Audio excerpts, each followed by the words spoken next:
Hello everyone, we're back for more Thunderpick. It's another series in South America to find, of course, who's going through to that closed qualifier. And of course, honestly, we've got quite a lot of good teams still involved in this region as we've got such few spots available, of course, for these important closed qualifiers. For Thunderpick, my name is Travis, of course, alongside me is Atro for this first game of the day. And we've got SELVA versus RED Canids coming in. Two teams who've got some very well-known names on them. Indeed we do. We're going to jump in straight through the rosters to actually get a quick little rundown of them before we swap on over to the map picks, because today should be quite the fast day. Of course, RED Canids to be starting the lineup out here for this best of three. It's going to be the usual boys that you expect out here: Cold Zera, Venom Zera, Drop, Ponter, and Cause. There's a lot to talk about for these guys, but as of lately, they have been a bit of a hit and run team, right? They've had their moments where they were shining. They managed to go 2-1s to beat a couple of good teams, but they have just fallen against Audix last week as well.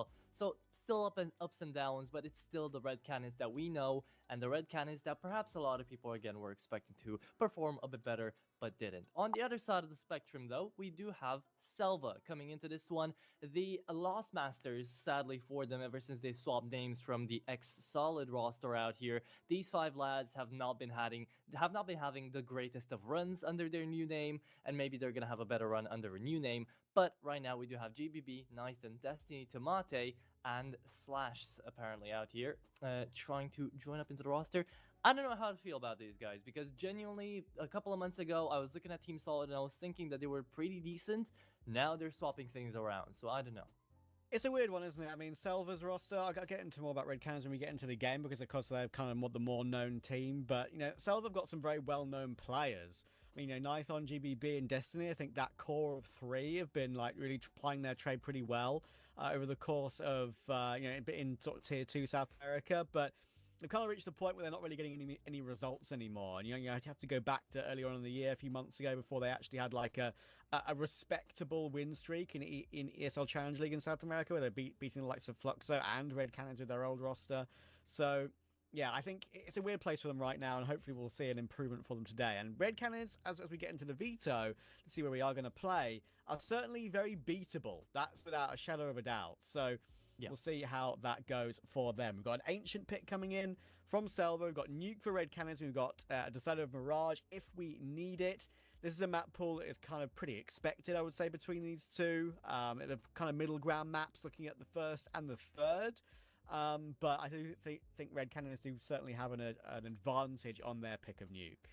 I definitely think so as well, right? We're jumping into two maps which are definitely going to necessitate a little bit of patience, a little bit of team play, and it's really going to be a telltale sign of how these two teams are going to feel like on the server once we drop on over to Ancient and we see how the slides are being played, we see how they're communicating, and if they can give us a really good game. Something I've always enjoyed about RED Canids as well, not only the big names, Cold Zera of course being there, Ponter, Drop, etc, etc, it has been the utility usage, which I feel like definitely is going to get very valued out here on both Ancient and Nuke. Mirage Decider, we don't yet know if we're gonna get there, but RED Canids are definitely looking in a better spot Veto wise than SELVA, right? They're joining on up onto Ancient, which is a 50-50, I'd say. Nuke is almost a sure win, so SELVA need to hit the ground running on that first map pick if they want to get on over to Mirage. Speaking of which though, we're jumping straight into the best of three. Thunderpick is back out of here with a second series of South America. It hasn't been that long, but it's been a nice little wait, and now we're dropping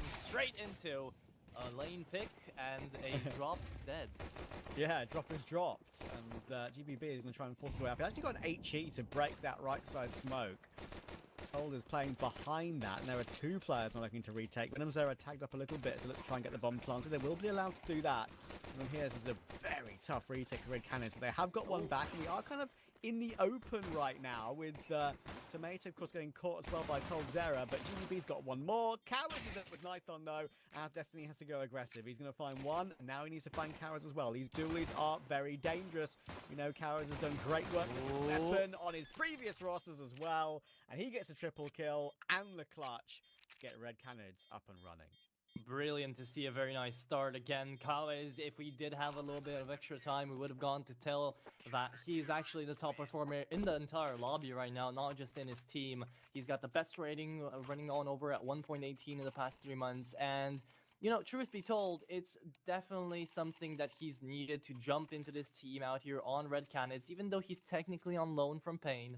right? He definitely needed a little bit of a place to shine a little bit more as that main fragger, even though he was doing an amazing job on Pain as well. Here on Red Canids, I feel like he gets even more space to shine, even more time to play, and, well, we can see so already from this initial bout of the pistols. 4 Spy, though, coming into the game. SELVA gonna be running the guns out here with an AK, a Galil, 2 MAC-10s, and a Tech-9, trying to perhaps go for a late push into the A bomb site. But this gives us a little bit of time to talk about the narratives, talk about the games, talk about Thunderpick in general, right? Because this is Group A, is the opening matchup. We're going to be jumping all through Group A today, and we're going to get to see who's actually going to be making it past this group after these initial 3 best-of-3s of the day.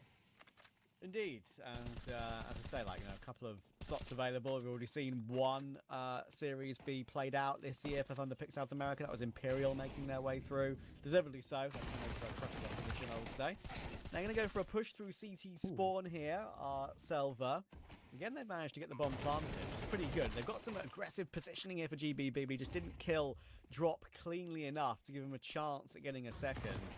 Now, Tomate should be able to, should go down, and he will, to coldzera. He was all down to Nithon previously, of course, of other rosters that he was a part of. He used to be on AWPer, he used to be a main AWPer for a couple of his previous teams as well. But been on RED Canids now for a little bit. He's trying to deliver, but nope. Venomzera will catch him with the MP9. And that is another defuse for RED Canids. 2 out of 2 so far. Yeah. 2 good retakes already coming through, and it's not like SELVA misplayed that by any means of the imagination, right? They had a good 4 Spy, they went through middle, they smoked off everything that they should have, yet RED Canids had a little bit of extra information to gather and play with, and that's exactly what I was looking forward to see into this best-of-3, right? Especially into this Asian. How do RED Canids move? How do they cooperate? How do they communicate into this best-of-3? And it seems like they're doing a little bit better than SELVA. They saw the people moving in through CT, they got that information, they played together, they got back up together, and they fought their way through the retake for the 2nd time in this map already. Now, we could be seeing a possible 3rd. We're seeing something that doesn't usually get made into round number 3 after you lost the 4 Spy, but SELVA, they're going to be investing into that half bike and the hero AK, right? So you're jumping on in, trying to make some noise onto the other side of the map, as A is going to be that main point of play. Ponter's trying to fake them out by going in towards CT, making a little bit of noise, seeming as if he's fading away, but they haven't spotted the bomb. So here comes Carnage. Let's see the MP9 trying to find a kill first. Struggles, but does connect, stays alive even at full HP. And Collins is going to be the first one to fall. That hero AK down as well. Ponter good for 2. And now just needs to find some reset momentum. Yeah, there you go. I'm surprised that nade did so little damage to Matey. That was pretty crazy. 85 HP. And it kind of just looked like it landed right on his feet. coldzera managed to get a very important kill actually toward Jag as well. That kind of settles things down a little bit. But Ponter's whiffing his lines a little bit himself. And with Venomzera going down, suddenly you've got coldzera on 7 HP and Ponter on 4 HP. Sure, GBB on 4 as well. But anyone's guess as to how this round goes. It's all going to come down to positioning. Yeah, it's going to be a mental game too. coldzera, he thrives in these scenarios, though. He's walking up mid with that A1S. The bullet's going to make the job work, and that's GBB picking up an upgraded weapon and the kill as well. Ponter, good luck, have fun, buddy. I mean, yes, you can take down GBB here, but with 20 seconds left, they're going to play together. SELVA just need to get that bomb on the site. Ponter could actually still win this. Smoke, diffuse kit in hand. That doesn't really matter on 4 HP. What matters is if he's able to find off GBB. He won't. As they go in through to the B-bomb site, Ponter took the gamble, stayed on A here. And this should be the first round out here on the board for SELVA. That's a really annoying round to lose if you're RED Canids. You know, done some really good work to get those defuses under control in the first 2 rounds. Think, okay, the economy's kind of not great, but maybe we've broken them now. And they didn't even really, like, as you say, force entirely in that round. It was only really 1 gun, so... yeah, to lose to that is pretty frustrating. And now, of course, it puts SELVA's money in a much better position when they get a free M4 and all the extra utility they could ever wish to have, with RED Canids scrambling for that of their own. And yeah, I mean, it's the first time I got a chance to cover RED Canids since they made those changes, of course, when you got coldzera, who's now taken up the primary AWPing role in the year of our Lord 2025. I mean, that is still crazy to me when I saw that news break. I kind of knew it was coming, but every single move that Red Canids have made, while they do have good players like Drop and Kawes, for example, and Venom Zero is still pretty talented, I'm been convinced for a while that Red Canids are just on the downturn because their decision making when it comes to the roster just never seemed to improve them once and for all. And while having Kawes is amazing, I think at this level, this certainly sort of tier 2 South America level, he will farm and has been farming. That's not enough to really push you to that next level once again. At this point, genuinely, I think that they're waiting for coldzera to retire to completely revamp everything, which I don't know how close that is to reality. I don't know how soon that's going to be, but it genuinely feels like for the environment, either way, for the South America scene out here, if Red Canids just sold all of their players, let coldzera retire, it would do a lot of good for everyone because they've had their chances, they've had their attempts, and all of these great names on the server just haven't seemed to mash well together under the Red Canids banner. I mean, there were so many expectations jumping onto this team, and they're just going, as you say, down and down and down.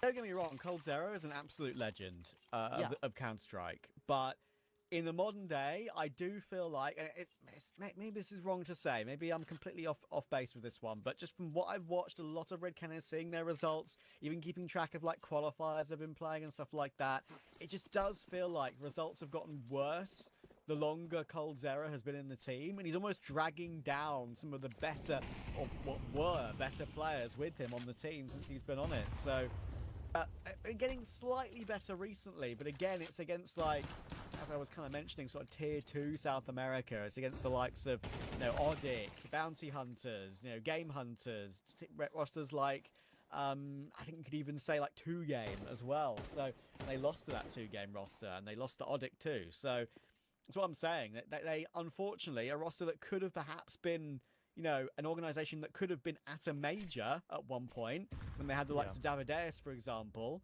They failed in that RMR. I think it was for Shanghai or the one before. I think it might have been for Shanghai. I think it was for Shanghai, yeah. And since then, mate, they've kind of just been at that lower tier again. Yeah, and I mean, this gives us, this sort of push onto the B-bomb side now gives us a little bit of time to talk, as they're still going to be playing it slow. But it feels like a Sinner situation, right? When they had Beastic and Oscar joining together, and maybe having those voices collapse onto the other with the IGLing department. But right now, we're getting SELVA running into this B-bomb side. Not a single kill made back from Red Canids. I get it, they were on pistols. Still, though, Drop did have that FAMAS. They did have the man advantage. Got in out position because of the utility thrown in by SELVA. Quick kills get made, and coldzera and Ponter are just going to stay in the corner there. Yeah, back to the point I was trying to make here, Travis. I feel like because you do have that experience, you do have that name in coldzera, which every South American player in existence of CS knows and maybe idolizes, right? It's kind of tough for someone like Drop to come in and say, hey, I want to play the game my way, Yeah, it's kind of funny, right? Because I know for a fact there are still South American players to this day, like, who want to play with Fallen still, who want to play with coldzera still. I mean, look at Snow. Like, Fallen was his idol, and he got a chance to beat him in the quarterfinals of a bloody major. I mean, that's just like a fairy tale story. But yeah, I do think, I mean, certainly it goes without saying that Fallen has kept himself a lot more relevant in the top tier of Counter-Strike than coldzera has, unfortunately. So yeah, I don't know where Red Canids go from here. This is why this game feels like a 50-50 to me overall. Like, you look at the rosters and say to the viewers, Red Canids should win. They've got some great players who have played in tier 1, either in the distant past or the recent past. But SELVA got experience and they know how to beat them. Yeah, and they've been playing together for a real long time as well. That's something that you also have to take into consideration. B-bomb site completely empty right now. Red Canids going for a Hail Mary down middle, hoping for the best out here with a single flash and a smoke left to work with. They realize they can't really afford a retake either way, so they see the timer going down. Back to B we go, trying to crunch it out in a 4v3. There's a solo smoke being dropped out here by the CT side, trying to convince them that there's still utility left in the bank here. There's not. Red Canids lost control of the bomb site. This Drop is the only man to defend it. Yeah, at least he does get one, but all by himself. Can't really do too much. Venom Zera Tries to spam, does connect. Nathan out of the fight, and Pontar on the timing. Goes for something really risky, Nice. but manages to make it work. 2v3 out there as RED Canids managed to equal out the scoreline. Yeah, just Drop even just staying alive there for a little bit longer and finding a way to get one kill was pretty big. I mean, Drop is never a player that's been known for his, his high fragging ability. Like he's was always like a sort of a rough anchor player for the likes of Furia and. Now, of course, taking up in-game leading more recently on his previous team and now this roster as well. So, yeah, I think he's still got something to show for the scene in South America without shadow of a doubt, and that was just a good play from him to give RED Canids any sort of chance at all at making this retake happen, and they did. We're back even at 3 apiece. I do want to say, though, maybe as of recently, Fallen has been a little bit higher up into the tiers than coldzera because maybe of their roles, Everybody calls Fallen the Professor for a reason, and IGLing goes a bit of a longer way as you gain in age than, I guess, Opping does these days. Now the coldzera is the Opper. Crazy, right? I mean, yeah. I remember him, just remember him, like, I mean, obviously everyone remembers the AWP, jumping AWP clip. True. I mean, that's just like, timeless Legendary clip in Counter-Strike history. But he was plainly, obviously that was a lucky clip, but he was very, very good secondary AWPer alongside Fallen for years. It wasn't just his rifling, it was his secondary AWPing when SK and LG are at their peak as well. So, sure, I understand the thought process, but in Big 2025, while he's been playing okay, it's really a decision which I was unsure about. And obviously there was a recent HLTV post about it, saying they brought in TGE as coach as well. Yeah. But yeah, I think we'll see. There's a lot to talk about when it comes to them, but this round is getting a bit interesting now with 25 seconds to go. Pontar's in a good position if they all three go through cave here. That's exactly what they're doing. Indeed they are after a complete dogfight. It's almost messed it up, but brings it right back out of the graveyard with a beautiful spray transfer. 2 headshots to clean up the round.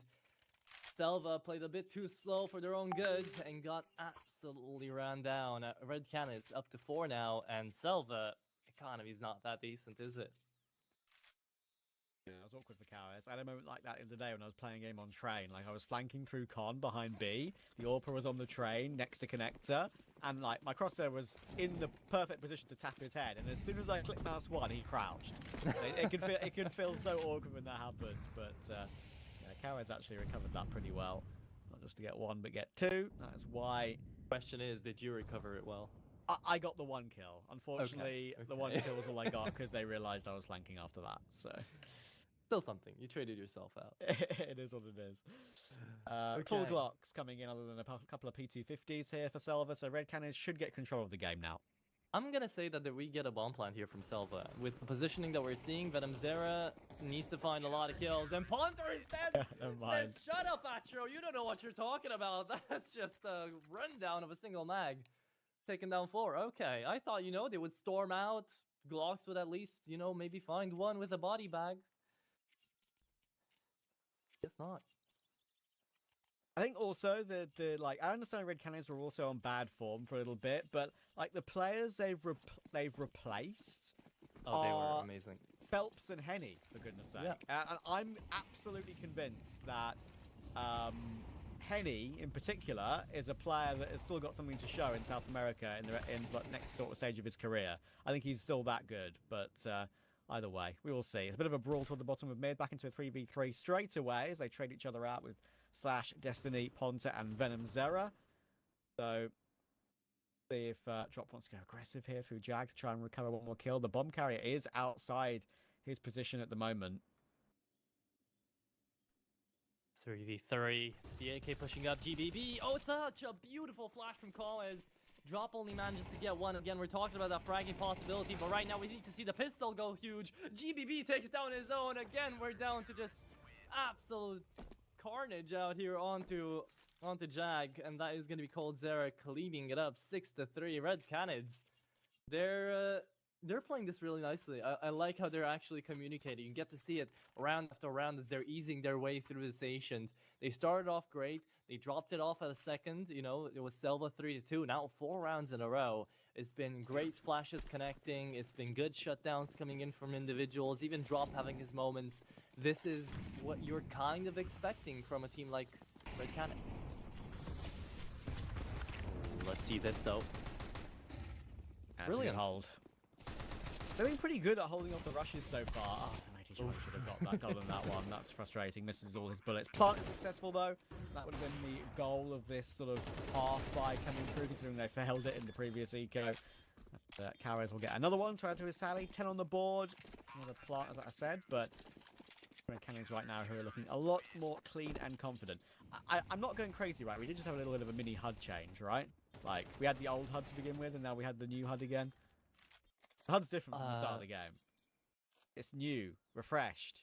The HUD, in its generality, maybe it's the letters actually having a bit of a glow now. I might be going crazy too. I don't know. No, it's definitely changed. Maybe you're gaslighting me. If you look at the VOD, it's definitely changed at the beginning of the game, and I like it. That's why I'm remarking on it.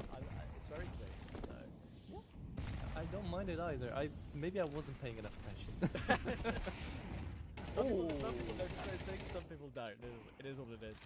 Drop Venom Zero will go down tonight on Destiny, but Cold Zera, here's the AWP showing up. He's got a chance at another one as well, but it's a great pre-fire from GBB. Probably should have another kill there for Cold, but gets his 2, and it keeps Red Canids in this round. Indeed. Let's see now, though. A 2v3, we've seen Red Canids being able to pull these through before. Kaz is on a big flank as well, but he's being watched for. Tamate 1v1 and GBB. He's connecting headshots today. Tamate does the same, and SELVA can go back up to 4 here. At the very least, the half is going to be close, and it's now going to be an 8-4, a 9-3 wipeout. Maybe it could still be 8-4, who knows? But it was a good attempt here from Cold Zera. A spark of brilliance. Sadly, not the entire flash. So, we're left down to round number 12 here. Back alley of the first half.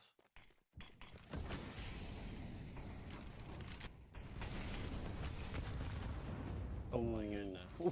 BBB getting completely destroyed by that nade, and Drop realizes quite late that Molotov will spread toward him. I think he probably should have realized that a bit sooner, got that smoke down a bit sooner, and then he maybe could have escaped through the cave exit or the Jaguar exit a bit sooner as well. So yeah, he'll go down. That's a great kill to grab if you're SELVA. Looking to try and get 5 on T, so definitely keep them in this game. 8 for RED Canids, I would say, might just get them a bit more breathing room and favourites for the second half, but 7-5 game on.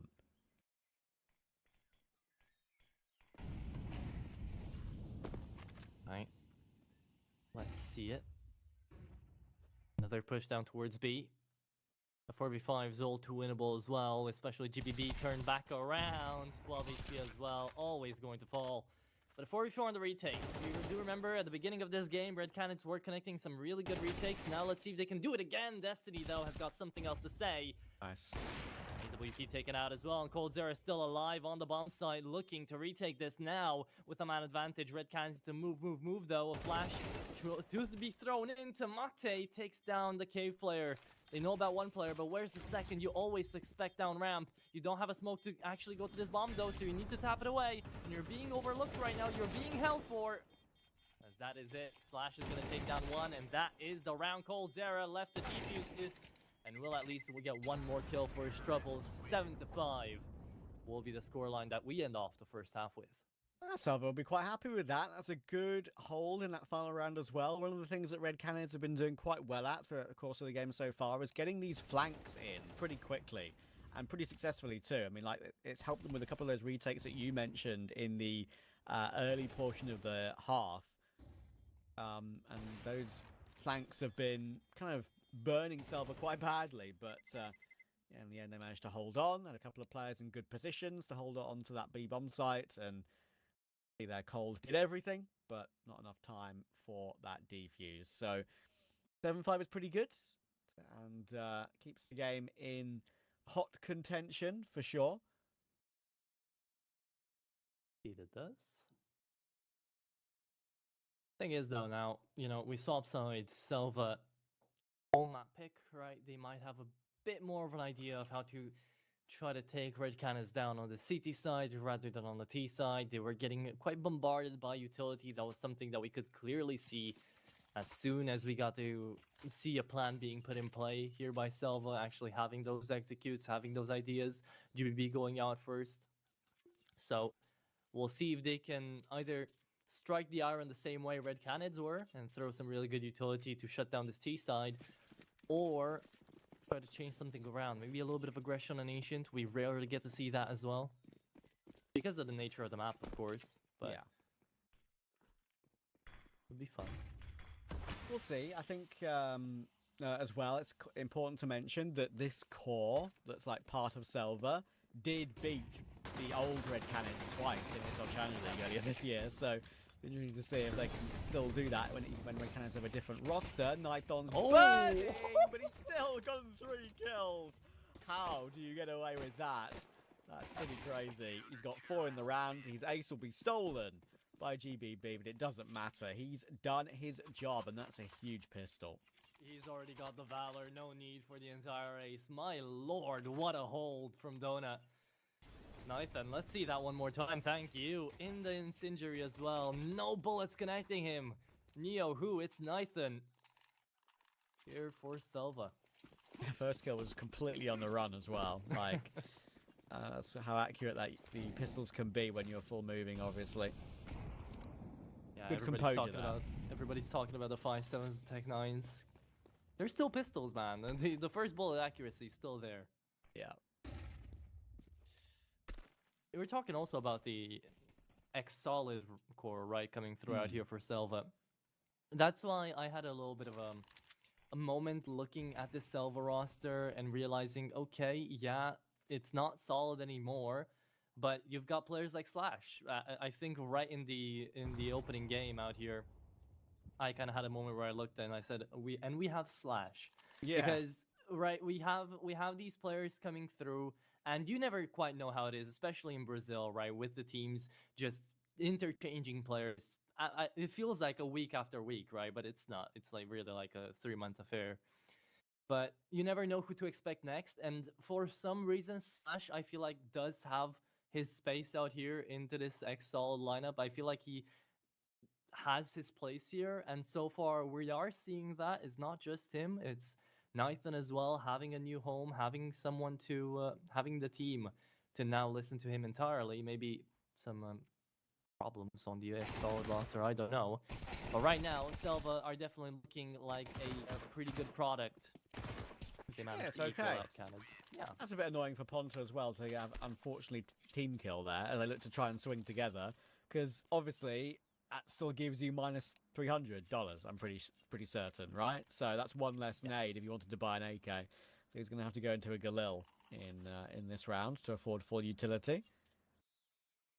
Yeah, that could prove to be a big difference, but only time can tell as we do jump into our first quote-unquote full buy, as the HUD is going to tell us. This is going to be the pickups and remnants of the bonus here for SELVA. 2 MP9s of Hamas and 2 A1Ss lining up the lines. Oh, and speaking of utility, Towers pushed a little bit too far forwards. Tomati is going to take him out with a nade, and we already start off the round 4v5. So you get to see SELVA actually not staying tucked behind enemy lines, not just waiting for a peek to come through, even though one does.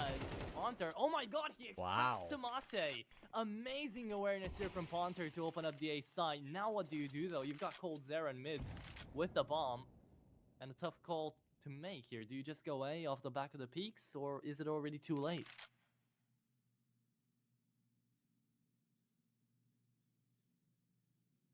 Great stuff from Ponta. Probably his best moment of the game. He's one of the players that I've kind of was most surprised that was added to the roster, you know, with Cowes. I just didn't think he was all that at all in the previous games I've watched of him in different rosters, different teams. He was okay, but not really a player I thought was Red Canids quality. But one of the best moments I've maybe ever seen from him, actually, in the games I've casted of his. Now it's very difficult. Destiny playing behind big box. It's not even big box, it's the right hand side box on A, but he might not even need to be called into action because the round could just be done here. This is a good read from Red Canids. They've got a drop in towards the site, they've got control of CT, they've got the bomb planted in good time, and if you're SELVA here, you should be saving. Indeed you should. Ponter, you know, in his previous iteration of teams, I'll say on Swingers for the limited amount of time he was on that team for a couple of months, he had a 1.11 rating. On Tropa do Taco as well, he had like a 103. So I feel like Red Canids took not necessarily a gamble, but an investment onto him, being like, okay, you are a player that can definitely have his moments, someone that can maybe act as a bit of a pillar, you know, put him on the other side, make him the anchor, and then not really forget about him, but hope that everything's fine on that side. And I don't know, he kind of feels to be a little bit overshadowed by maybe his colleagues out here, the names especially probably not being the ones he's used to. But you know, when the rest of your team is having an 108 and above rating, everybody else besides him, someone's got to take the fall, right? There's got to be that fifth person that can't always have the firepower. But yeah, instead of like Henny or Phelps, I was also like, are you sure? Are you sure you want Ponter? But who knows? It's still only been a month. It's still been only 18 maps played with this entire roster with Kawes and Ponter, so changes can still get made. I mean, Phelps is 28 now, but that's not old, you know. Like in CS terms, you got players a lot older, still very relevant in the scene. I feel like he's still got a lot to give alongside Henny as a professional, because there's obviously posts done by HLTV relatively recently about the current free agents and benched players. Like, you've got the ability of Phelps and Henny, if they're able to be bought out for nothing not crazily expensive price. That's a core of a team that could be incredible. Look at Destiny here. This is a great play. He's going to catch Kawes and drop as he walks the smoke. That timing could not have been better, because a second earlier, and he just walks into their face. Exactly so. Tomate almost finishes the job right then and there, but the nade is going to do it. Destiny picks up a 3k into this round, and only off of a timing, and then a grenade. Do SELVA manage to find themselves on equal grounds yet again. We've been going on and off, about SELVA, about Red Canids, talking about what they could have been, what they are right now. But this game has been very close so far. It's been back and forth. There's been a couple of good fights. There's been a couple of nice ideas coming through from both sides. But now this Ancient is giving a lot more than I think SELVA were anticipating for this game to give us. Because they picked into this map hoping that they will be able to come up big, right? Find that first map and hopefully send themselves to Nuke with a leg up. Right now, Red Canids, not only are they fighting back, but they're making things very difficult as well. While SELVA finally managed to make an equalization here into round number 17. See this round too, though. Again, probably a lot of pressure on the SELVA boys for this map. Yeah, knowing what's coming up next, it's going to be a tough series. But yeah, if there was ever a time to beat Red Canids, it's now, because they can lose to a lot worse opposition in their current form, I'm afraid. See if that SELVA are able to do anything about that today. As I said, have a little bit of a history of beating them when they were playing underneath a solid banner. Beat them in ESL Challenge League in the back-to-back BO1 format on Ancient and Mirage. That game on Ancient was one of the games where, sure, Red Canids still had Phelps and Henny, like we said, but it was still the team with Destiny, Nython, Tomato, and GBB. So yeah, I think see how it goes. Destiny now is in a bit of a rough position. He's got to worry about Long, and he's got to worry about the donut position. He's able to go 1-for-1. Nython is here ready, spots a one and spots a second, so pretty awkward to not get one more, but he stays alive, and that's all that matters for now, because they can go for a 4v3 retake on the most retakeable bomb site. Indeed so. Yeah, it's still not dead in the water just yet. Nython playing this one slowly. There's two defuses in play with a smoke on GBB as well. coldzera biding his time and does manage to at least trade out one. With more information yet to be gained, Ponter, you would think that he wouldn't swing out that wide, but indeed he does, maybe to cover for Zera here. As the smoke goes down, the spray goes in, but doesn't connect. It's SELVA to take this 9th round at the advantage on the count, as they do manage to even save away 3 weapons into this one. Yeah, good work on the entries there from Red Canids, but just couldn't hold on. SELVA looking good. They've got a bit of money to back themselves up right now as well. Red Canids do not. Where we're chucking in attack pause. A quick chat about where to go next. Probably go for a half investment here. Tech 9's armor. Yeah. That's it for drop. I would not be surprised to see Cold Zero not invest into anything in this round. Maybe maximum a flash or two. This is something to just throw at them, hope for a bomb plant. Maybe, who knows, for a round. Yeah. But yeah, should be in theory SELVA on double digits right now. Another thing I was kind of mentioning right now with Phelps and Henny being on the bench at the moment, like I realize this is just not feasible because buyouts in South America are just so insane, sadly. Are they? But you've got like Barton, you've got Lukowski, you've got Skulls, you've got Mateus. There's so many players on the bench that actually exist right now that you would feel like could give you a great team to build in Tier 2 South America and maybe get even higher than that. So we'll have to see. Because I know Imperial have gone the route of bringing back Cello and then taking SHR, which I do like. SHR is a good player. That is a really good catch from Cold Zera on the P250 on Destiny. You need to try and trade him pretty quickly, and Tomate will do that. Still more kills coming through, though. And Drop's found 2 with his Tech 9. And that gives them the path to go all the way through toward B and get a plant. How did this round just turn around? So many moments in this best of 3 already in this map where we just see players walk through smokes. Cold Zera does it again. Just takes one down, and the Tech 9s are going to succeed. It's a dink on Nathan as well through mid, so he runs away, taking tail. And that's 9-9. Wow. Okay. Very, very interesting how that turned around off the back of not really Cold Zera. I mean, yeah, he did find that kill. It's a great kill to find. It was a good diversion as well to kind of put Nathan down. But it was that smoke and 2K coming through from drop to actually secure them the backside of B. Take him out. Really impressive stuff. Yeah. Zera will go down to the bomb, but doesn't matter. 1.5 investment, which is doing God's work for their money. I didn't know about the high buyouts from South America. I mean, I knew that, you know, of course, especially players that went to Tier 1 and played at big events have historically had big sellout points, but really, the entirety of South America is unapproachable by other orgs.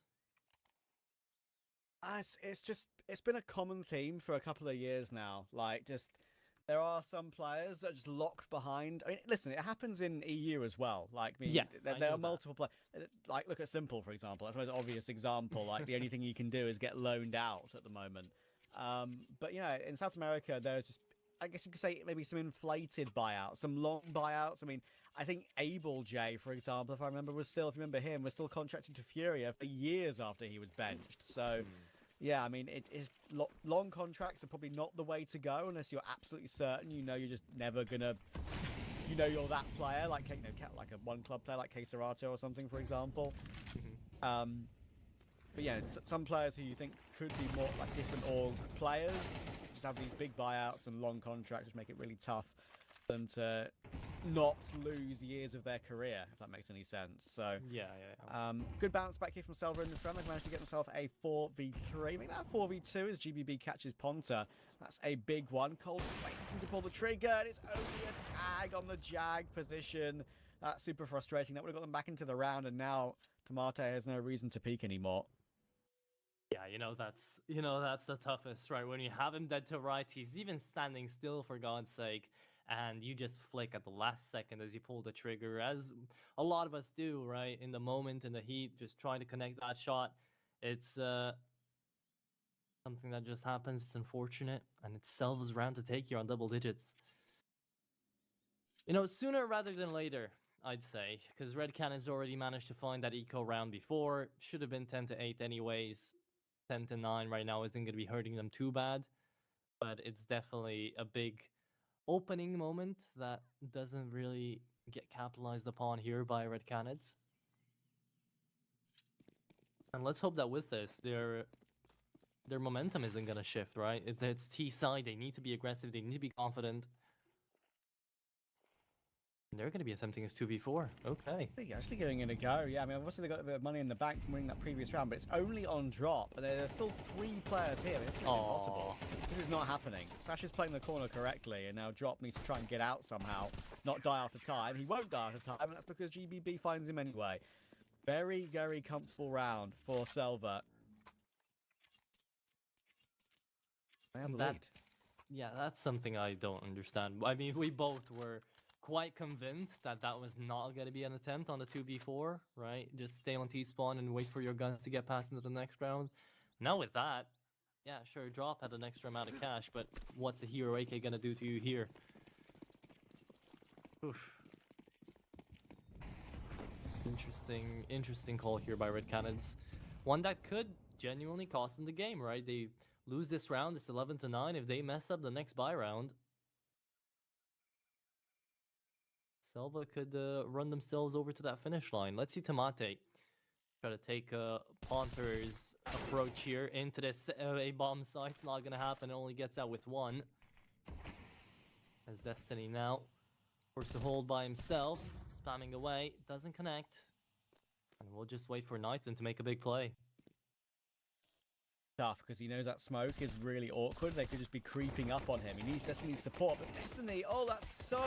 I would say that's a massive mistake from Destiny, because he needs to stand there, show presence, and hold that smoke to the best of his ability because of where his teammate is, right? Like, he knows Nithon is behind the site with the AWP. He knows that smoke's position.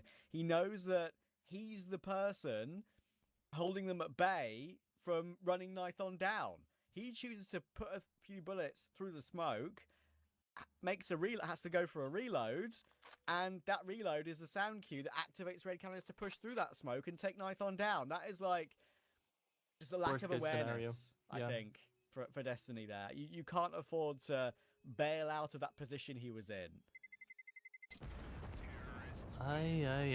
Okay. Yeah, that is certainly something that SELVA are not going to be looking back happily upon. I would have expected attack pause by now for this one, because those are leads over leads that are being dropped from both SELVA and RED Canids.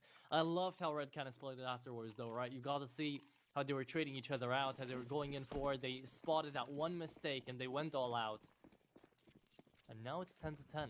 So all the talk, all the yapping I've done for the past 2 rounds out the window.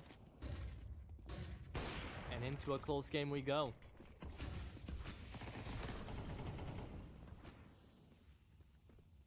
I'm also, you know, sometimes at the edge of my seat watching this sort of shotgun style of opping that Nathan tries to do. TBB, good for 1. Slash, you need to trade this. You need to find Ponter. Will do so at the cost of your life. Yes, indeed. Yeah. 2 for 2. Thankfully, Drop realized there that he had a free trade. Like, Slash is just trying so hard to make sure he gets that 1 kill back. You could peek on the timing. And Nithon's still got this AWP, of course. So, again, RED Canids falling foul in this round. Nithon and Cold, of course, are former teammates. Nithon has tried AWPing. Cold is now a full-time AWPer as well again. Funny how those career paths have gone in the more recent years. It's a miss from Nithon. That will force Cold away, and they're going to walk together up mid. Unfortunately, if they do go in toward A, there are 2 of the 3 players there, but they are kind of searching long right now. There might be a gap.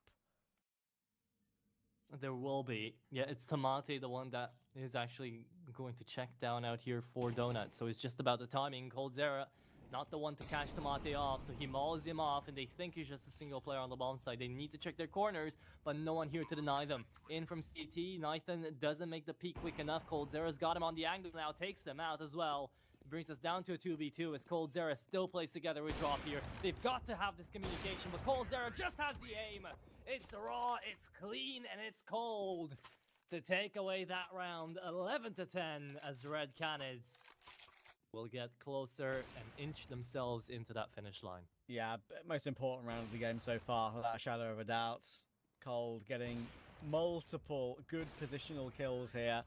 and showing what he can still do. That one, obviously we don't know if it was cold, we don't know if it was drop as the in-game leader, but walking through mid, getting through donut, just as SELVA was searching A, could not have been a better call. And look what it's done, of course, to their money too. Like it's the worst case scenario of being low money at 10-11 down, for goodness sake. Cole's done really well here to jump away.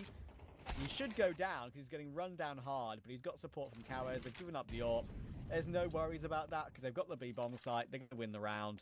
And Destiny needs to save that AWP, so SELVA have something in this final round. Not final round, but the 11 all-round that matters. I can just imagine coldzera, the moment he sees all of them storm the gates of A out there, just yell out, it's free, they're all here, after he dies, he gets a big smile on his face, knowing, yeah, he's lost the AWP, but it's not point now, right? It's 12 to 10, and his death definitely had a lot of weight in that. So, there you go. 12 to 10, and are they even going to save away the AWP? I doubt it. Oh, fully flashed as well. Gonna get absolutely barreled. There it is. Very well played. That previous round is what's got Red Canids back into this position at 12-10. SELVA, as I said, like, they needed that AWP to have any AWP possibility at all going into this next round, this 10-12 round. And they've left with, sure, it's an okay buy. You've got 4 M4s and a FAMAS, but it's not absolutely ideal. Red Canids rip their map away from them. It's a decent buy, sure, but it's a 4-man stack on B and not a single diffuse kit inside. This pains me, because coldzera is already on that trigger. Speaking of combat hopping from Nathan, coldzera tries to give it a go. Venomzera potentially be off here, but instead Drop was ready for it, yet still duel 1 out here by the SELVA player. That's a tilting one. When you see a player walk through a smoke like that, when you're actually ready for it and know he's coming, it's like, wow, really? I've died to that? DBB is continuing to do crazy work coming in here, but Destiny has gone down to Ponta, so it's a very quick bomb plot on A. They're a long way away on the retake, and they've won these rounds previously. Oh, they're both deciding to play together out here. No. Okay, Cowis comes back towards Temple. Would have been a very unilateral hold coming through out here from RED Canids. It's a really tough one as well. 2 players pushing in through CT while GBB is just a bullet away from death.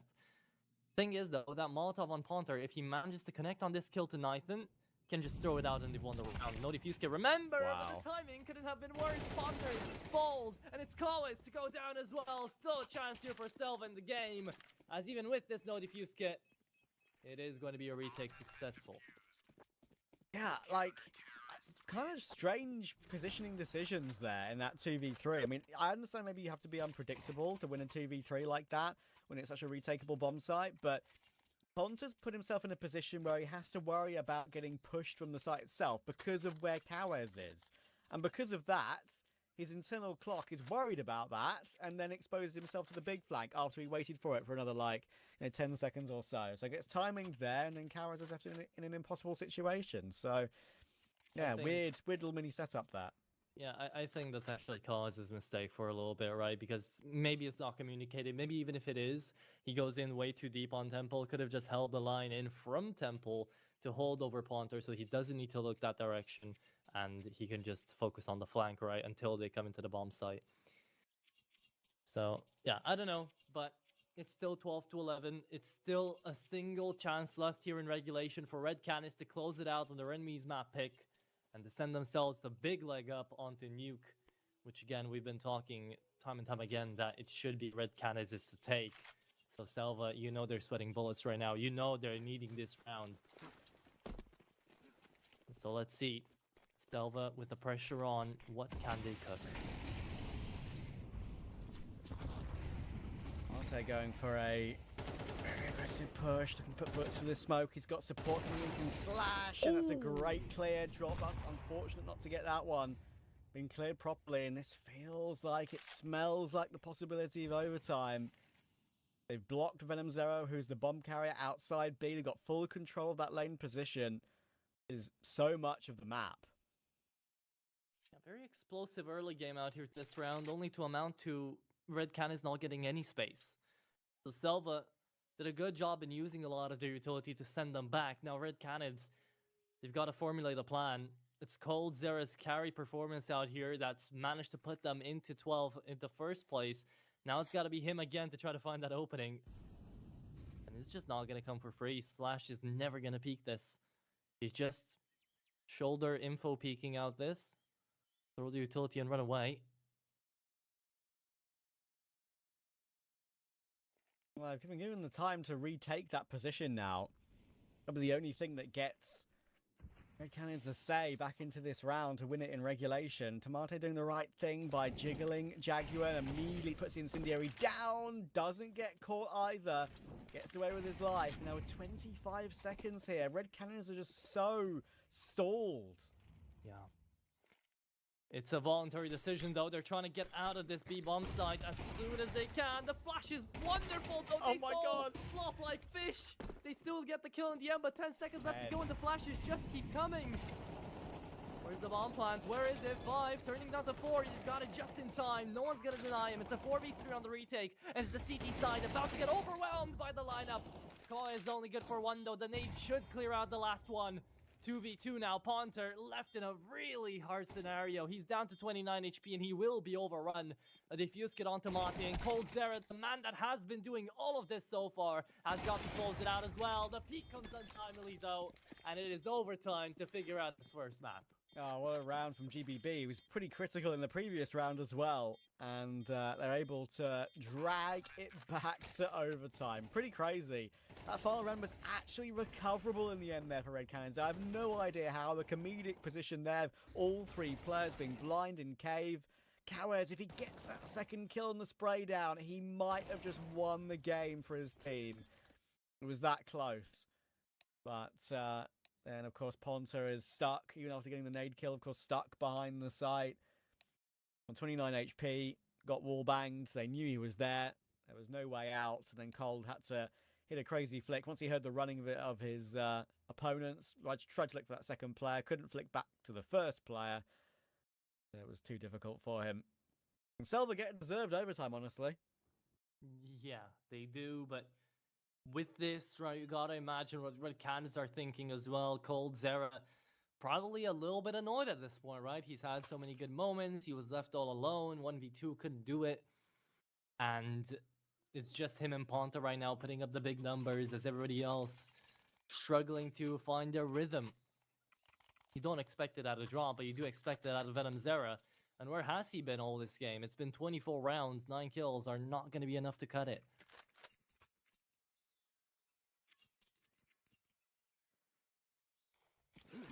So let's see if the usual caster curse works out here, Travis, and we get to see Venom Zera pull off an ace now. Don't worry, doesn't exist. It's all rose, yeah. All a ruse. Good damage already, of course, with those nades flying over. Drop down to 63. Kind of been the guy eating a lot of those in this game, it has to be said. Playing that role.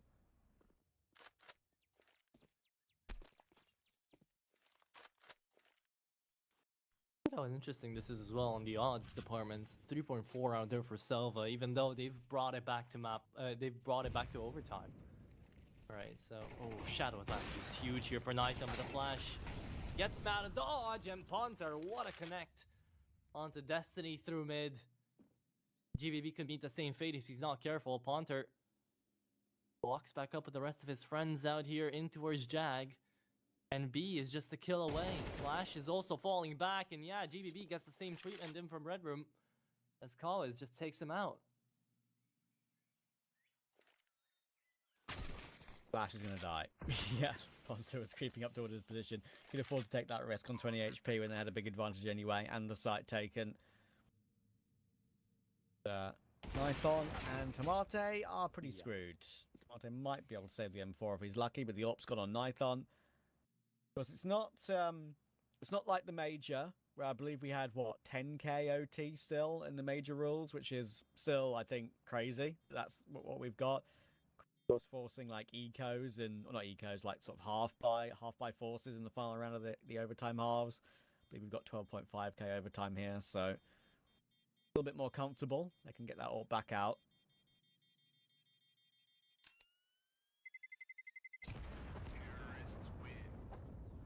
they can. Thing is, though, how sustainable has that AWP been against coldzera? Nathan hasn't found that many opening frags with it. And now, yeah. A lot of times we get to see more of the perspective of the AK taking down the Opper with some good pre-fires. Remember the GBB one? Remember Ponter as well doing that a couple of times? We just got to see one now. Nathan could be thinking about this in the long term. You also can't really allow coldzera to gain all that space for free. It's a catch-22 out here, definitely. But SELVA, they need to do something because their own map pick is at stake.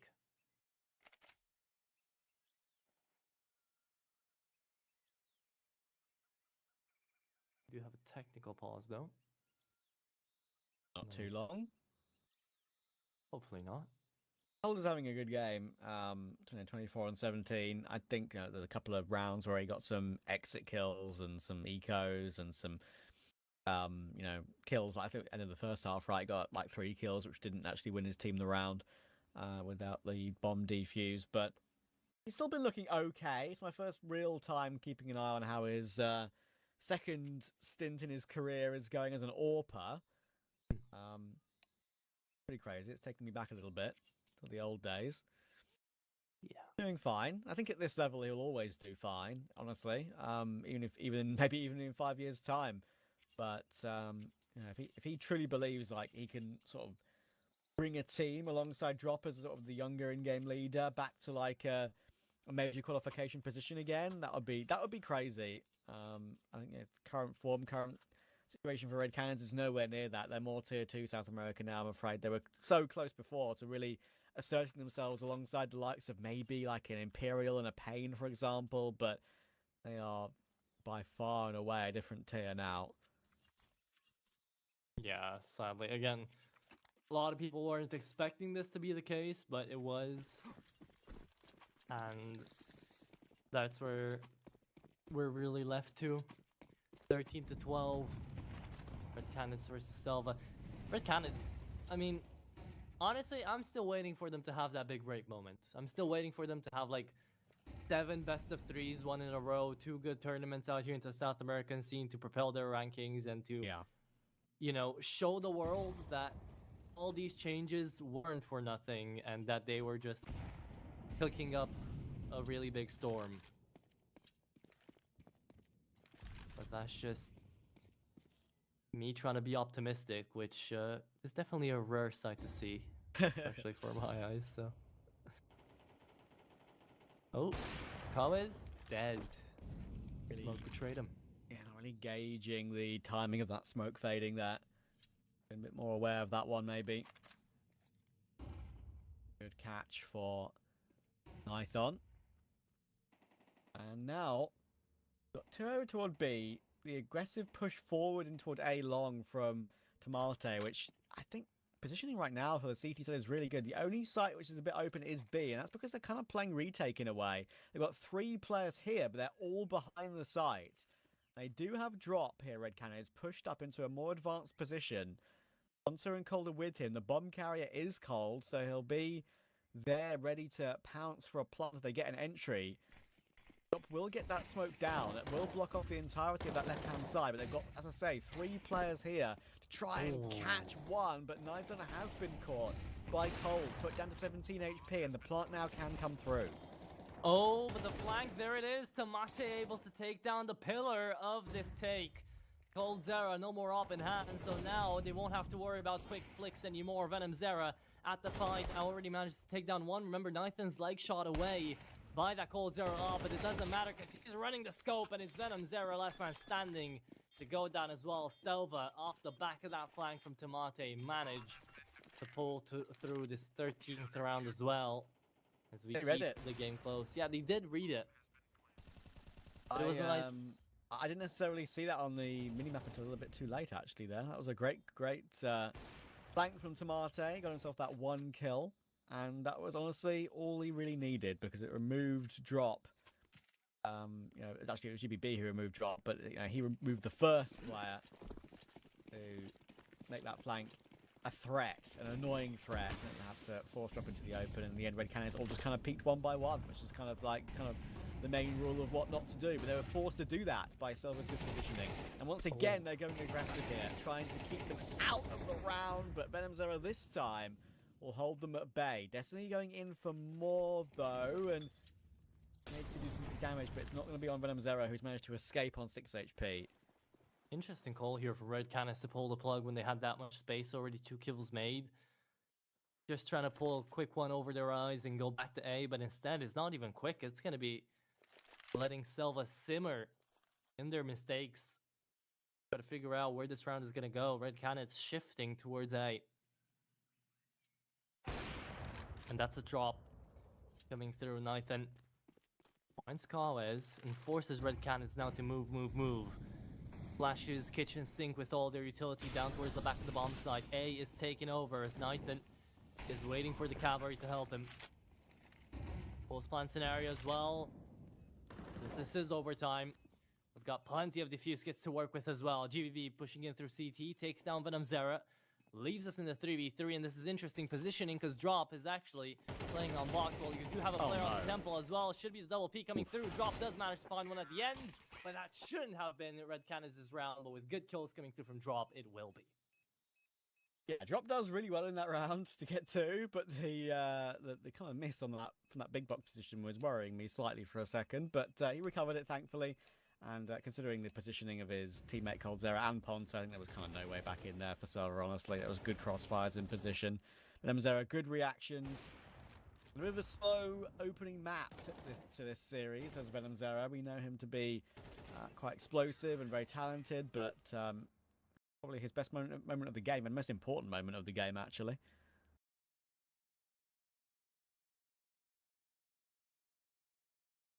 Yeah, but with that moment, now comes in another half where Red Canids are on the advantage, and they're just going to be looking to close. Will they be able to do so?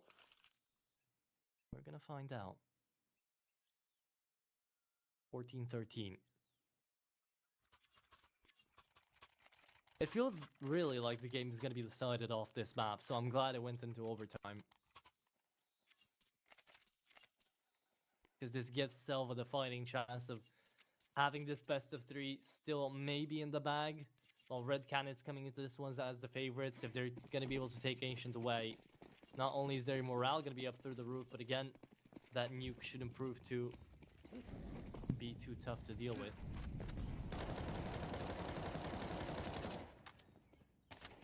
Yeah, they've got a chance to get this one done now. They've got a 2-1 lead, but Venom Zero does just swing wide towards the scope of Nithon, and Nithon hasn't been really missing those. He's been very good at getting these just openings and at least getting one with the AWP per round, it feels like.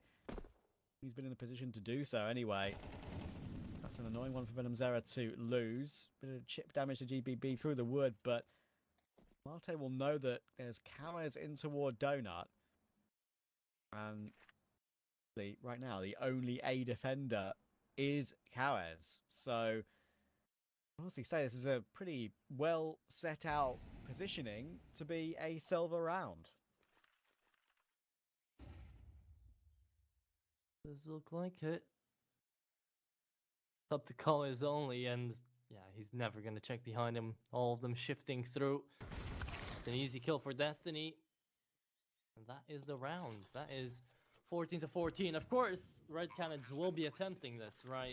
It's overtime. It's the scoreline that we get to see up on the HUD, but with Ponta remaining on that B-bomb side, it tells me that they're not even approaching this. I would have taken even a Hail Mary full W into the bomb side, you know, hoping for the best. They had a smoke. Who knows?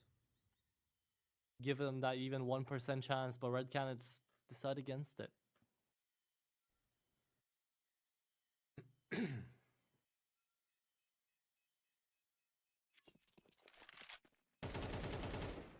Yeah, no closer to finding the answer. Who's going to take this one?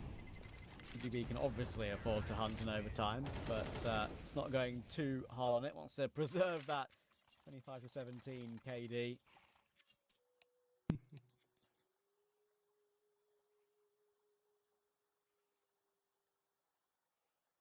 It's only been Red Canids timeout so far.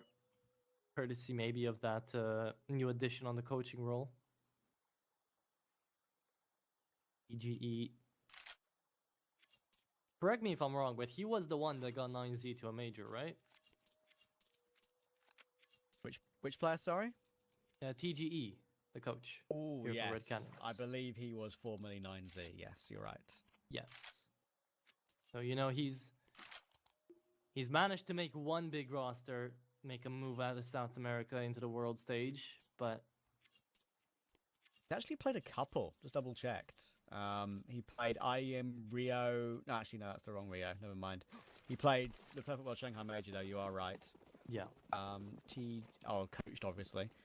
Looking back through his history, see if there's a time where he played a major. I don't think he ever played a major.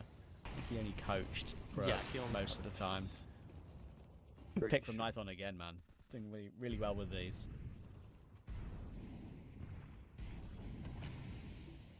4v5.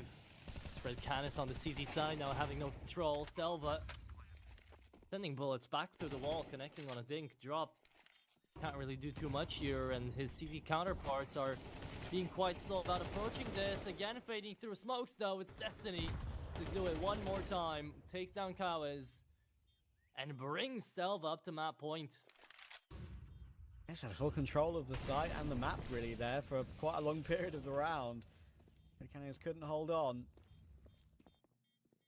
I have to try and Scarpa. They actually don't need to save. They can buy up everything they want, but of course I'll give it a go anyway. Tomato's got the freest of 3 kills. There's 5 HP of damage needed to be done. SELVA have a map point. Red Canids had this one in the palm of their hand at one point, it felt like.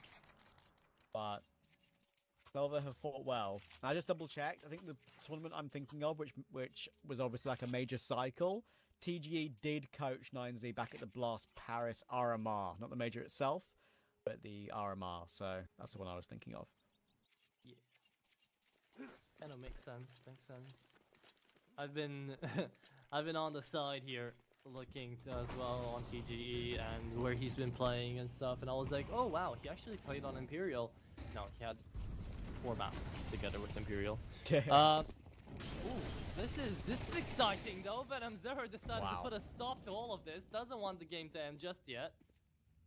And said, you know what? I've got an idea. Don't flash me. I'm just gonna run through a ramp and hope for the best. And the best did come to him.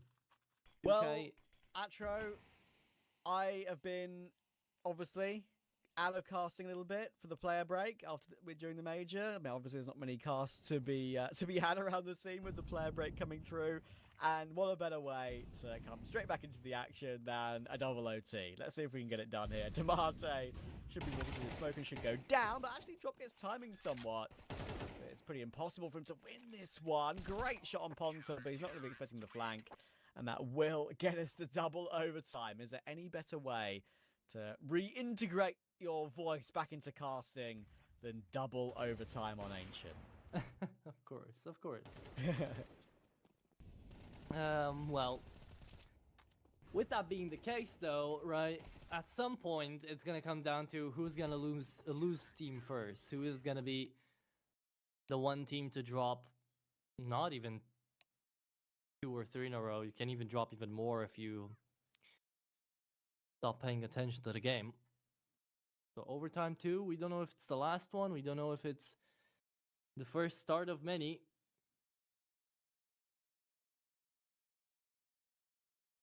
But we shall see indeed. The odds still unmoving, by the way. No one believes in SELVA winning this, even though they've pushed them into second overtime. Yeah, I mean, in a way, I don't blame the odds, to be honest with you, because Red Canids should be winning this game. But as I kind of said before this map even got underway, right? Like, the solid core has found a way to beat Red Canids this year twice already in the back-to-back BO1 format of the previous South American ESL Challenge League, on Ancient as well. That was one of the 2 maps that was played. I'm sure it was Red Canids with Phelps and Henny still, but you know, it's all the same cause. Maybe Python just knows how to get one over this team.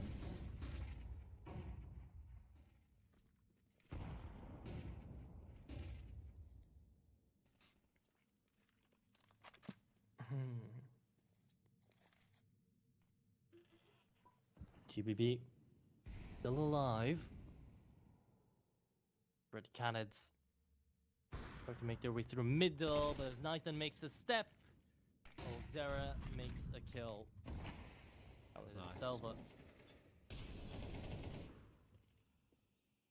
They drop players here. The HUD needs to be swapped around as well. It does. And it probably will. Right now, though, what's not probably going to happen is SELVA getting out of this round with a win.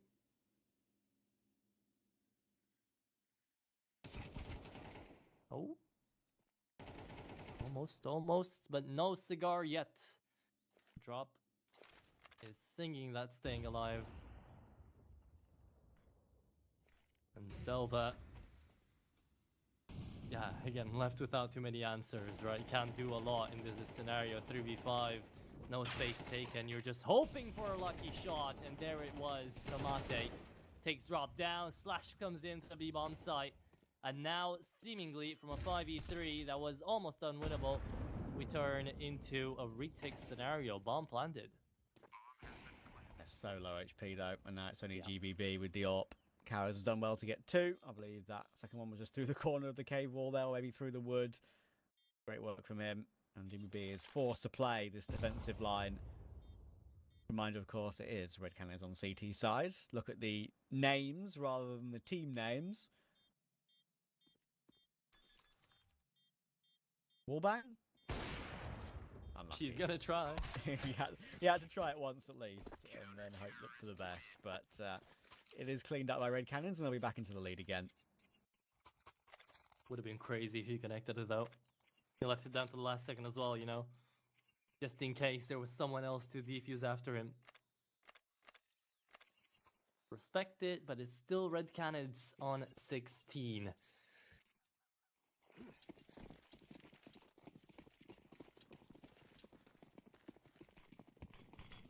I'm looking right now to see if this mix of players, technicality here for the X-Solid lineup, is working with the coach as well. Because I presume not, right? It wouldn't make a lot of sense to have a coach into a mix, but they do. They have Flasky here from their Solid days. They're still working like an org. They're still scrimming like an org, most likely. They still have their schedules here.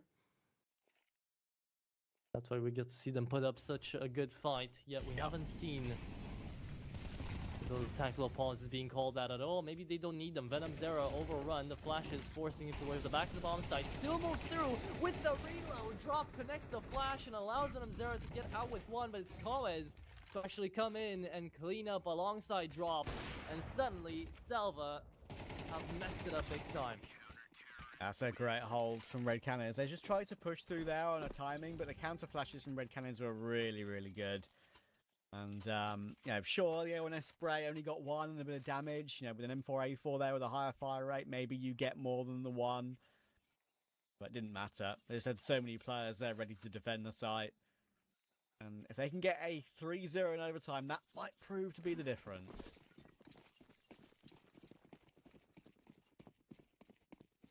Indeed, let's see it live though. 17-15 and starting to run out of options on this T side for SELVA. Can already tell that they're starting to play a bit more passively, and I love this from Bonter. It's a double up from Kawes. Slash was holding the angle. It's only a 1-for-1 trade, but it's still enough to kind of almost break formation here, or at least that's what RED Canids are hoping for. And it doesn't. SELVA moving to the same bomb site with no worries whatsoever. Great lineup from GBB as well to smoke down CT. And still hold off on middle. Xera. Oh, he did something in that smoke. What's going on? It's Destiny. How is he still here, by the way? I don't know. Like, they've just kind of just left him. And obviously he's got a kill, so they know he could be around the position, but Tomato's going to have to go aggressive. Needs 2, doesn't get 2. If coldzera goes down, maybe it's possible. GBB's going for something crazy, though. He's going back through Donut, back through Red Room. That could actually be the play that wins this round. It was being looked at for a split second, actually, by Cold. He was aware of the possibility, and Canids will manage to get one more, but he needs to go for a hold. He's not going to commit to it. Nithon knows he can just hold his ground, win the round, and make sure to at least get 1 on team side in overtime. That keeps them in this map. Does indeed. It was a great smoke as well thrown out by Colors. I thought for a second, right, that's the round done. 3v2 with a smoke down on the upper. What is GBB about to do? And boy, oh boy, did he pull through in a big way indeed. Great timing on the flank. The fact that Venom Zero still gets alive out there as well, yeah, is quite a bit crazy, but at the end of the day, didn't influence the outcome of the round apparently.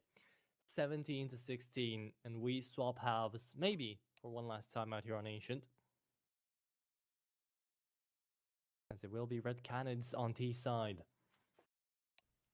I would have loved to know what would have happened there if, because the only way Canids can win that round, it's not by killing Nithon, it's by holding the defuse. Like, if he held the defuse, would Nithon have come through at the correct timing to deny it? Or would have, Canids been able to, like, just wiggle his crosshair a little bit and avoid the Glock that would have been charging through at him? Who knows? Who knows? Either way, he was able to get away with it. Can't know anymore, but yeah, I'm sure they're not really dwelling on that so far. They want the game to be over first. For now, we don't really know when the game's gonna end, because it's 17-16, it's overtime too. And we should be getting into that second half as well.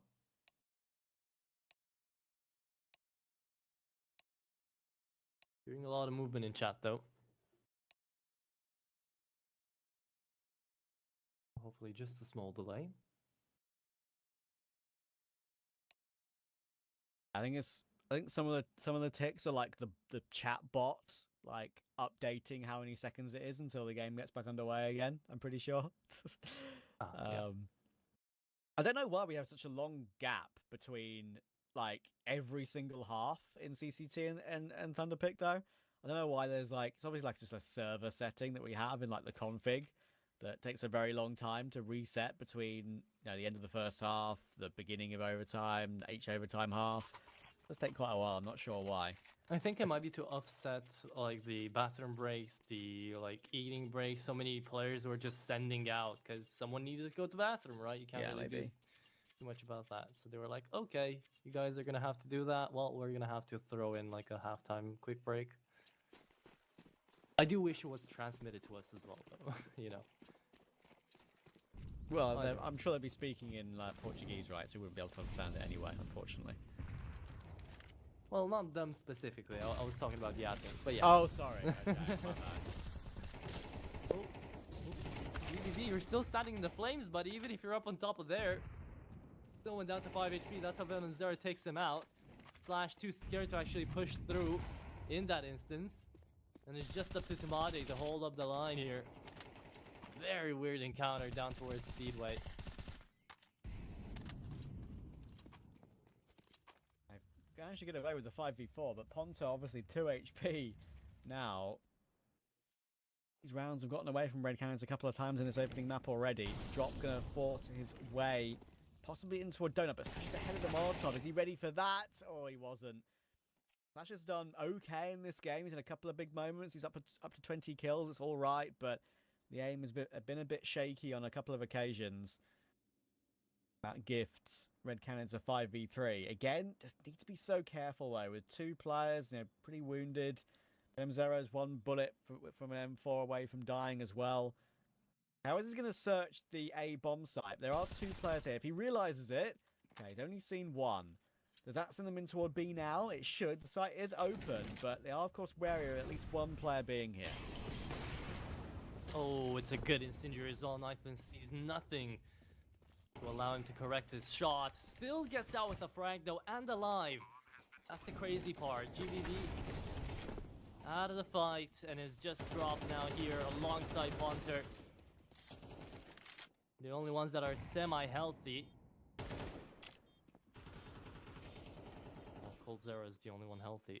There's Nathan taking out one. Cold Zero good for two. It's an Opper's duel, but Drop has got it. Red Canids on map point again. Third one this game. Yeah, another couple of chances coming through. I mean, here, the player that seals around is Cold. It's not the AWP this time, it's him on the rifle. And I'll tell you what, that second kill is some of the Cold of old. That is a kill you wouldn't necessarily expect to get every single time. It's the perfect reaction, perfect spray. Helped up by his teammate on that trading player from Cave. They gives Red Canids a chance to get this one done. Well, of course, possibly another 2 maps to come, but they're in a good position. Of course, group play in Thunderpick is very brutal, very cutthroat, and you get a couple of chances. Of course, with BESTIA in their group as well, you'd expect BESTIA to probably be the team to qualify alongside them, but SELVA are an upset team for sure. GBB going for a swing, gets 1, but not 2. And again, Red Canids have control of B. Oh, indeed they do. Ponter takes care of another, leaves us in this 3v3. Tamati has learned his lesson. You know, he's holding in the angle, but he can't do it forever, so the timing goes bad. On the move, he gets taken out. Ponter connects the headshot, and Cold Zera shows indeed what he is made of. Past, present, and hopefully future. Nathan knifed out, leaves it out. It's gonna be the 19 on the board by Red Canids here on their enemy's map pick. As the second overtime indeed was the last. That is how the first map goes down. That was quite a struggle. That really was for Red Canids. They probably should have got it done in regulation, but SELVA really made a game for it. And it shows, right? I mean, SELVA, as I said, historically with the Team Solid roster in ESL Challenge League this year, they have beat them twice, slightly different rosters with Red Canids having, Phelps and Henny, but still, they've had good results against the team in the past. So to be able to get a win there is a good one to grind over the line. And with Nuke coming up at Tro, that's a tough one for SELVA, knowing their recent results on it. Indeed, it is going to be a tough result, and it's going to be even tougher when you factor in the fact that SELVA haven't been winning anything for the past 9 weeks. So they were hoping for something to change. They still will, but Nuke is definitely not going to be looking fun, and it's up next after a 15-minute break.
welcome back everybody here to the second map of the best of 3. Already we got off to a very, not a strenuous effort, but a good effort out here map number 1 for Red Canids to push over the line and get themselves on map point and series point here on this Nuke, which should probably be the case. It is going to be their own map pick coming up to Cedar Creek. Not a lot of hopes coming out here for SELVA, but Travis, is there anything green on the pastures here for SELVA looking on into map number 2? I mean, see, the thing is that the one, the two maps they won against Red Canids historically when they had their old rosters were Ancient and Mirage, right? They really did need Ancient. They only won 1 in 7 on Nuke, and it includes losses against much like lower tier opposition, and also opposition which they're not actually taking close at all. Like, we're talking in more recent games, like sort of pre-player break, like back in June and May and June, like W7M, Sharks, Bounty Hunters in the previous ECT, 13-4, 13-3, 39. Then they're not getting close, right, on Nuke. And Red Canids aren't necessarily all that right now. I've talked about that at length pretty much, but they're finding these wins against these teams. They're taking, the losses are usually quite close, so I'm not too hopeful for SELVA, I'm afraid. It should be, from this group, it should almost certainly be a BESTIA Red Canids qualification, you would think. Yeah. Well, right now, you also have to remember Bounty Hunters managed to beat them literally in the previous iteration of this tournament on Series 1, right, on Nuke as well, 13-4. So definitely, the grass isn't that green on SELVA's pastures, but I will say there have been some good-looking chances for some of these players. GBB was looking really damn nice on map number 1 out here. Nathan was having his moments as well. Destiny had a couple of good runs through smokes. So if maybe Tamate and Slash come up to the fight and actually help out the side of SELVA, there is a point to be made onto Nuke as we're going to get there that they could take the map. But Red Canids right now, definitely the clear favorites, and the clear favorites to take this entire best of 3 2-0. We're still getting ahead of ourselves though. Map isn't still yet even set up right now, and Red Canids, they might be getting it over their head too. They're thinking, okay, this is our own map pick, this is Nuke, this is a map that SELVA really struggle on as well. We should be done, we should be easy packing up for home. And whenever you're jumping into a game with that sort of mentality, it can always fall apart quickly on the server. So we don't really know what to expect. We can't really say for sure. What we can say for sure is that Cold Sarah had a really good performance. Kawas as well helped out. Venom Zera too even stepped up towards the end, even though in regulations he was almost not there. So we know that these players can perform. We know that they've got something in them. And right now, I would even say, let's actually do something that we don't usually do. Let's check the scoreboards from the previous map. Talk a little bit more about what we can actually quite expect on the next map and off Nuke. Because Ancient was, I'd say, a bit all over the place in terms of strategy-wise. Macro-wise, we got to see some good flashes from both teams, but that was about it.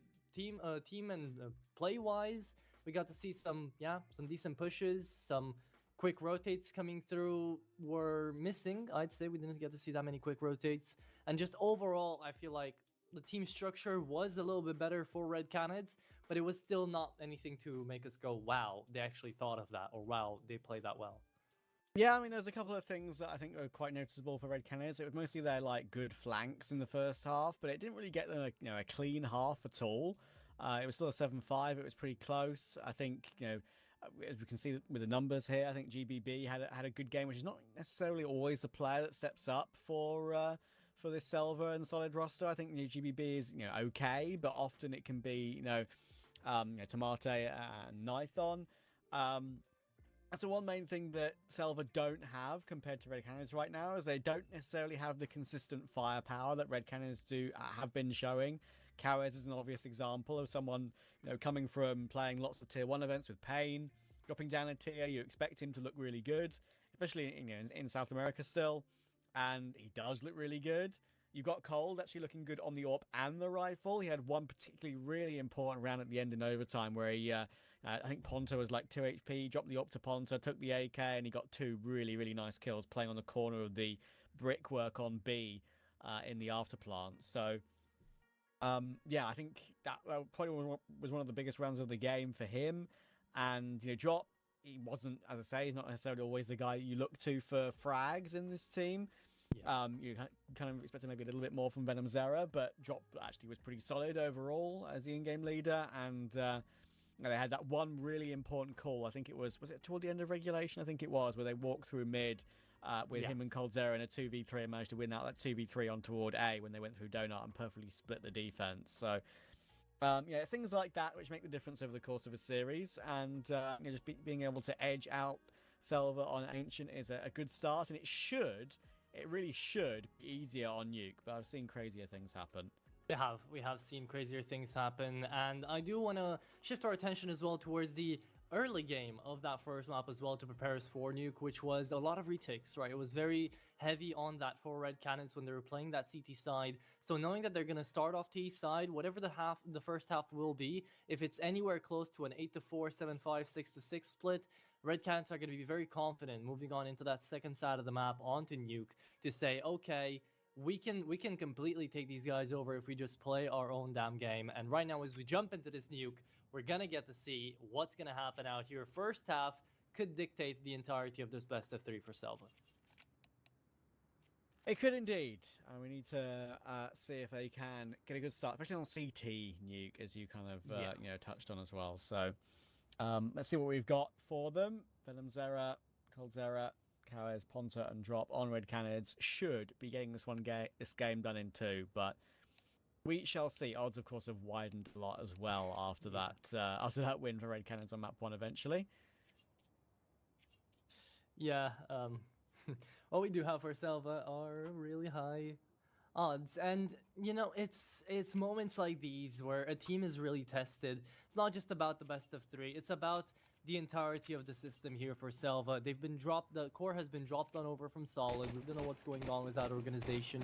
They've all gone away and picked up Slash and, along the way. But now you're moving in and you're not finding a single best of 3 to put to your name. It's really tough on the morale. It's really tough on these guys' just way into the future. And if SELVA can come through all of this and overcome all of this, I think they will make for a really scary roster if they can face all of these adversities. But that's a really big if right now in the South American scene, as RED Canids are not in that spot necessarily, even though they're on the downturn as well. They're not in that spot. They're definitely the favorites coming in through here, and the favorites to do a little bit better in this upcoming season. Oh, coldzera just hit the double goosh there on Tomate. That's rough. Blunt can instantly come through. They're going to try and deny it from single. And actually, Destiny has managed to kill Venom Zera. That's changed the position of the plant. And Cow is under a bit of pressure here from GBB as well. Damage being done. They're trying to get a double peek with the doors being open. There are 2 players in there to try and clear them out. And Drop will come in and help out. I'm surprised they didn't try and force those double doors closed, but maybe because Drop was there as well, they just wouldn't be closed, and he kind of just forced them back open again. This is the kill I was talking about, right? I mean, it almost got 2 there as coldzera tried to get that plant down, but Ponta charged through to make sure it was safe, and then Drop, as I said, also had a door to play with, and then get a second kill to secure it comfortably. Yeah, I mean, in all reality, Destiny was the only one that had a shot at changing the course of that round, because Kawes is the one playing it really well. He just baits in the dualies out there from double door to not peek in further, to not allow him to actually find anything to work with, because if he had, then it turns into a 3v3, which, it's a decent position, can take down Drop from double doors as well, and suddenly everything changes. So well played there for Kawes too, even though he doesn't get any kills. Drop helps him out. And it is that pistol round going to T side already.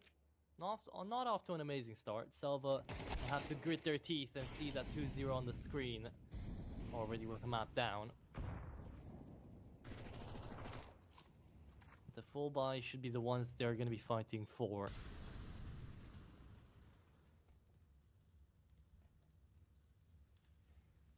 Yeah, only knife on with a deagle here. RED Canids trying to get a cleaner map now, of course, after the struggle that was map 1. Reminder, of course, this is a tournament with these groups in play as well. It's not like a regular Swiss stage. Group A and Group B. Of course, as well, they've quite cutthroat. 4 teams, of course, do get invited straight to the quarters as well. Those high-tier playoff invites are Fury FE, Sharks, Fluxo, and Odic. We've seen Imperial make it through the first series of Thunderpick World Championship in South America. And you'd expect it to be the likes of a 9Z or a Bestia to make it through this one as well. 9Z, of course, have been kind of disconnected from the scene for a little while now when it comes to like invites and big events because they've made changes that have kind of lost their core, and obviously bringing Lucan back after however long, still playing with bringing Adam S back into the fold as well. And the only player that's like one of the originals on 9Z now is Max, obviously, with DGT going off to Pain. Yeah, that was crazy. You know, the DGT move right after he moves. What was it? A couple of days or a couple of weeks right after he moves in towards Pain, they make it to Austin. They make it all that deep run to beat Furia even. It was absolutely insane. And I was saying so many times, like, it's insane that DGT just gets dropped in there and he makes so much work. But it was brilliant to see. Yeah, I wasn't a big fan of that sort of old 9Z roster when they had Davideus as well, of course, and now DGT and Davideus sort of reunited on that roster. And yeah, it's looking great. There's an interesting round here coming in for SELVA because they're going for this MP9 half buy, which is proving to be a lot more popular. I think in the recent meta, MP9's just being so strong and knowing you can get a full buyout in the next round anyway. Committing to the MP9s, allowing Red Canids to, technically allowing them to get a 3-0, but it's all around you need to take with plenty of due care and attention if you are Red Canids. They've already lost one. I know, of course, that Karis is down toward control room, so are they going to reposition here, SELVA, to try and put pressure on him? No, Furia made this buy so many times already for a reason, and that's how they got.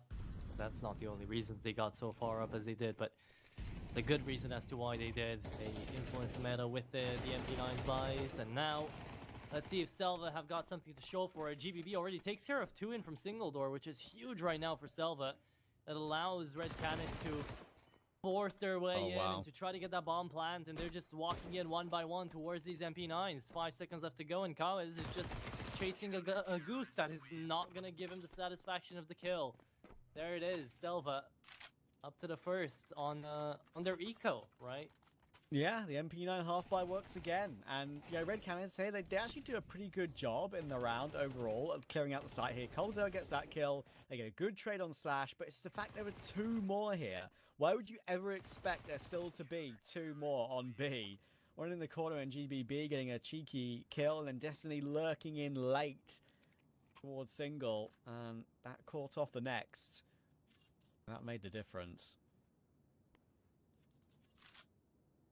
Did indeed. Now, back pause out quickly here for Red Canids. Again, the only ones throwing these out, giving themselves a moment to breathe and figure out the next round. T side here is going to take any rounds they're going to be given. And in all reality here for Red Canids, the minimum aim they've got their sights on is going to be 4 on the board here for T side. And they can still go decently confident into the second half on that CT side and say we can make this work. They're already halfway there. Now it's going to be a full investment, a force buy. Running on down towards the B-bomb site again. This time Tomate, the one to hold. 13 bullets left in the mag after a quick spray. That grenade does great damage on Venom Zera. Big 1-for-1. Tomate's going to try and get away, but he should just get caught. And he might just decide to stand and fight, and he does. He realizes that's probably the better option, and he does well to find one more kill. But always going to be traded. That does open up the B-bomb site again, and Drop is confident to try and clear out double. You know, there is a risk of someone being down towards secret straight away. He's going to smoke that off now with Slash there too. That is a pretty critical smoke, because it doesn't just block out one player, it blocks out 2, and because of that they immediately try and reposition, and they might just say, let's just fall back. Indeed they are. Pulling in the plug early to keep up their economy out here. Not a bad call, but one that shows that they don't really have that much confidence in themselves to pull through these sort of rounds.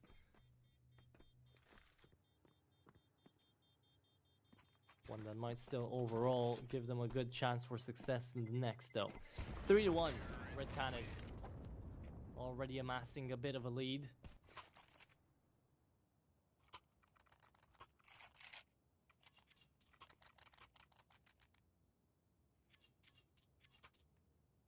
And that's still the difference that Valve are not gonna change even if years pass. Or the economy difference, right? The T side just lost a couple of extra players, but they got a bomb plan down. They had worse economy. They still managed to make this buy work entirely. Whereas SELVA, with 3 guns saved, with still utility in the play, they won't get a full-on full buy, and their economy will still look worse than the T sides. Top lost something there, and it was a smoke. I find it again. Finding underneath the a little bit of the step there underneath the ladder. Be all important, obviously. So SELVA now down to this buy. The up of Nithon with the saved weaponry they had. They could drop some weapons over, of course. Canids willing to take a heads-up fight into a garage. The risk of the AWP possibly being there. Martel once again play ramp as he should. Little gap there being held to see a foot, and as soon as he does, he chucks the incendiary and falls back to a different angle.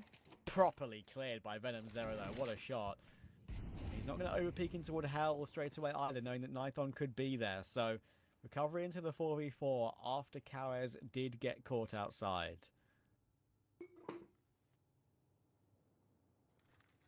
There you go, Cold Sarah. Would have had a timing on the Ven player. GBB though is gonna go back up, and the 1v1 later, GBB is the one to come out on top. Could spam through the hut as well, but doesn't want to lose his bullets. And I think he's going to jump through. 1v1, and it's destiny to fall. There you go, Venom Zera, great round out here. They don't want to save the AWP, interestingly enough. They don't even get a bomb plan off. And Red Canids, 4-1, are looking really damn good.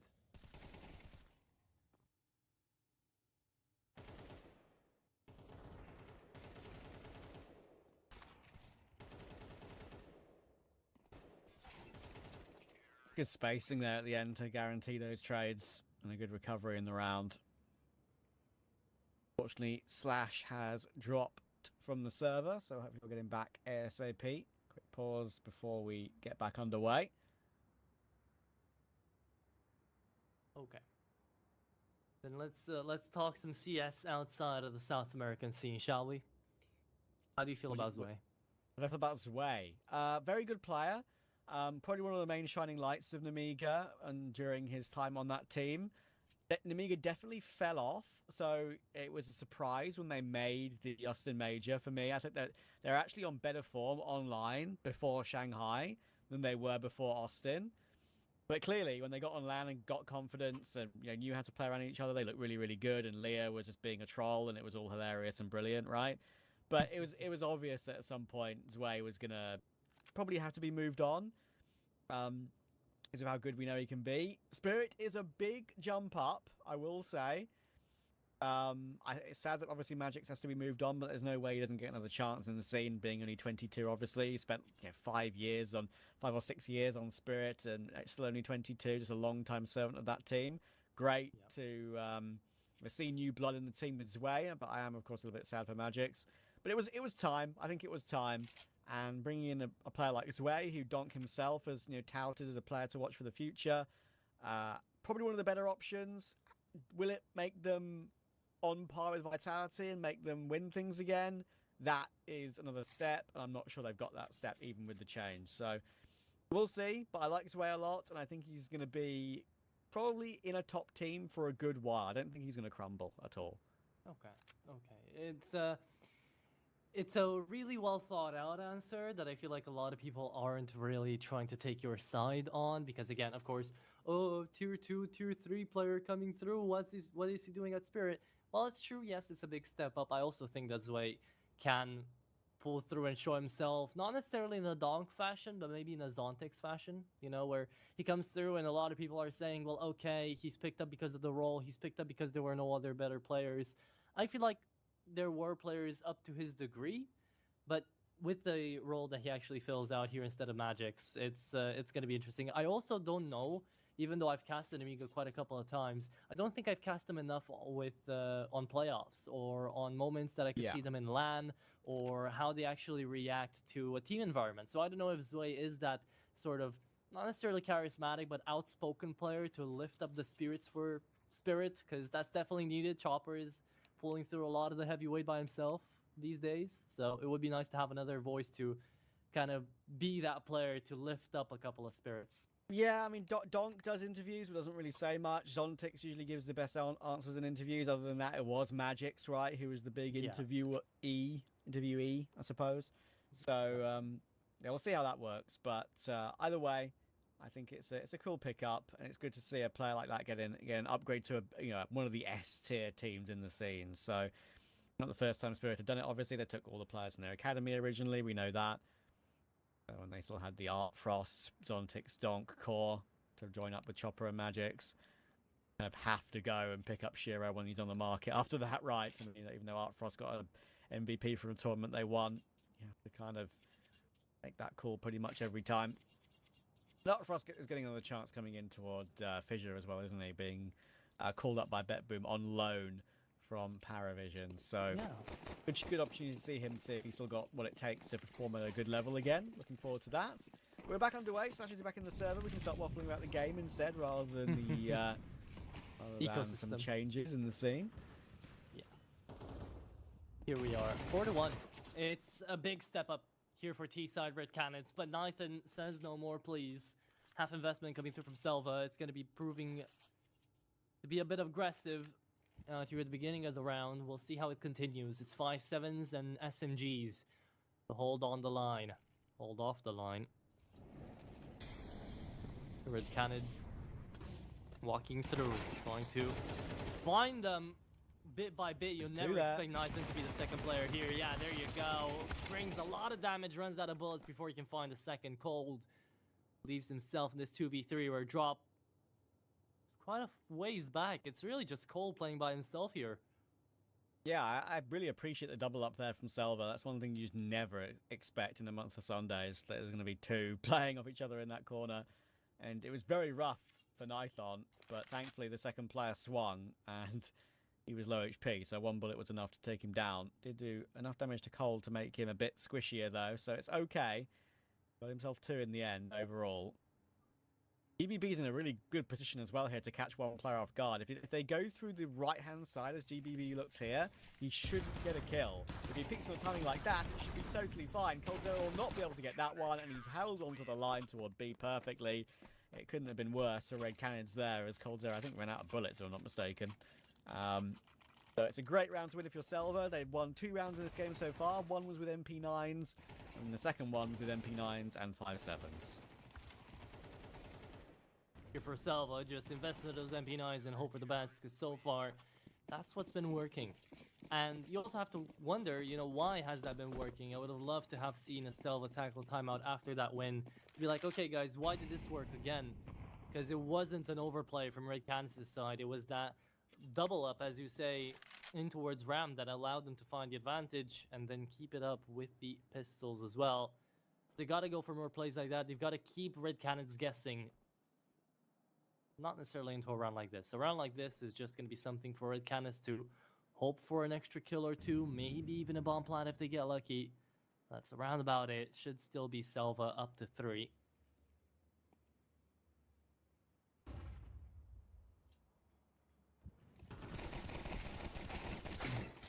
Oh, okay. He only gets 1. He almost missed a shot, but it should be okay. Everyone's been picked up, though. Hang on. Okay, now it's all good. No, it's all good. There's a second player coming in to help out, and Slash will recover that M4 after getting 2 kills with the MP9. So, to get their thirds. And RED Canids' money was pretty terrible, so they aren't able to get a perfect buyout in the round after. Still a couple of Galils in play. But they won't be unhappy with the damage in that previous round, considering the weaponry they did take into it. I've also been seeing a noticeable amount of teams. Remember back in like 2021, maybe 2020, we got to see a lot of teams running a force buy with a Macton still in there, trying to be a bit more aggressive. I have not seen that almost at all, especially into the South American region here for T-side teams. They usually take 9s, right? They usually go for Mac 10s. Mac 10 does have its bonus as well, right? Compared to a Tech 9, you might say, yeah, the price difference is there, but even for a half investment, I'd say if you have just one Mac 10 running around and getting enough space, having that extra amount of bullets could save you sometimes. But that is very situational, of course, so I guess that's why a lot of people aren't using it anymore.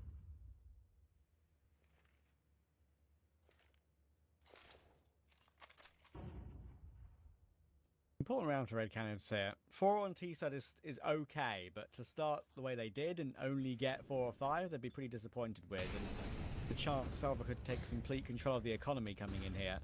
They've already got our buy in arrears because of winning a couple of rounds, of course, on an eco. And drop will be stopped by Slash. They now know that Ponto has made a push and a position toward that door position, and they will be able to hop their way down. And Venomzera did kill Nighton. This is going to be the important frag, and Destiny did just try and look to find him, but it didn't work. And as you say, they had space elsewhere, and that's going to work out for the round win. Yeah, see, this was a very smart round coming through from RED Canids. It's a standard to a certain degree. You throw all your flashes, all your smokes, all your setup in towards A, try to get the players in there, and then fake it in towards B. But the difference was, were those two players actually selling the fight in towards A, peeking on in, Slash going in and finding the kill onto drop, actually even sold it even more for SELVA. So they weren't completely ready, and then Nighton just gets sideswept by a double push from Cold and Venomzera down on B to secure the round, get the bomb plan down, and leave us up to 5-3. And see, now we get to see the attack pause coming through from SELVA. Long time coming, but we'll see if it actually is going to help out with anything.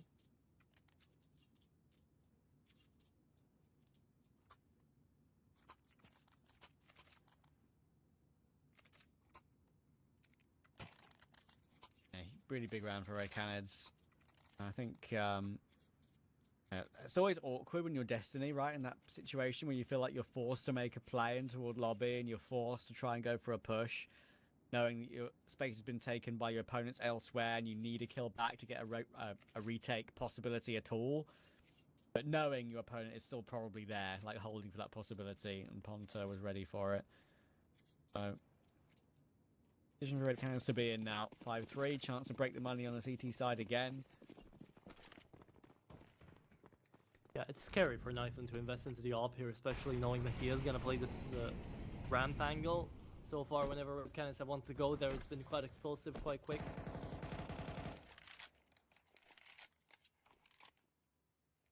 Mark the 3 scoreline as well, as you say, right? Could break the economy here for SELVA, and suddenly from 5, which is still seemingly retakeable, you could turn it up to 7 for RED Canids. From which SELVA are really going to be looking down the barrel of a best of 3 loss here to start off this Group A.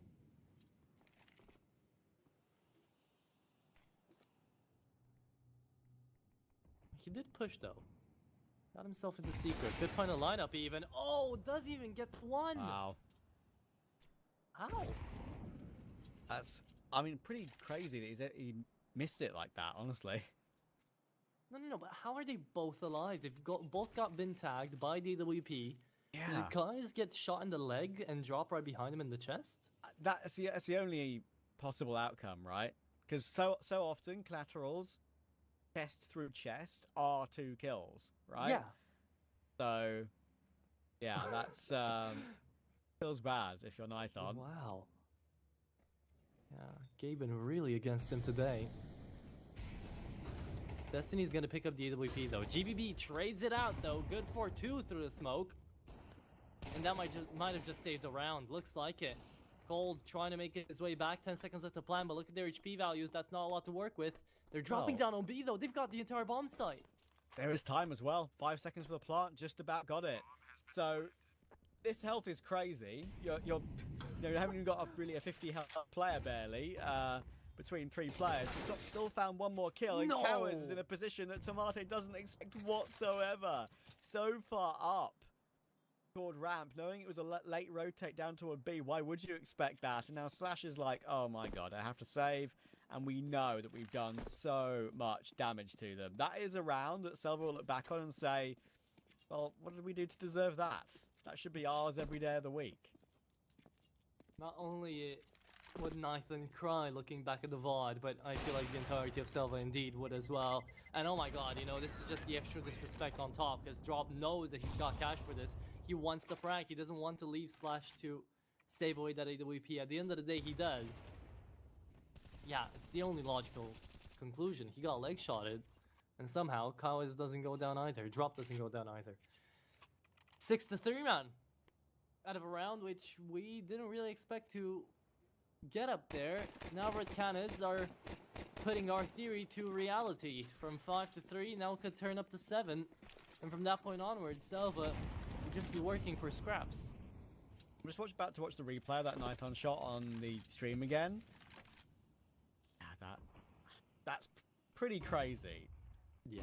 It is the angle. It's like, it's the worst it's the only possible angle that sort of thing can happen, right? When you're coming up secret stairs and you have like a lower angle and you're kind of shooting up in a way. Like gone through his crotch into the chest of the second player, not killed him. Pretty crazy. Damn. Talk about bad luck, right? Yeah. Talk about bad luck. Sometimes it's not your day. Yeah, sometimes your opponent's having just a really good day. Love that one he actually said, by the way, in the moment. It was... Oh, that's actually... legendary call. Giga smart from Drop there. They actually don't know Slash is here, but Drop's actually the bomb carrier. So he gets that one kill, realizes there's a possibility he could get pushed with more players coming in from ramp, and gets that bomb out of there toward T-Roof straight away. Hilariously, he goes back in toward lobby. There's a slight risk, but I think they're going to be okay now. It's only a USP remaining. AK's been found, but they know where he is. They can drop down toward B. Even if they don't kill him, they probably should anyway. Could be a trade. There's no risk. I'm will decide, look, I'm not taking any gamble here whatsoever. I'm going down toward B. I'm getting the bomb planted. I'm not losing a silly round here. And, yeah, awkward for Drop. Quite amusing that he had no idea about those players pushing in through, those extra players pushing in through lobby and hut. Well, smart to begin with, trying to get that bomb out of there cleanly. But, again, there's no gamble. Damn. Marte will just be allowed to get away. Hates his ankles. Broke them twice already. I think he fell there, but actually didn't take any... Wasn't he 16 HP before? I think we heard the sound cue for breaking ankles, but I think he didn't lose one HP. This is a very interesting map for bug finds, I guess. Well, bugs. For interesting moments. Still though, my theory comes out true. It's 7-3. And from this point onwards, I'm not smoking any more copium here for Selva. I mean, could have been a round, could have been a half, could have been a map here if their CT side panned out differently. But since it's not, RED Canids really are flying through this first map. Well, they tried to fly through the first map. It got close. It wasn't easy, but they've gone over that hill. They managed to actually hike up it and become the victors. And now they're just looking to clean up their prize, which is gonna be a best-of-3 win. GBB pulls early outside and in from garage. Nathan breathes a little bit of life into this round, but it's not all of it over. Smoke. No, there's an issue, and Drop has put so many bullets through that smoke into a garage that he's not ready for Destiny re-swinging. So, yeah, complete gamble doesn't pay off. Probably a gamble to put so many bullets in like that was never going to pay off, to be fair. Now, Ponta's in a good position all the way through ramp. I don't think they know he was there, but now they're aware of the possibility after him taking so long to get through. Might get one kill here, but any more than that seems unlikely. Hoping the Heaven player overpeaks. Chance for 2. That's the only way back in. Mate is looking for the Hell player, right? So this is nice. But I love the trigger discipline here from Ponter. It's so smart. It's so well behaved. 35 seconds. This is a Ponter 1v4. I want to see it. He's behind all of them. Knows where the bomb is dropped as well. Sees Destiny. Still holds the line here. There's no world in which Destiny checks back either.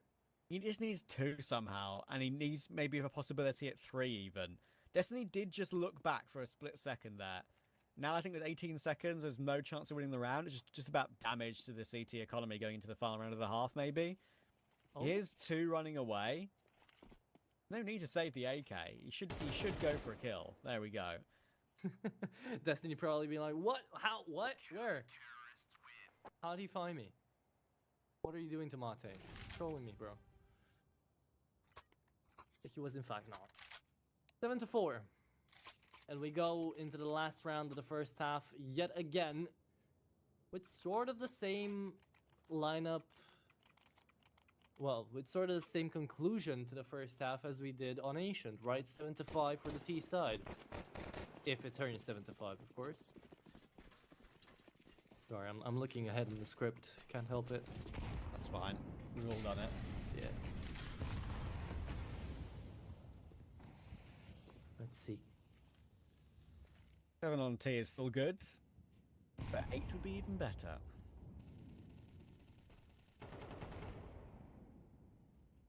I mean, already this is the point where I'd be expecting a little bit of overconfidence to come through, and there it is.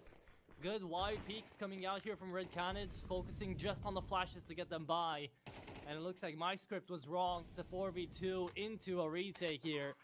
That GBB and Tomate can't really hope to do a lot in. They're both coming in through garage. They're both coming in through outside.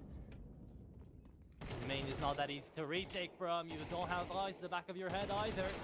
So that is going to be an 8-4 split indeed, in which RED Canids on T-side Nuke managed to make a little bit of mush out of SELVA. Yeah, that just really shows what should be the RED Canids result, I think. Now going on towards CT side, I'm expecting them to close this one out pretty comfortably, especially if they find a way to take the pistol. I wouldn't count SELVA out, but I think RED Canids have been a little, just a tiny bit better today. Not by much. Not by much. Especially on map 1. But it deserves to be mentioned that SELVA never had an opportunity to actually win that map 1. It was always RED Canids having the map points first. I think it was, what, 12-10? And then in the end, the 2 where they had it, like, what was it, 18-16? And they closed out 19-16. So yeah, they always were the team that had the map points first.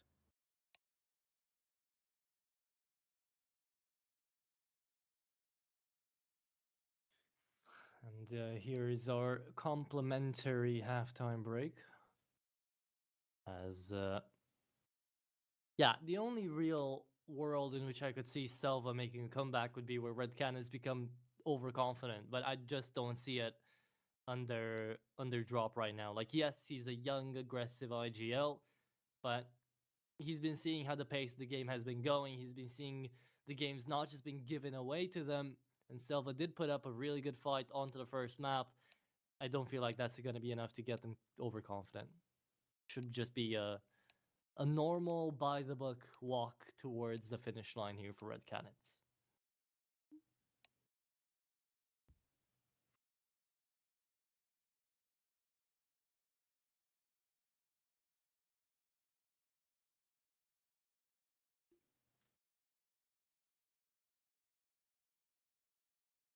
And sadly, it would be another loss in a row for SELVA, right? I mean, you have to go back quite a way to like pre-player break matches, obviously, since they, if I want to make this loss streak even longer, but recent games, which are 3 recent games, XW7M, 2-game Bounty Hunters, losing 0-2, 0-2, 1-2, and then back pre-player break, losing to Players, America, W7M, before I think they were XW7M.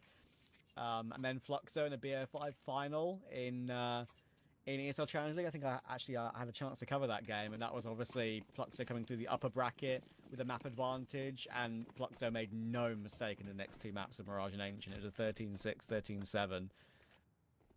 So, yeah, totally comfortable for them on that day, and shows that SELVA / Solid are not really in a position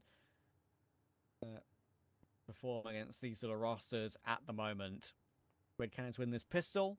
I think they are well set.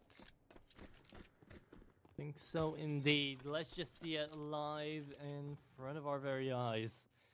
As Red Canids realize this is going to be a full-out B hit. You get to see the flanks already underway, but the player is already inside of the bomb site. Good Molotov towards the back of the Ram 2. Destiny takes care of both of them. To find them here at the entrance of window. Should be a free bomb plant as well. 3v5 on the retake with no defuse kit. Good luck, have fun. It's a game still here to be played. One tap back for Venomzera. But with no kit in play, makes this one pretty impossible. Venomzera might just try and force his way out now. Canids has won his duel though. And they are playing quite defensive here, are SELVA. Sure, the bomb plant's in a good position for them. All three to a double door. It's pretty much in the open. And yeah, I mean, Cold is already committing to the save. So Canids is going to go and join him. Cold can buy a helmet for 350, I believe, in the next round. So, chance for a good force buy.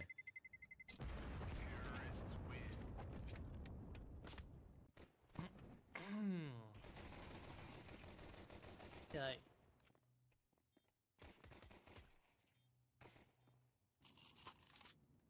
Here we are, 8-5, a force buy coming through from Red Canids on their CT side. It's cold on the scout, baby. That is something you always like to see. Something that's definitely going to be a bit of a blast from the past. Didn't even buy the helmet. Yeah, I just wanted the scout only. Fair enough. And we shall see if this is going to be turning any heads. Cold. Oh, that timing on the peak actually doesn't allow him to see the players jumping right in front of him. Slightly strange there to hold the angle where you can't see them running out. I mean, you kind of got timing by how they ran out just straight out toward outside, to be fair, with kind of no care in the world. But yeah, kind of frustrating to invest into that scout and only get one tag. But there we are. Can't get it right every time. Hey, even one tag is better than no tag, right? Interesting crosshair placement there from Haunter. He wants to look both lobby and entrance at the same time. I don't think your eyes really do that. So no. Not going cross-eyed, we're going invert, like the opposite of cross-eyed. Yeah. I can do that. I know there's some people that can, but I really cannot. wonder. I really wonder if they can see out of both eyes like clearly, or if one of them just goes blurry while you're paying attention to the other. I don't know. But for me, it's a case of it just being double vision, I think, and you can't really see much anyway. Because I've always, like, when I was young, I had like an operation on my eyes to like cure like a lazy eye. There's a better name for it rather than just lazy eye, but yeah, I still kind of need glasses for it now. To keep the muscles strong, but on the computer it's not an issue because I'm close up to the screen and it doesn't strain my eyes really actually. But long range, watching like major in an arena, for example, that can tire my eyes out and make my eyes still turn a little bit. So need the glasses for that. Need stronger glasses for that, I think. So it's tough. It's fine. For my regular life, just walking around and at home, I don't have too many issues. I don't know, man. Getting glasses is an adventure in of itself. I never liked the idea. Contacts. I don't want to do that. Yeah, I'm scared of contacts. I can't do that. Me too, dude. I don't know. Not for me. I know people that can literally just plop them in there, and I'm looking at them like they're psychopaths. I know. It's not for me. Cold should get one kill here. Oh, he's got two actually, and Canids has found a frag with the 5-7, and suddenly, on what was actually a full eco here, and Nitron's just jumped into Cold. That makes him do more damage to him, and Canids is there to trade it. What a crazy round for Red Canids to win, and that's going to be a heartbreaker for SELVA. They've not built up much money at all. They have an okay buy coming in here still with only one pistol, but that keeps the gap at 3 for Red Canids. Crazy. What a crazy round to find your first CT side round in as well, right? Because this is what gets the gears turning. This is what is going to get Red Canids up to a potential, strolling rounds, up to a potential momentum. SELVA have already had quite a couple of rounds where they're going to look back at the bottom. They're going to be sad looking back at it, that's gonna be one of them. Just adding up to the tally. Never fun.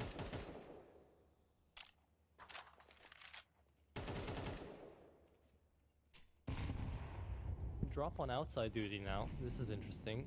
Cold has moved away with his AWP in towards the ramp. He might be needed there because Destiny's already made the cross through the smokes. And SELVA are itching for a run out of trophy room.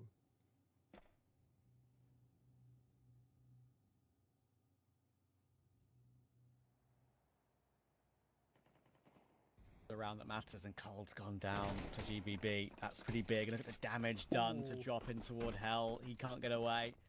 It's honestly, you do have a couple of players here, and Cowies is going to choose to fight with Ponta as well, and they could just win the round straight up. Oh, he's done so much damage, and Cowies will surely call that to Ponta. SELVA will do the right thing here and fall back away, because they should assume that Venom Zero has rotated down to help out toward B2. Venom Zero is going to be making a lot of noise, and he needs to win this duel towards Destiny somehow. Destiny's not been able to stop him from working his way up the vent, and he was the one player that was healthy. So all of a sudden, it's Tomate and Slash with 19 HP between them, trying to win a 2v2, and now it's incredibly unlikely for Slash. He's going to try and go through the smoke toward Hut, though. That could be the one thing that works out for him, because now they have no idea where he could be. Unfortunately, there are defuse kits available, and Venom Zero is just going to hold it, and somehow Slash has got away with the op to save it on T-Roof. What a crazy back and forth round. Oh my lord, Cow is your savior. Right, this is it right here. He finds the headshot and then seemingly 2 more kills with all that damage. But at that distance, Cowies isn't even sure himself if he found all that damage or not, right? Can't see the blood spatters, can't be sure that the bullet's connected. So he's telling his team they might be low, they might not. We don't have the time to communicate all of this in a complete dogfight. So the fact that Ponter does manage to find that kill onto the Heaven player on Tomate kind of ends the round off right then and there. But still, a nice attempt coming through from SELVA, but one that perhaps they should have gotten more out of. That was a forced investment. Cold goes down, drop as well, and they make a 3v5 work for Canids. Yeah, that could be the round that really puts a nail in the coffin for SELVA in this particular series. Of course, they have somehow, thanks to Slash, been able to keep that up for Nython. But it's only Deagle, Tech9, P250 around that.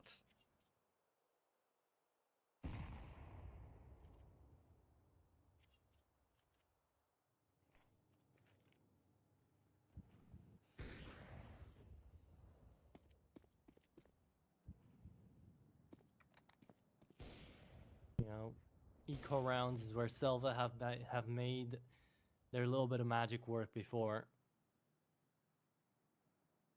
Remember the 5.7s and the MP9s of the first half. Maybe now can be another time where that magic can be worked. Good grenades though being thrown out, and it's Nython on this AWP trying to catch off drop. Timing's great though. Oh, Nython has got the right idea. Slash is going to try to get past. Will he be able to do so? Indeed he does.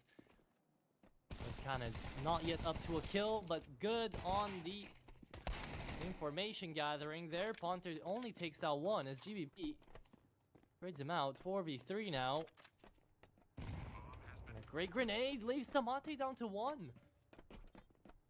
Wow, how's he got away with that? And because of that, they're gonna save, yeah.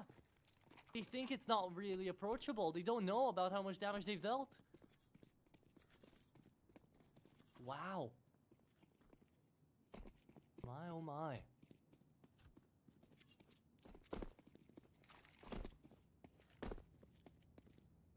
You think this is an overlook coming through from drop? Well, I think they're just playing the safe game here, you know? Like, overall, Yeah. I think they're playing the safe game. Because it's like, they could go for that still. And they could probably find a way to do more damage to the team money. I mean, they don't have to, you know, worry too much about future, but I think here, when you haven't built up so much on CT side, and you know you have the ability to fall back and save, and you've still got what will be a 3-round lead, you're only 3 away from winning, I think it's a fine decision to save. It's annoying, but it's fine. Yeah. Again, truth be told, had we been in their positions without the X-ray, we'd probably make that call as well more than half the time. Just to indeed try to play that safe game. So was a bit of a unilateral, retake attempt as well. All of them coming in through a ramp doesn't always yield to the best results. So all in all, a save that does get made and that could hinge the pace of the game still in favor of Red Canids. Another tech pause though coming through, hopefully just a quick one. GBB undeniably, by the way, the savior of SELVA on map number 1 that almost got them to a success. Here on this map, he's still there, just not as much, not really a carry force anymore. SELVA are working as a unit.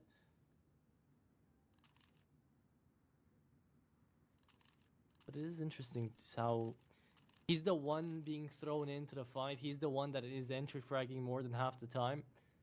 And he's still actually finding quite good success when it comes down to connecting opening frags, to getting a path open here for the SELVA teammates, and them trying to work up to it, half the time not having enough players to do so.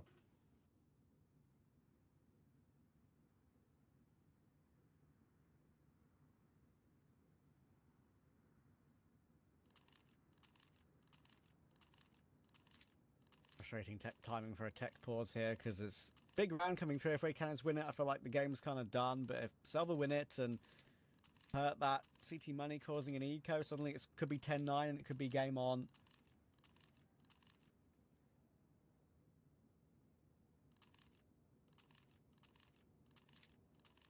Yeah. It was SELVA calling for this technical pause, I believe. We're back underway now, thankfully. There we go.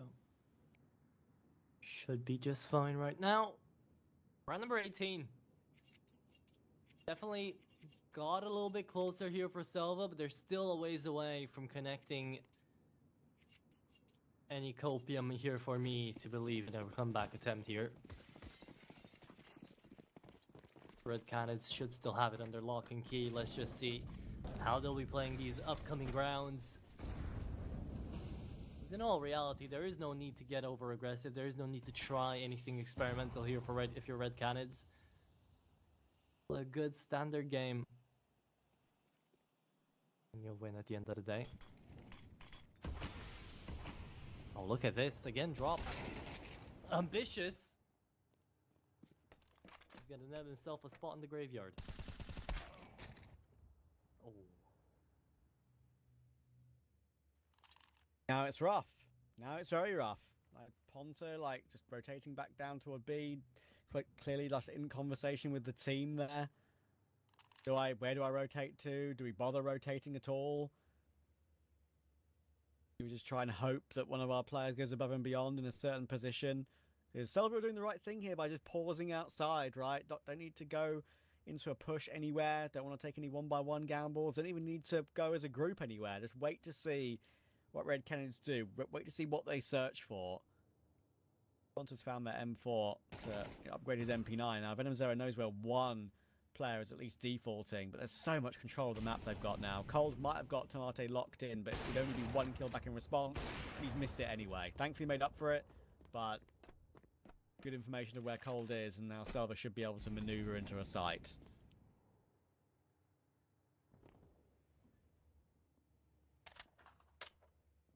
V4, 10 seconds. There's that bomb going down, and there's a round going out like a light. 10-8. We look at economy, we see Red Canids still playing the CT side, will be forced into investing alongside the AK and the A1S saved away from this round. But I don't know how much good that this is going to be doing them. They still have to attempt the next round either way. They're too close to not try anything.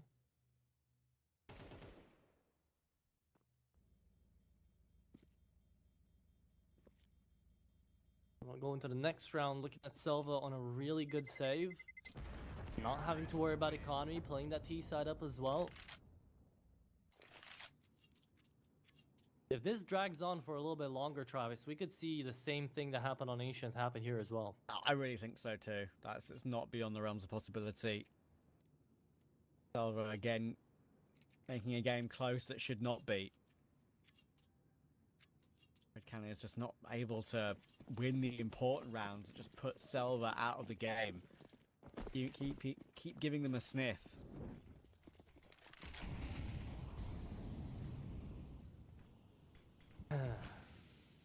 Okay.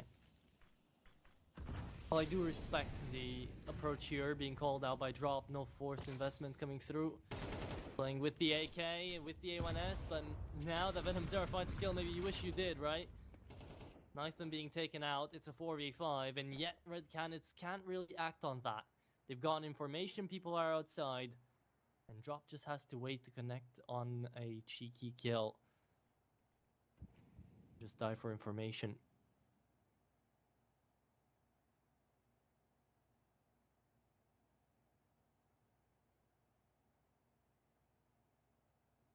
And look at how this is being played out as well, right, Ponter? Playing up in towards B, trying to hold up ramp, and you've got Venom Zero, who's already found the frag, just hold up into A. While waiting for someone to make a move, and that's the first move made. Tomate takes out Drop. Kind of makes SELVA move back, it looks like. Yeah, that's just a good protocol there from SELVA to have Tomate come late outside, because there's always a risk of you getting like tracked and traced by a couple of players that maybe were in garage that could have maybe caught you. But Venom Zero is in a very good position here. Is Tomate going to be aware of the timing? He's not. Venom Zero checks it. That's huge. We've seen RED Canids win a round like this already, and it was with less, don't forget. It was with USPs and 5.7s, and that was pretty much it. We've got an AK on Venom Zero. We've got the M4 still on Ponta. Cold and Cowes will have to try and bait for them somehow. Make a sound cue toward heaven, maybe, and try and remove that possibility. But Cowes has been found. Will that matter? Will that matter? You've got the pinch to come through now because Ponta's about to deal with one coming in from heaven, and Venom Zero is doing incredible work. And look at that. GBB caught in main as Cold Zero provides the fake, provides the distraction, and RED Canids won another low investment round. An AK, an A1S, and that opening frag has so much weight behind it. Really well played from Venom Zero and Ponter. They played amazingly. Timing goes up in their favor too. And the protocols as well, right? The USPs getting themselves traded out. Venom Zero gets to stay alive only because of Cowes falling down first there. GBB getting caught off as well by Cold, as you say. And SELVA absolutely decimated. There was a big game changer in that as well, which was RED Canids could take their time. The save consisted of 2 defuse kits as well, so they didn't have to worry about that. And now look at where we are, 11-8, 2 away from finality on this best of 3.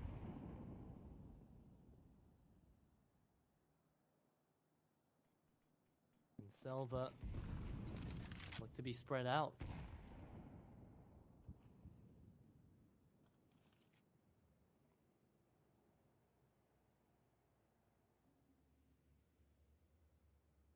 And they hold on to this game somehow. Is that going to be the straw that breaks the SELVA back?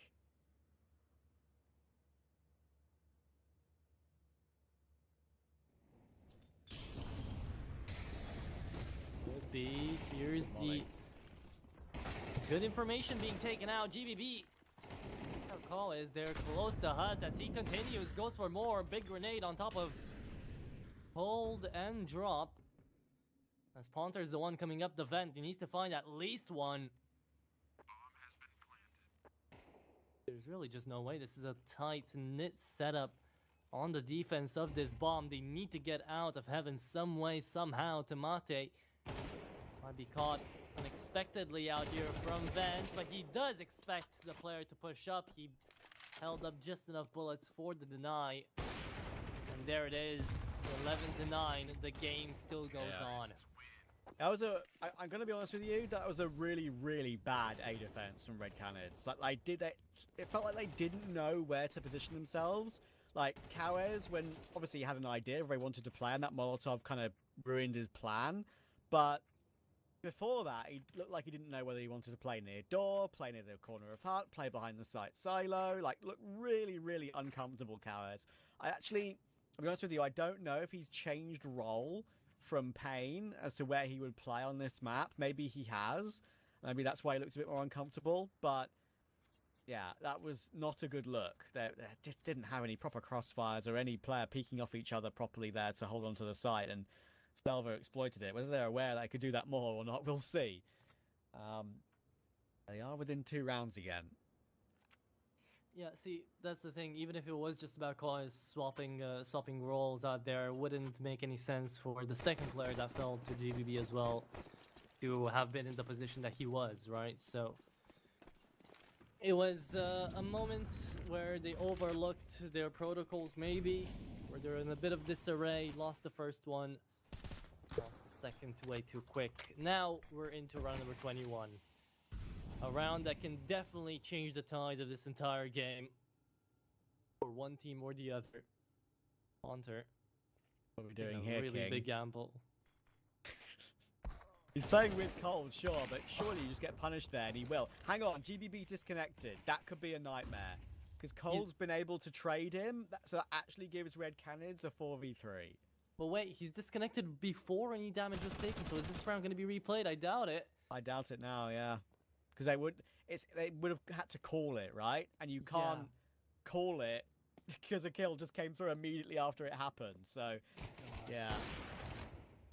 Okay. Well, now because of that, Cold is just going to keep playing his game. 17-11, by the way. And that's RED Canids in a really unfortunate turn of events here for SELVA to get the map point.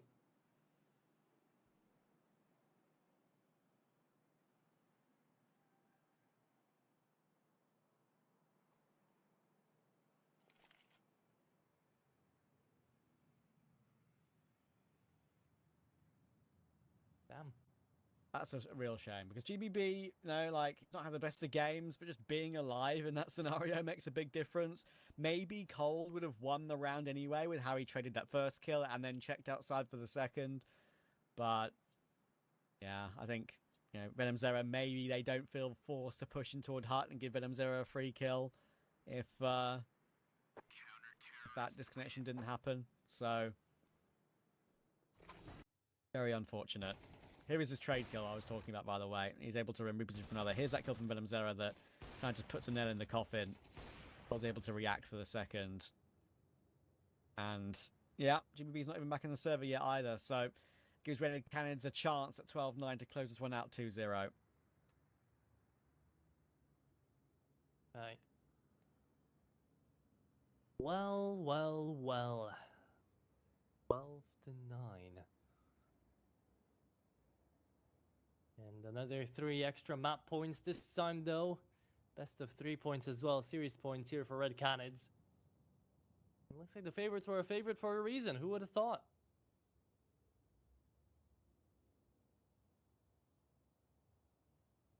Still unfortunate here for SELVA. I mean, you gotta give it to them, man. They didn't go down without a fight, and it definitely went better than most of their best of 3s do as of recently. But no one's gonna pay attention to how it went.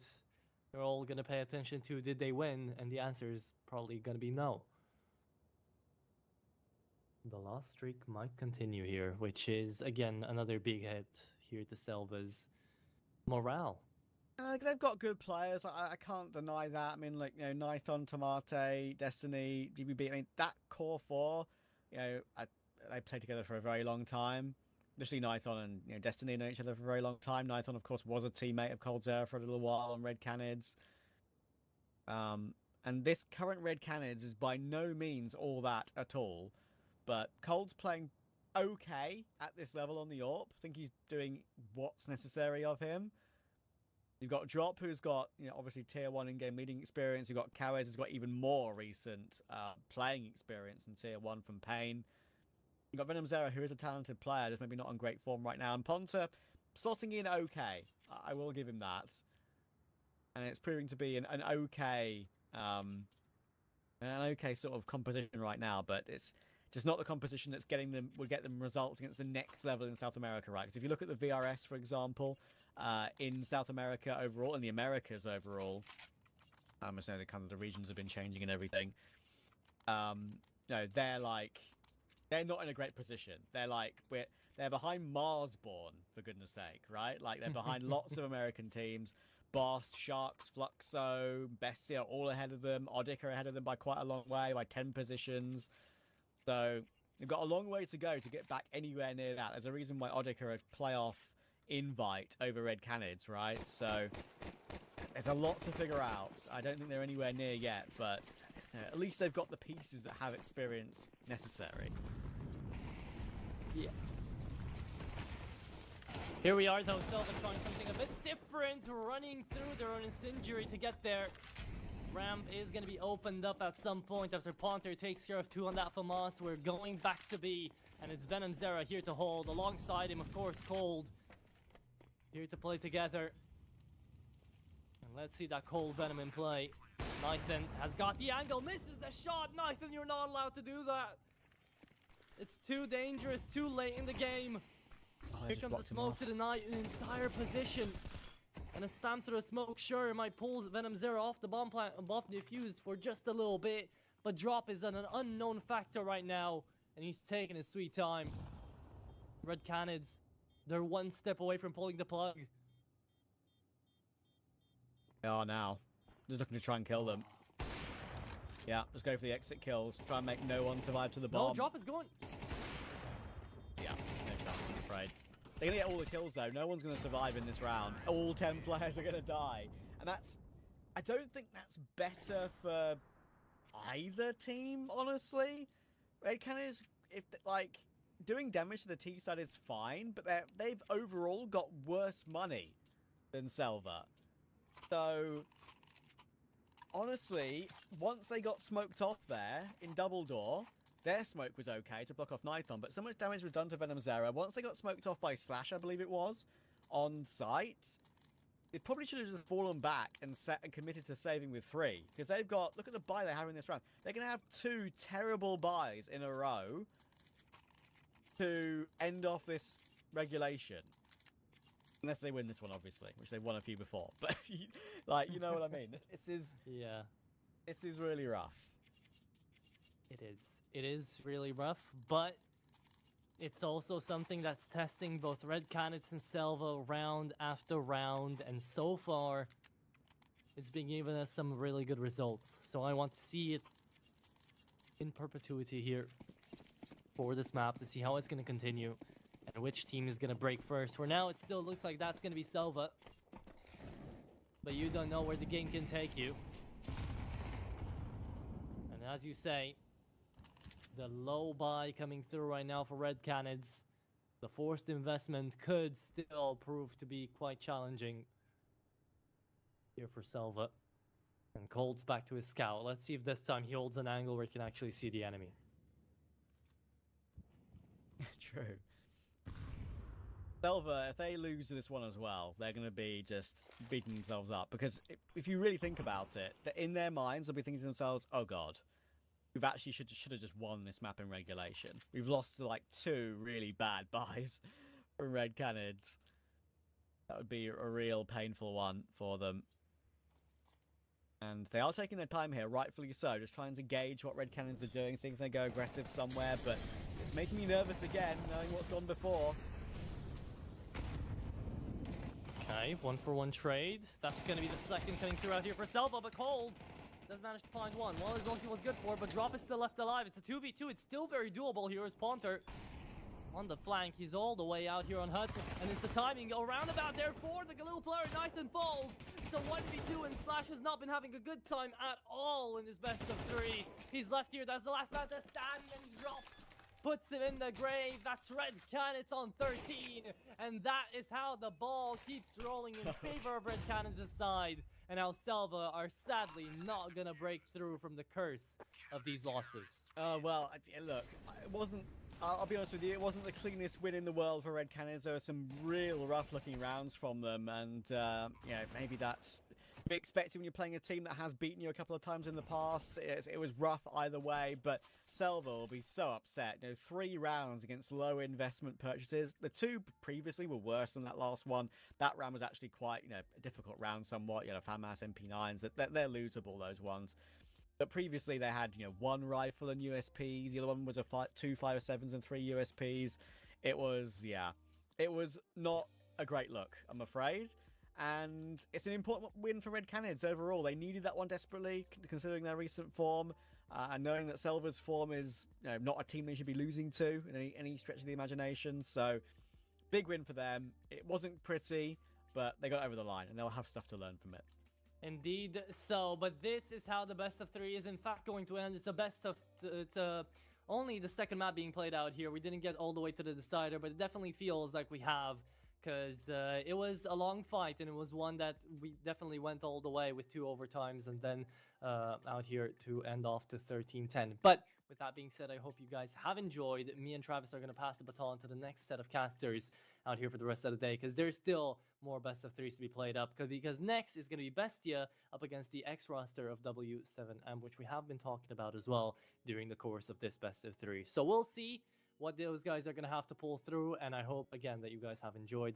Keep on watching, because Thunderpick has got more to give you.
Welcome back to the Thunderpick World Championship South American Qualifier number 2. I am your caster. Yeah, not host. Usually I'm a host.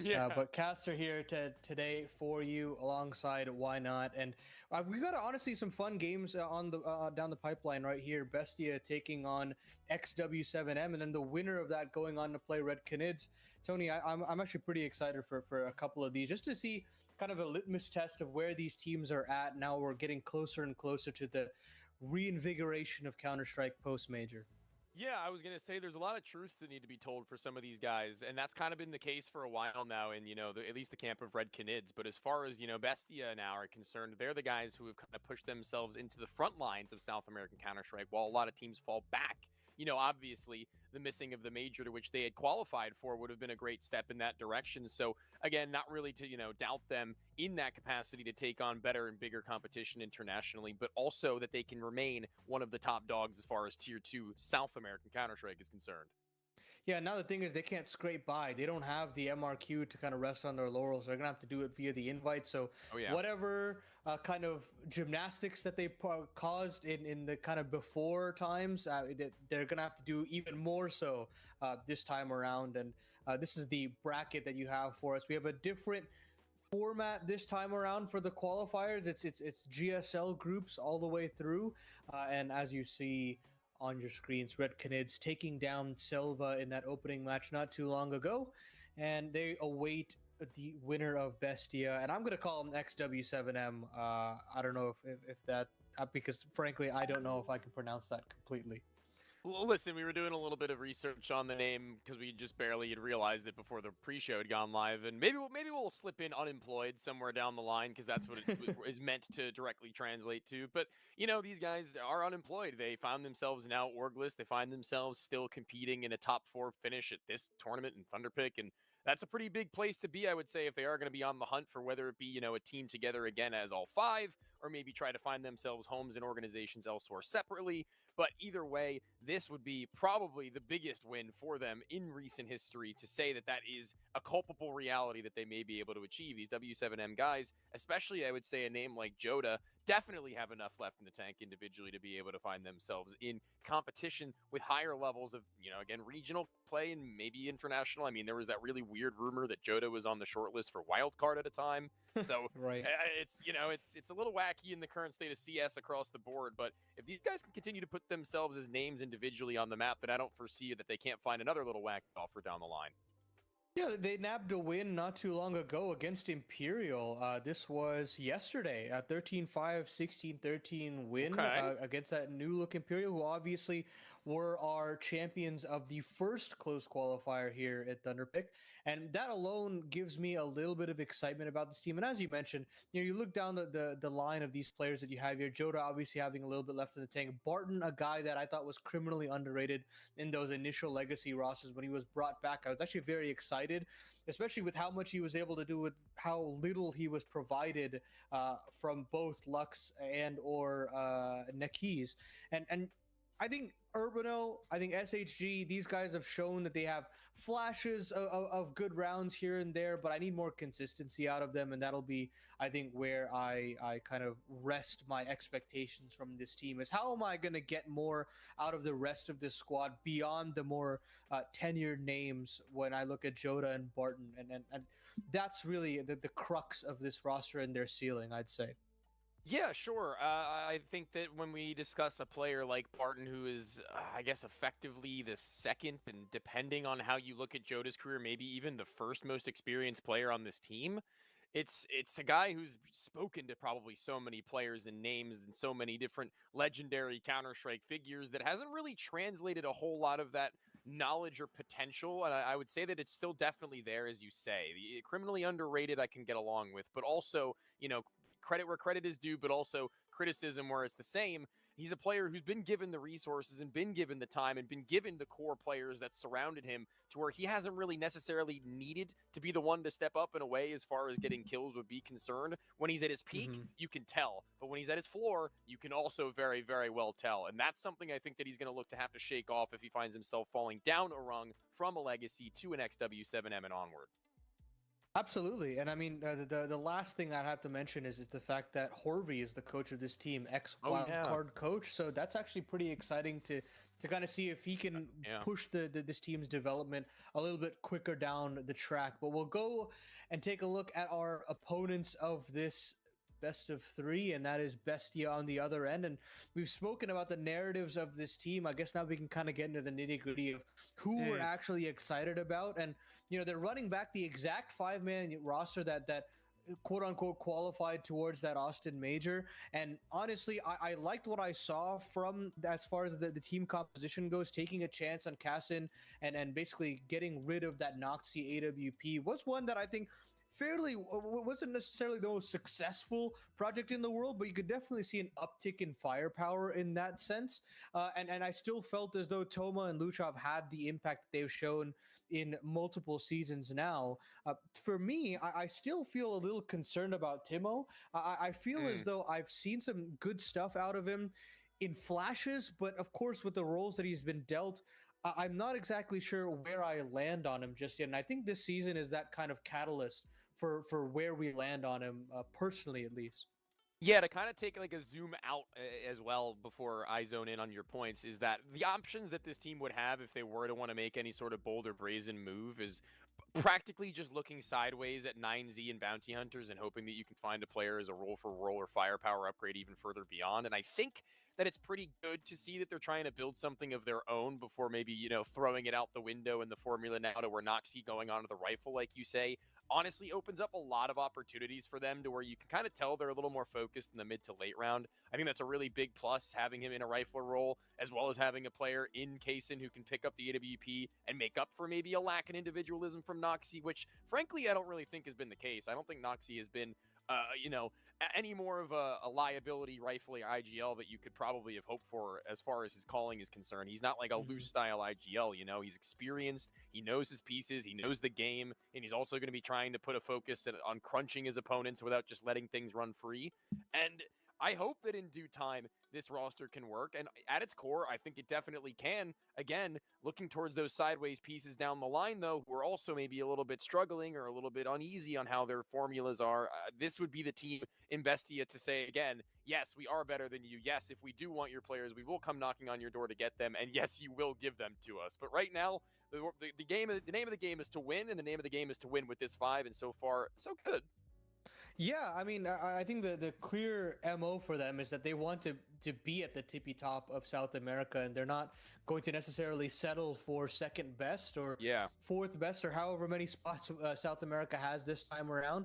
But, you know, you've got some stiff competition and confident competition when you think about the runs that Legacy and Pain had in the major not too long ago, that they're coming back into the region and they're going to completely, I think, in terms of confidence at least, blow these teams out of the water. And so for Bestia, it's about win now, and it's about going deep. And I think a third, fourth placement for them in that previous qualifier is not acceptable to their standards, I'd imagine, right? Because for them, it's recuperating all that lost time that they had over the last month. It's trying to get back to Budapest as quickly as possible. And this match should be a cakewalk for them if we want to start that conversation moving forward. And you know what, like, say what you will about the South American in general buyouts, right? Like, say what you will about all that, but as far as management is concerned, I was recently revealed, at least reported or rumored by somebody in the scene, that Tomasin's buyout was something north or south of $700,000. And frankly, I think that's probably kind of a wise decision from them as an organization if they do want to build a name for themselves, if they do want to build, you know, a legacy for their organization, because there is not going to be another Tomasin in the near future to them to be able to, you know, springboard off of and utilize and maybe even attract players to their team as opposed to becoming a feeder roster. So Tomasin being that guy, we need to see him be that guy and continue to be that guy in his prime years, because he's 21 years old, obviously not young, not necessarily even close to old or out of his prime or even approaching that. He's only just now getting started, you would think. So if he can just continue to grow and learn under this roster, if he can feed into his teammates and allow them the room to join at him at his side, especially somebody like Timo is a little bit more of an unknown to a Luchov, for example, then I'm excited. I definitely do want to see him at some point in his career make a name for himself higher and higher. But again, this is a good start, and from an organizational perspective, I think that is actually pretty wise of them to lock him down as opposed to, say, a Cacerado. Yeah, absolutely. I mean, we'll jump into the veto here and see where we want to end up in this best of 3. We've got Train and Mirage instantly out of the table, with the following maps being Nuke and Dust 2. And of course, with a mixed team like W7M, XW7M rather, it's going to be tough to really establish your foothold. Clear to me that Inferno and Train and Nuke are the ones that they've played the most often. Bestia will always love themselves a bit of Nuke. I think this is where Noxy feels really comfortable in the mid to late round. I'm surprised that they actually get Inferno off the table even with XW7M's win rate on that map. I actually do like how Noxy approaches that map, but Ancient is not a bad shout to close out the series. I think this is going to be a really big testament to the level that Bestia have moving forward, because I think this should be a statement game in my mind. I think this should be a game that, at least in their minds as well, I can only assume they look at this veto and are pretty happy about it. They're probably smiling ear to ear that they start with a Nuke, and talking about, quote-unquote, like the mixiness of this XW7M team in comparison. I think that Nuke is going to be a real hard one, I think, if the boys come out swinging, if they're on their tip-top game, rather, and they're abusing them on outer. If their T side just feels a little more aggressive than can be combated, that's where I start to worry about the future on a Dust 2, where they can sit pretty with the momentum they may have built on their choice and just get case in that AWP and call it a smooth sail, because that's worrisome, and I don't even know if I predict that we're going all 3 personally. No, I don't think so either, and I think that Bestia 17% on Dust 2 is very deceptive. I think this is a roster that has actually opted in for Dust 2 quite a bit over the last season, and I think, again, I trust Noxy in a lot of these circumstances, who's developed into such a fine caller, I'd say, in those mid to late rounds, now that he doesn't have to kind of operate 2 difficult roles in both calling and opping, and I think that's lent itself to him having a little bit more room in the kind of ends of these rounds, that I think XW7M, it's going to come down to, I mean, I hate to say the individuals, I don't want to be that kind of guy, but we're into the T side of Bestia here on map 1 of this opening best of 3. I mean, listen, frankly, talk about the individuals they're going to have to rely on. Joda is one of those guys that we were talking about that has some more left in his wheelhouse, but I mean, already 9 HP, already tinked down. Tomas can't take down the vent. Oh my god, he's jumping and he can't quite hit the ladder rung, but eventually lands his 2 feet square, but Noxy's got the cutoff. It seems like they've got an idea of it. Headshots galore as the bomb goes down, but look at the amount of inks done onto the CT side. Just one player with max health or close to it, but Levi still finds another headshot, pushes in a Luchov, and there's the double kill. That's the kill that should break open this round, and SHZ can't even convert. Luchov gets off the reload, and it's just Urbano down into double, alone with no time, and it's the ace for Luchov. Caught in no man's land, but he stands and delivers.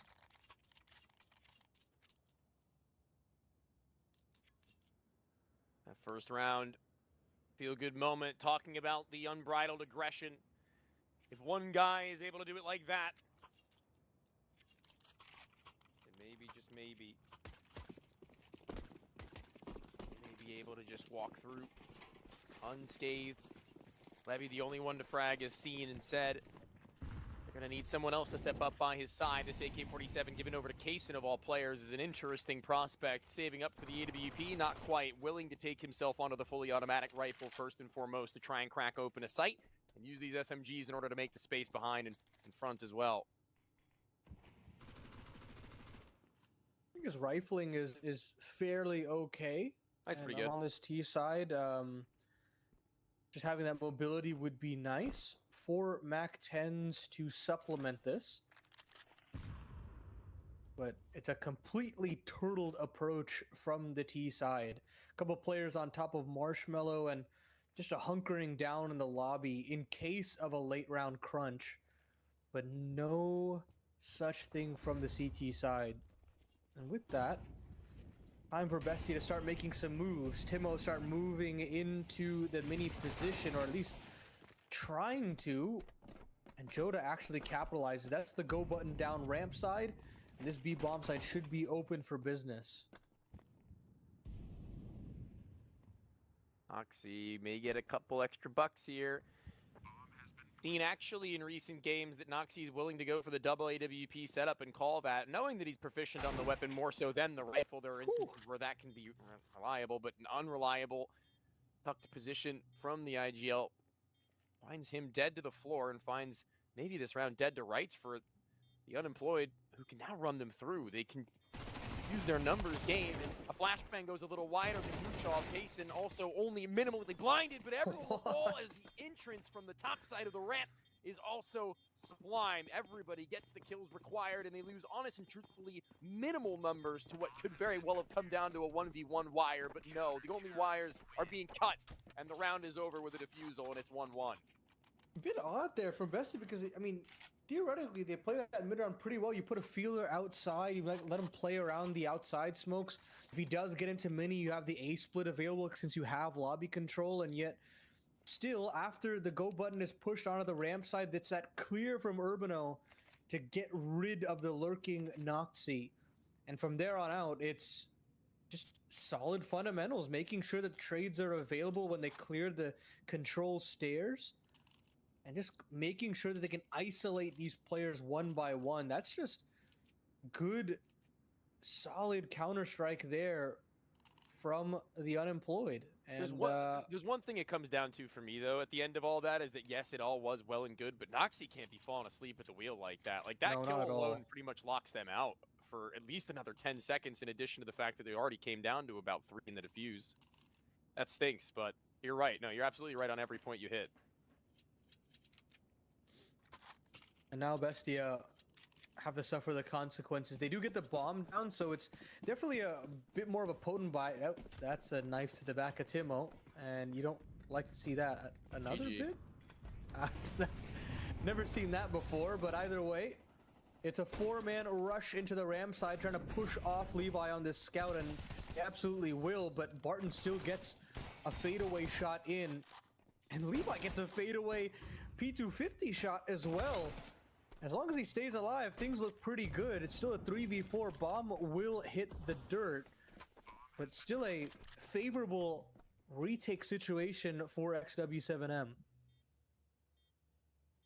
It's always a scary prospect as a T side. Like, these positions, sure, they're good, but again, numbers down, it always gets so awkward trying to play around this pillar, around this silo, and needing Noxy to get into a duel and win one. Again, falling short and leaving Damasin with it all to do, and again, surrounded, a siege of that bomb site from up, down, left, right, and the bullets landing right in the center of his chest, with Barton the one to send them spiraling. That is another retake, very cleanly done by the guys of XW7M, and that is the most important part moving forward down the line for their economy.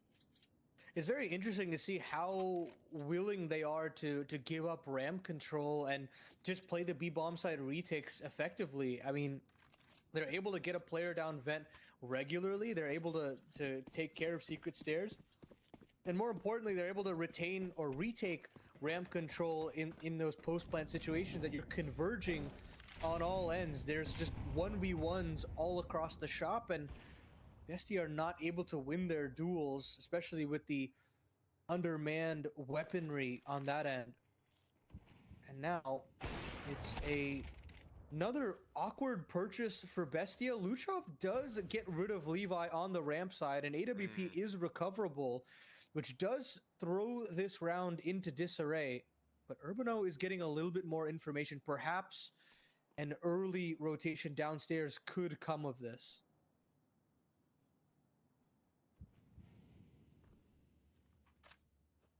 Pretty confident, though, just kind of chilling in groups, in clumps, to where trades, if necessary, are within reach. I think that case in AWP is going to have to be a lot faster than accurate, to be frank. Speed will be relied upon with Barton and SHZ both near the heaven, with one player towards this Asian vent, ready to swing off. SHZ will drop down, it will be heard. Kaysen flies up the ladder and can't do a thing to stop Noxy getting blown to smithereens. The HE right on the mark and money, and Kaysen just doing his best to find any sort of an angle to find Barton, and he is actually going to be able to spot him. The head barely covered by the AC unit, and they're breathing not so easy now, even still with 25 seconds left to get this bomb into the B site, where one defender will look to stop them at Astralis. Now, of course, it's got to be Joda in this situation. It's a one and done position, but in a round situation like this, one kill would seal the round, and he's caught him. He's caught the bomb planner, and Urbano is there for the rotation as well.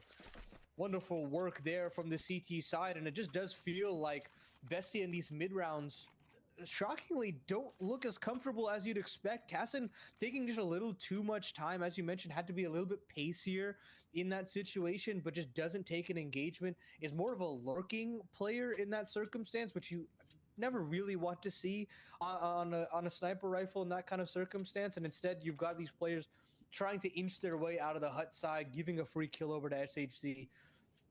Even still, Joda holding his ground, a very patient player in his own right.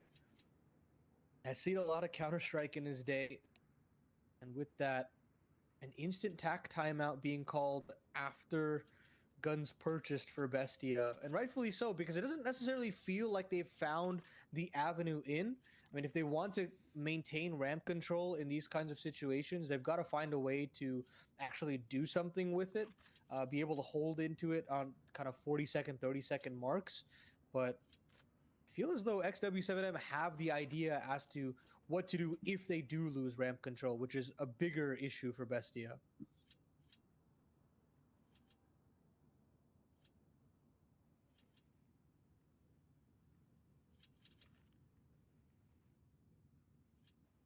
A little bit of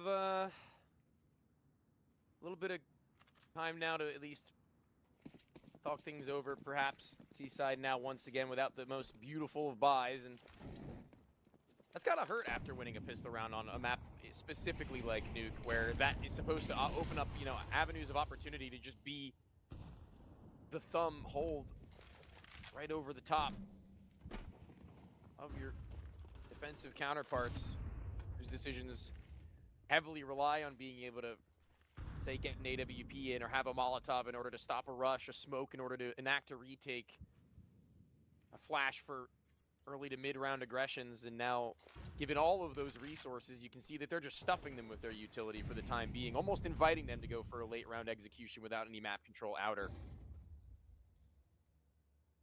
Very odd. Very odd that they would not show any outside presence, but it's the inner sight that's the point of attack. The BESTIA hits it at 180 from Timo. Headshot converted. Tomo gets another trade in, but Levi still standing strong with that AWP. I say that he gets toppled by his counterpart, Luchov, with another, and it's all up to Barton to try and clutch up in the 1-on-3, but BESTIA with a smooth A-side execution.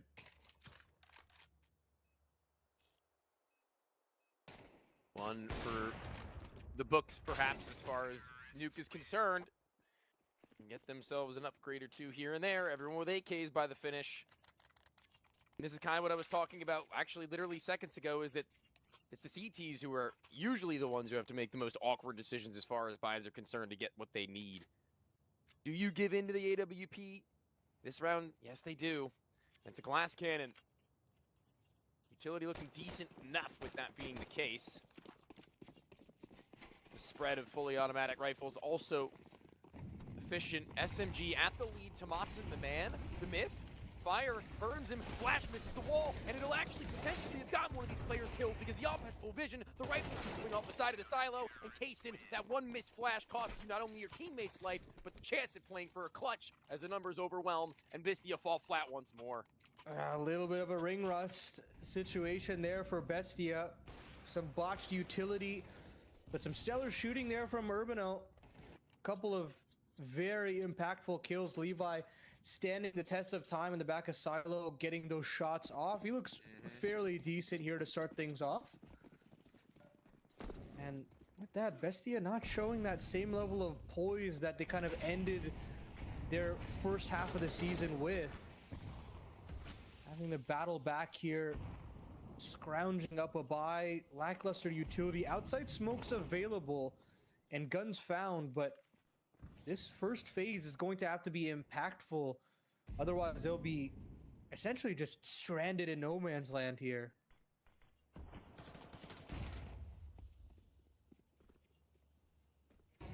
not entirely unfamiliar with. Joda just gets his vision back seconds after Luchov wanted to make the lurk. Doesn't turn his attention over towards that mini side, and for good reason. He had gotten at least the corner close left and right.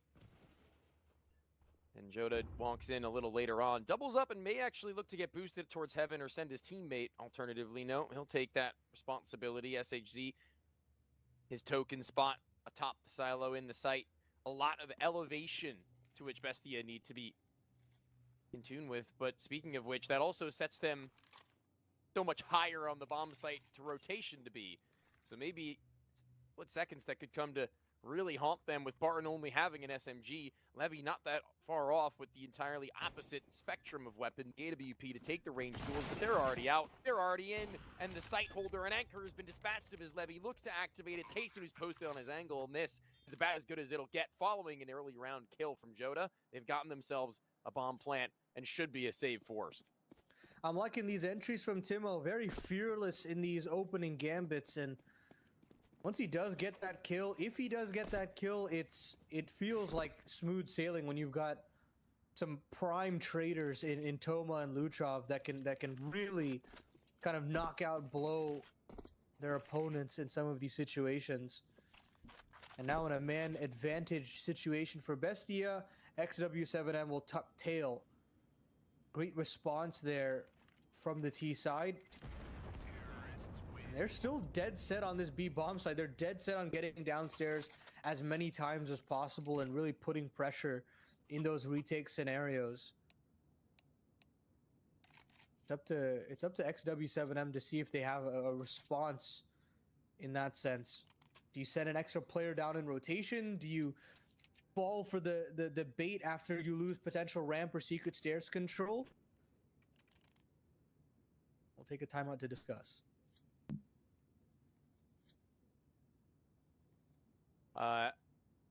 Time and time again, we look back on these timeouts and we say, kind of has to be the time to take it when you have a support system like, say, Bestia, right? Like, they've got obviously a coach. They've been on LAN situations before, and so too have the guys on the other side. So I think very rarely will you get competition like this where they're willing to take timeouts as frequently. And to kick off a series where it's as tight as it is, with Bestia being the team who has chosen this map, I do like to see them taking a bit of a step back to get into the minds of their opponents, as well as to keep their own heads squared on straight. Because while they do hold a lead, it doesn't necessarily secure you jack on Nuke. This T side, it's still very tight. And the race to tie at 6-6 needs to be won by the organization list if they want to have a chance at taking it.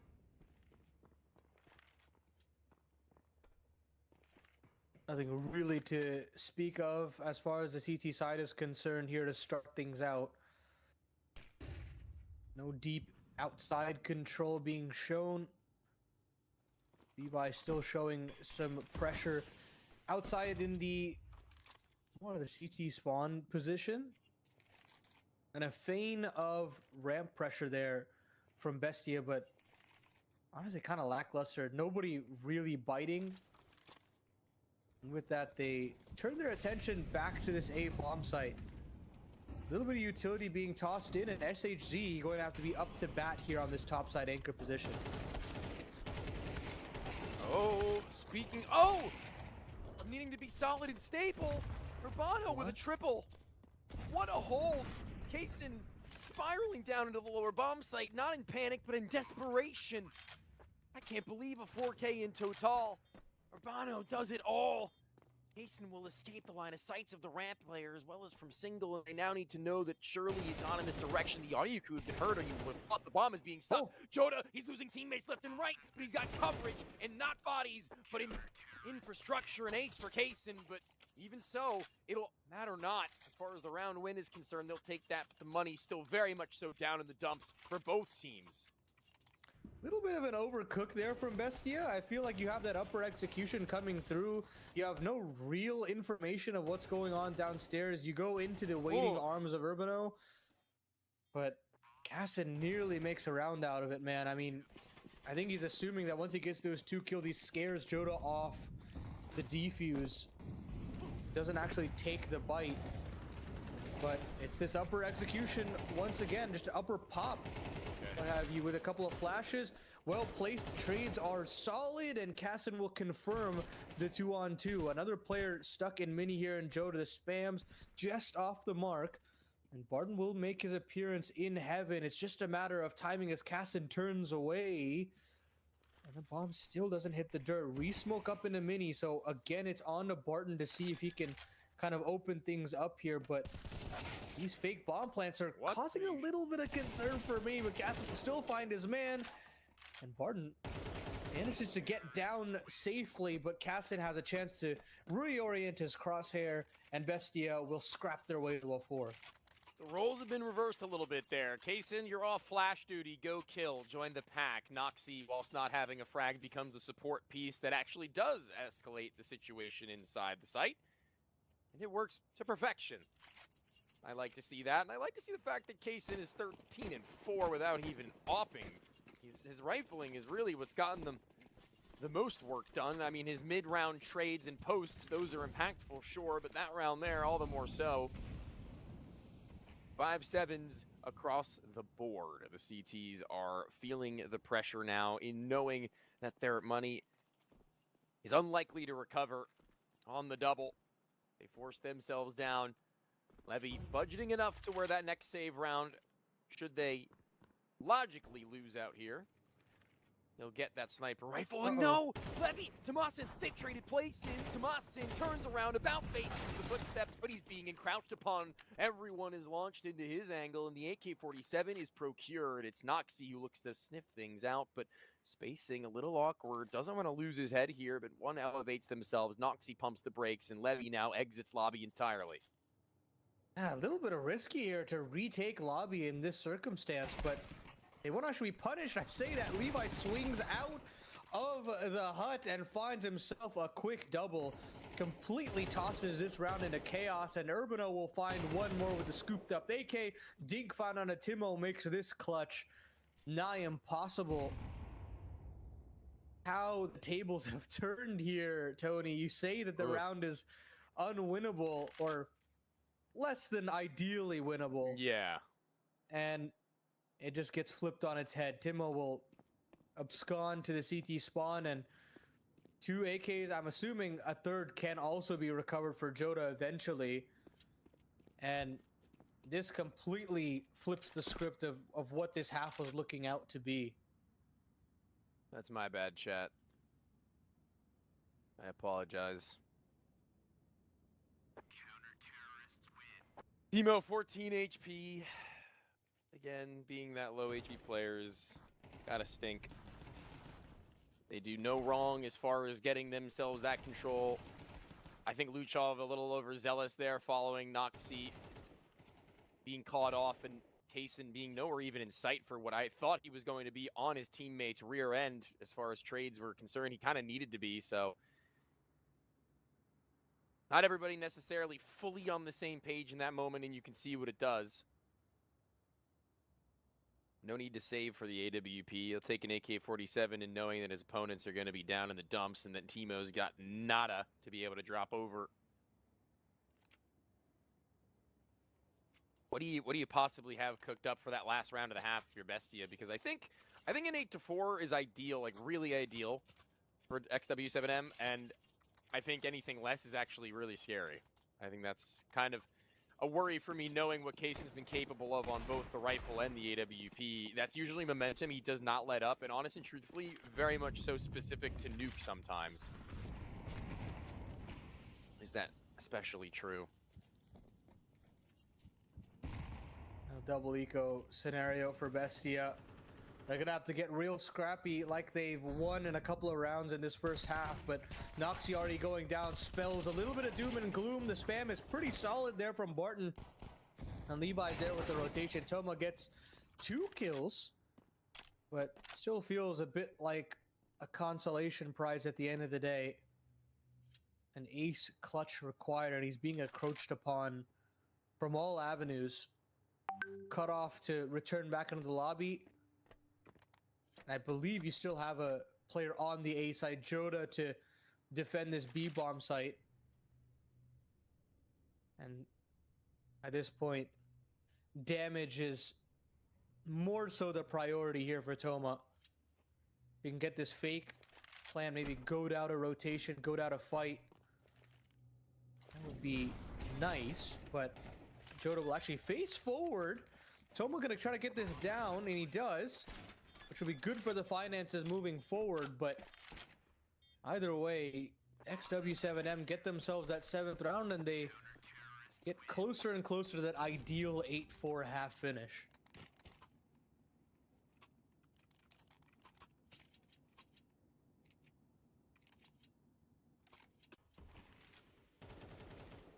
More pretty solid rifling work coming out from separate teams' offers, this time being Levy just floating around the map with the AK-47 he had been given. And now in the last, he does get his sniper rifle, but what he doesn't get is very much competition on the other side of it.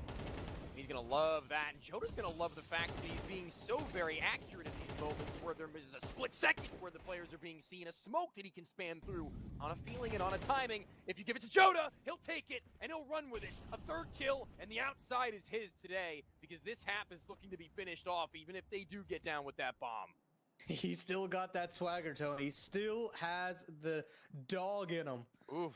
Hassan still gets a kill downstairs, and Timo is here available as well, but they've swarmed this B bomb site, and a double face there from the CT side leads the unemployed to an 8-4 lead here. And, you know, I'm not saying that in an offensive way at this point. I think, honestly, it's just it's a commendation of their efforts. Oh, yeah.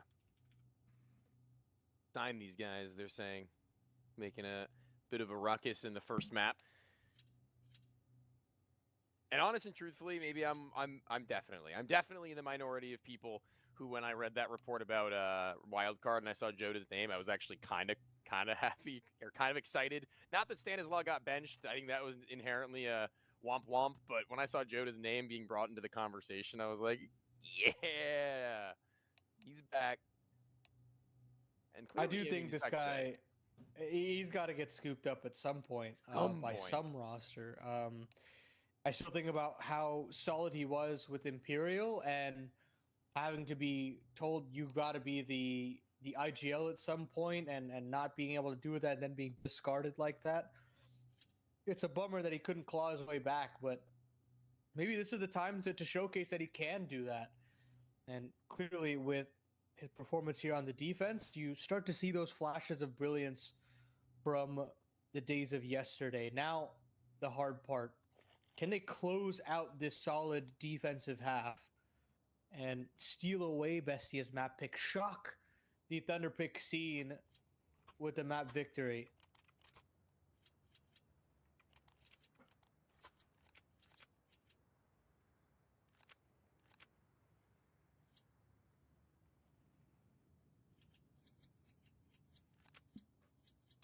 A 0 kill half, I just realized. Oh boy. We won't hold it against you, Noxy, if you win the series, but that's got to be the only stipulation here, pal. We've got them already now having to fend off an A-site hit. More of the dual Berettas being shined off, Tomasin being given time to stay alive and maybe even take further fights, but Luchov will finish his meal. And Kaysen, he may get everything on this as Joda's being a bit blocked by his teammate amidst the vent. SHZ eventually gets the hell out of the way and opens up gangway for that bomb to be planted on B, sits inside the vent, awaits Kaysen's arrival, and finishes the job to leave Timo with 2 guns and 2 players to find, and very low HP on the both of them. One at the silo, the other at the door, and neither that great of a threat to Timo, so it would seem a tap to the bomb would elicit the duel. I would only assume he closes the door, and if there is to be some sneaky business, it's going to have to be a little loud. SHZ is going to need to either A, bite the bait, or realize that maybe sometimes pros do fake, and when they do, he may have just gotten himself the ticket home. SHG swings the door, Timo exposed, and the clutch is finished off, but it was scary through and through. I mean, SHG on that first tap as well just completely assumes that Timo is not sticking that bomb, and rightfully so. Got a little dicey there in the 2v2 trying to get down the vent. But SHG with a very necessary 2-piece there. Executing the rotation down to the lower site as well as the one-on-one.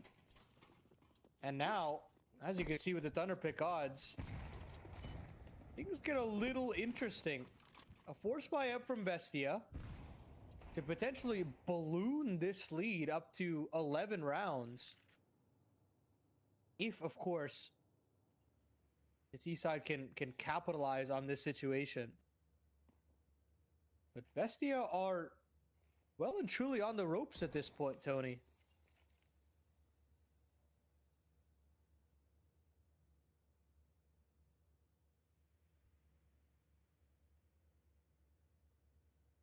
He's going to play with the SMG up close to the doorway on a bit of an off angle, while Tomasin ensures nobody sneaks their way through squeaky door.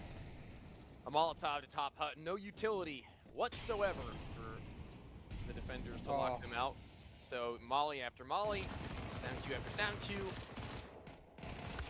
Fully blinded, regains vision after having peppered in damage without vision, making it look a little awkward even so with damage from the scout tags. Another USP to be pulled, and another 1v2 that someone's gonna have to finish, and although it might not be Timo to go for it this time, Joda reads the situation for the vent drop, and Kaysen with the 1 versus 3 in the matter of seconds, and the scout is really what gets it all started. 19 and 8, this guy is electric. Yeah, if you want to talk about Noxie's 0-11, you can just point to Casa and say he's got all the kills, man. He's doing some fantastic work right now on basically any weapon you throw in his hands. A Scout, an AK, an M4, an OP, he's doing it all. And with that, a lifeline given over to the Argentinian squad. Awkward purchase here for the T-side as now they're in double eco territory themselves, and they'll go charging into the ramp, into Timo's waiting arms. Barton finds one, but Timo trying to capitalize and find himself a triple, make it a quad kill. What a sequence there from Timo, stepping up when it matters most. And now Bestia get themselves a 6th round on the board as they inch ever closer and try to shut down this momentous occasion building from the T-side.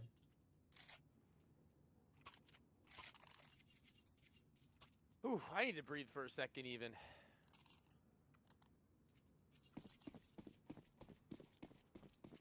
Seems now W7M, XW7M are gonna just take a breath themselves and not go too deep into their pockets. AK-47's just within reach. Pretty loud rotation down through lower for Kaysen if anybody was closer to that hut wall, but not the case. They didn't really have anything to scale with, so it's going to be easy and free pickings from that point forward. P250 also wishful thinking with Timo, perfect weapon for the job, frankly, and they've made a good amount of money to just slide away into their reserves. This is a really solid and true bonus round as far as Counter-Strike is concerned, because typically people think bonus rounds are just after the gun round that you have guns still. But no, bonus rounds are when you have money that you don't have to upgrade in any capacity and you can afford to run it out with what you've got. And that's what they've got here. Don't feel like I see too many of these bonus rounds.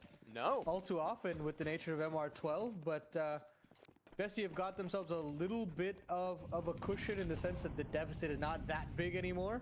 And so they'll go crunching into the lobby position, which is nice to have as far as info is concerned. You know that they're actually turning their attention to the outside smoke wall. Blown open smoke goes Cassin. The spam is just off the mark, but the Tech 9 completes. And that's the opening 5v4 for the Opera. And he clotheslines Joda as well, upgrade into the AK-47. And Bestia are revving to the life off the back of some heroics here from Cassin. Yeah, it doesn't stop though. I mean, it's almost like you expect it to come their way at some given point in these rounds, that Kaysen will have his name enter the feed. And Timo, he's just feeling a little bit brazen there, and SHZ hits his scroll wheel key, but plot armor seems to keep him alive for at least 1 kill longer. All right, whatever. Not the greatest thing to happen, but also very much so not that much of a worry. Can chill out and wait for him to play into your hand, or God forbid that he wants to save, you can go for that too, no sweat off your brow. Looks like that's what it's going to be. moving back over to the T-spawn. And Bestia have themselves a 1 bonus round and cutting the lead down to just 1. This means that all that good fortune that XW7M were able to build on that CT side has kind of washed away. And the favorites now storm back convincingly off the back of their Brazilian opera.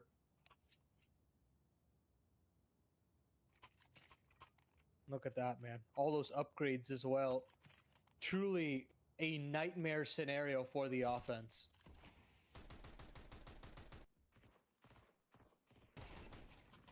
Oof. When it looks good, it looks good, man. But also at that same time, when it comes down to talking about this team later down the line, it kind of does seem that we're going to need to continue to further the narrative that Kaysen is a player that this team now lives and dies on, in addition to Tomas, and sometimes even more so. And I don't know if that's a good or a bad thing, but when I'm talking up Noxy as an in-game leader who makes decent calls and decisions, which honestly he did shape up towards the end of the half, but also a relatively reliable rifler, both of those things weren't really in full swing this map. And relying on Kaysen for the win, like a win is a win, but that's something they're going to need to look back on this map as far as I'm concerned.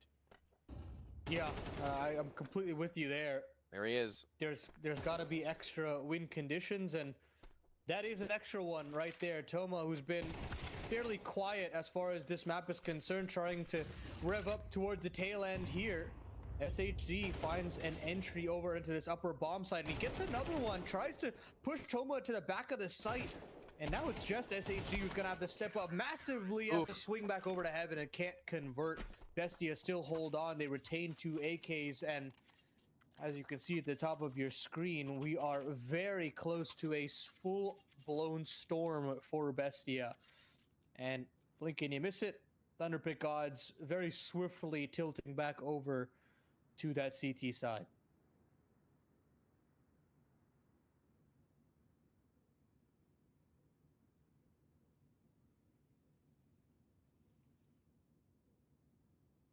I know. Could be one of those instances where one good swing round from a player like Joda won't break the economy of his opponents, but it'll probably instill a little bit extra confidence now if they were to take a lead at double digits before their adversaries.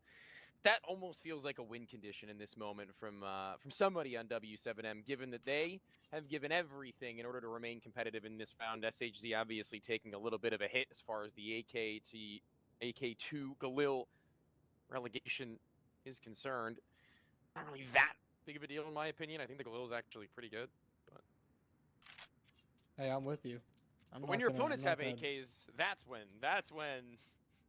If we're Galil then you versus blame the M4 Galil conversation, then it's different. But yeah. Yeah. I will say though, I've not yet bought into the FAMAS and I still hate it. I still don't like it.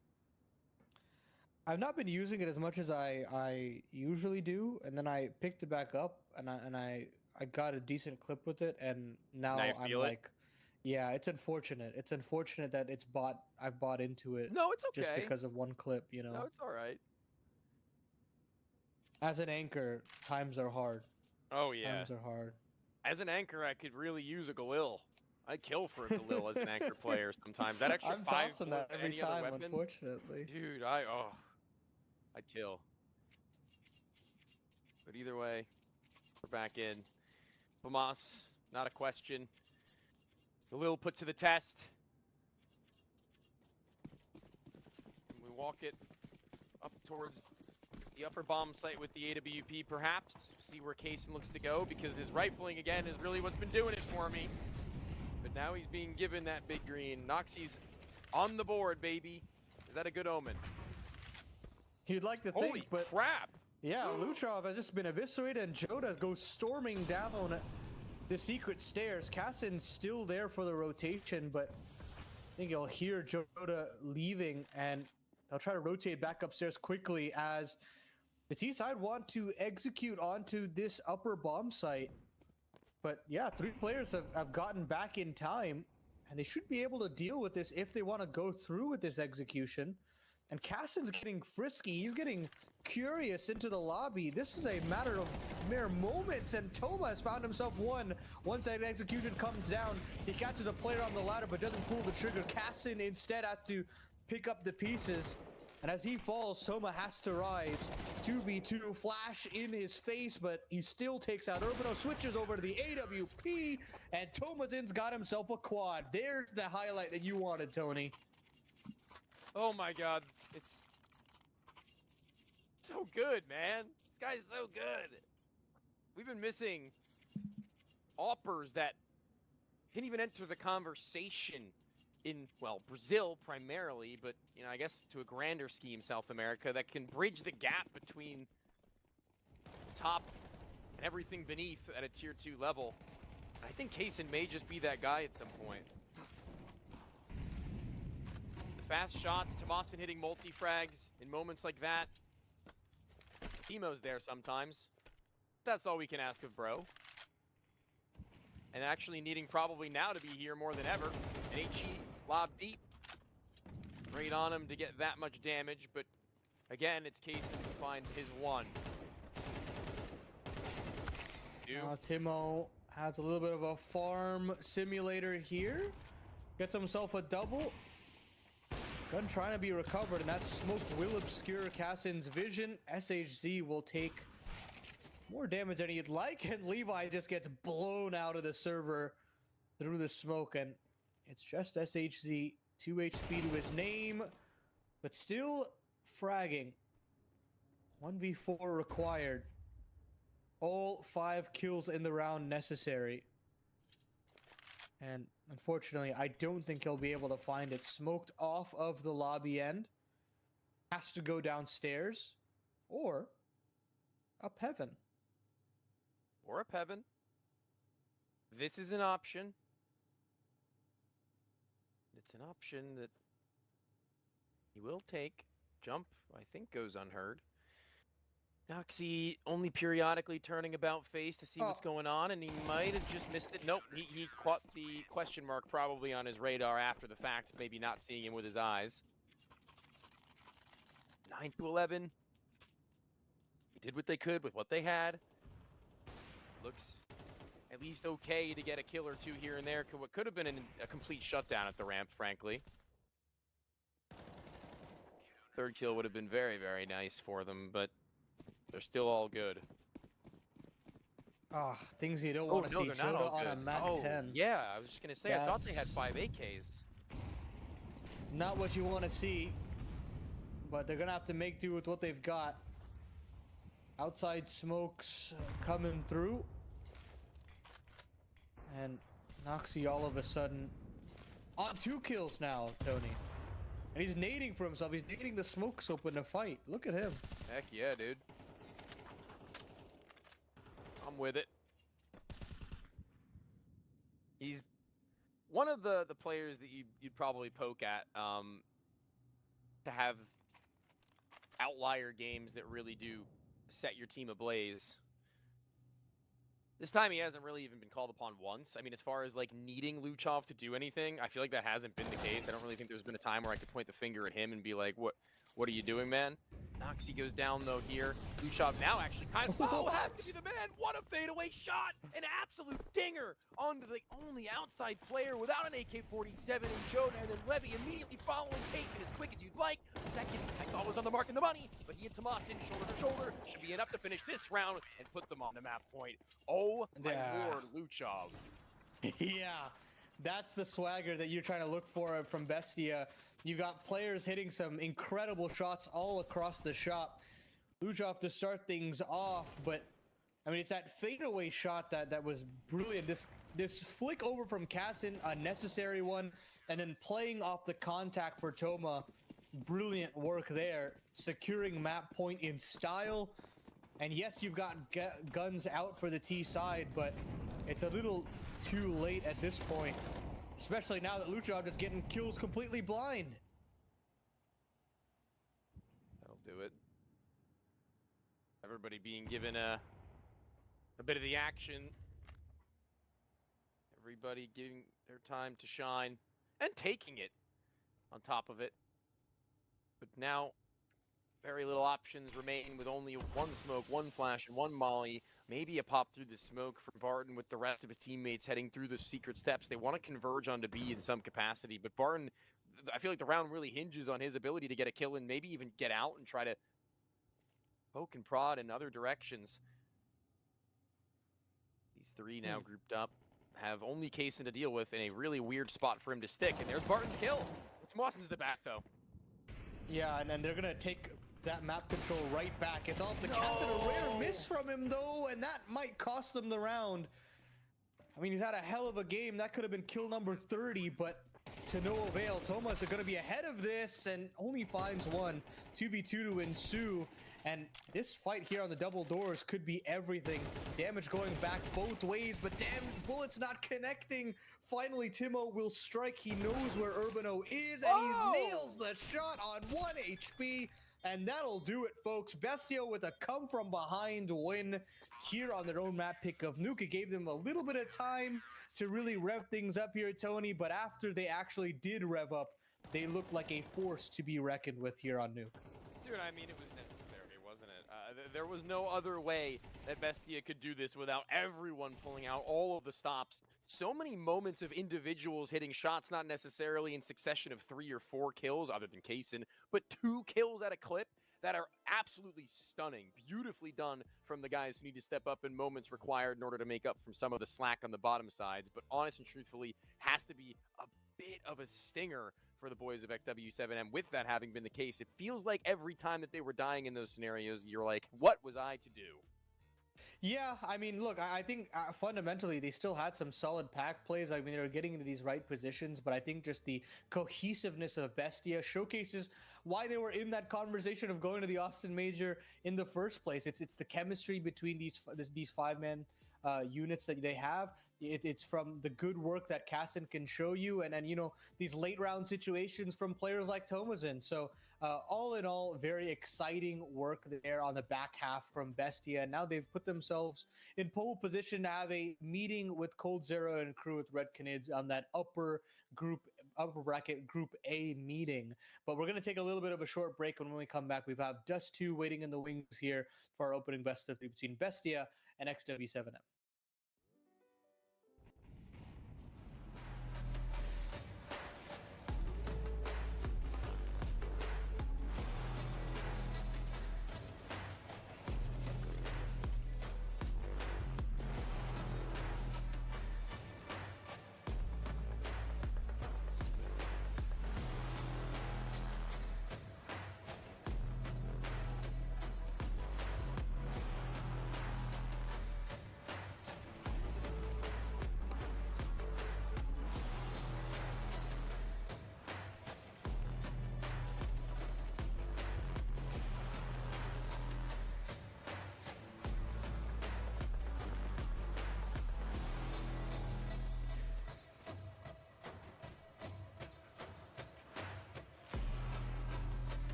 what an we're effort back here from, at my bad. yeah.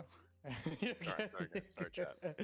We're back to the Thunderpick World Championship 2025 South American qualifier, and it's Bestia taking on XW7M. And yeah, what a start to this best of three, I'd say, Tony, because you didn't necessarily see the cream of the crop out of Bestia in terms of their T-sided rounds, but they stormed back off the back of a couple of individually brilliant rounds and just some nice chemistry that kind of makes us love Bestia in the first place. Yeah, we were both so excited to talk.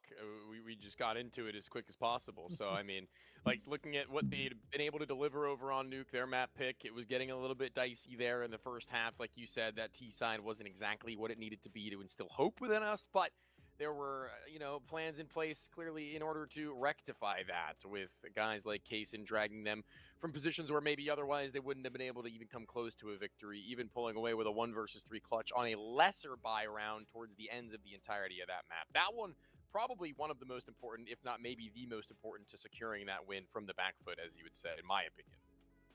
Yeah, I think it's totally fine that it took them that much time to kind of rev up there, and now you've got Dust 2, a map where you would like to be a little bit sharper if you want to at least handle XW7M in the sense that these guys are going to have a little bit more of an easier time in the mid to late rounds. They'll understand the kind of flow chart of how to play these games out a little bit more, and I think for that, you really just got to lock things down. I think Timo on that long side, he's been a sore point for me at times, but I think he did a very good job in how he held together on the ramp side of things on Nuke. So I have a little bit more leeway to give him, and I think the way the Bestia side will handle middle now, I feel a little bit more relieved with, especially if Kassen's having the series he has so far, and Toma as well, kind of on that back end, also showing some signs of life as well.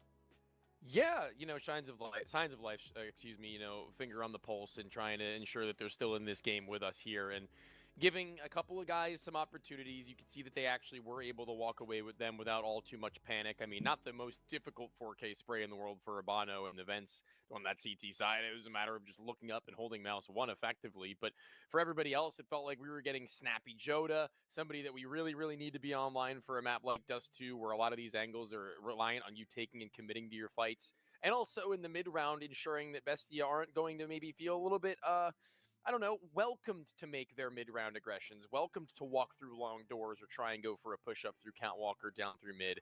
And these are things that XW7M, having been a core for at least as relatively long as they have, should also be able to counteract and realize, as you say, that flow chart of how Counter-Strike is to be played. They do have, at least that foundation that's been built, at least what has been brought forth in probably the most competitive team you're going to see. That is Orgulus right now, as far as that's concerned, in my opinion, in South America. But that's something that they need to be 100% on top of the ball of and not letting them get walked over on the defensive.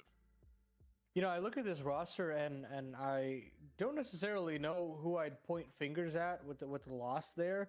I think Joda was pretty serviceable on that offensive end. You spoke about Urbano having a couple of key moments in his own right, but I mean, to me, I saw flashes from Levi, but both Barton and SHZ were kind of negligible on this roster to start things off. Maybe you look towards there. I'm not exactly sure. What do you think here, Tony?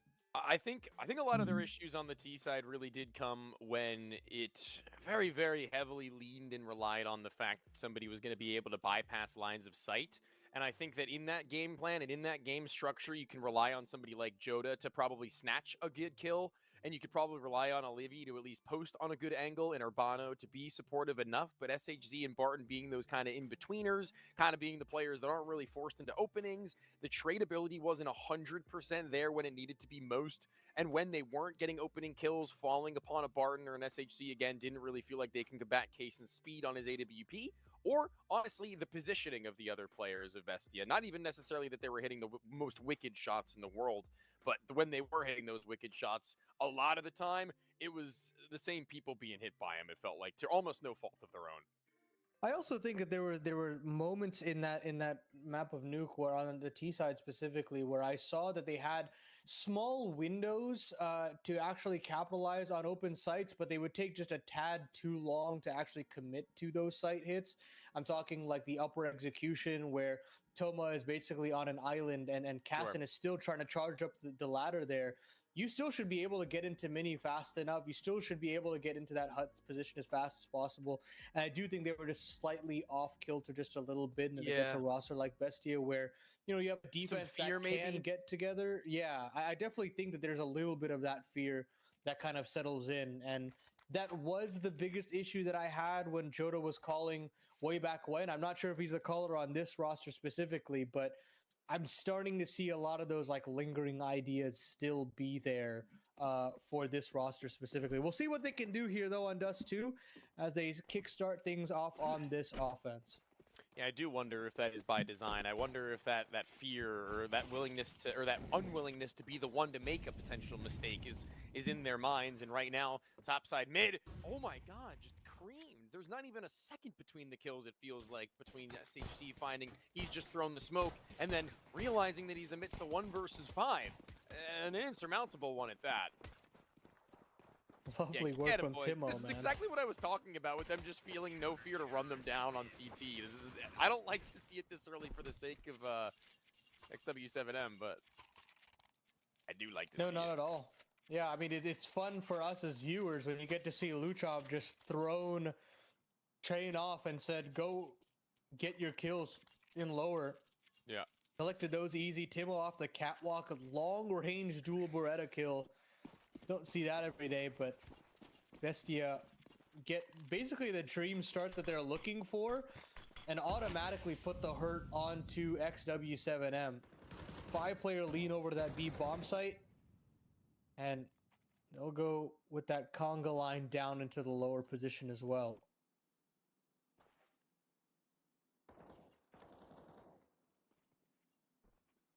I do love a good death ball. But on Dust 2, it's probably the most potent thing to run is just get your numbers together with pistols, a flash, and a smoke, and try to isolate these duels. And they've done so well in theory, but, you know, Kaysen being up close and personal with his teammate, peppering damage down a linear angle, which is not difficult to hold for, really sees them fall a little bit flat. In execution, it looked okay. In idea, it looked fine, but I think maybe they needed to just pump the brakes for half a second after throwing the utility just to ensure that they don't get spammed in, but that's one thing interestingly thing. Oh yeah, of course.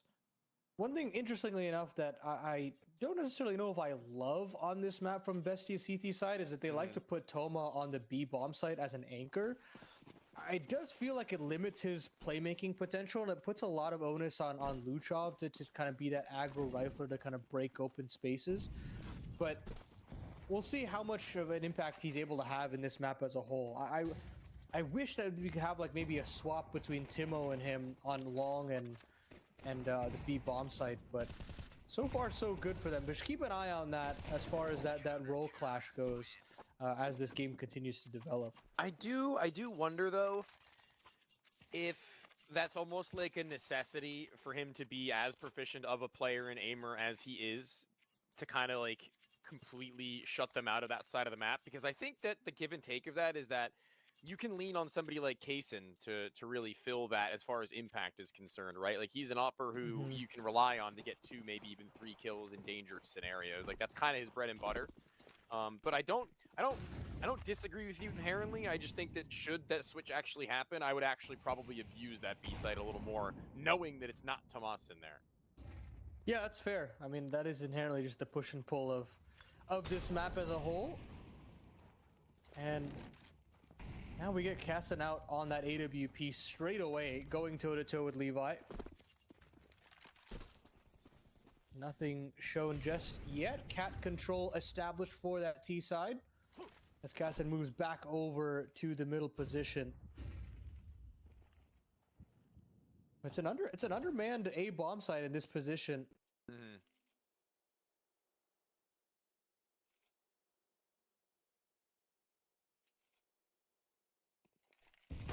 Decent. Spots one across the door. A dangerous game they play, but one where they need to be swift about it because the walk would have been lethal with his scope trained upon them. Indecision for split seconds soon. harnessed into a mid-B split, so it would look like Joda turns attention as soon as that nade hits off of the wall, so you can see his presence of mind. It's still very much there. A crab walk around, Boston uncleared. He's got the first, already having bypassed, and Joda knows not of his position in the slightest, and Kaysen can cover his cross. This one is so very well played from Tomasin, and honestly, so very interestingly played from the communication lines of BESTIA across the board.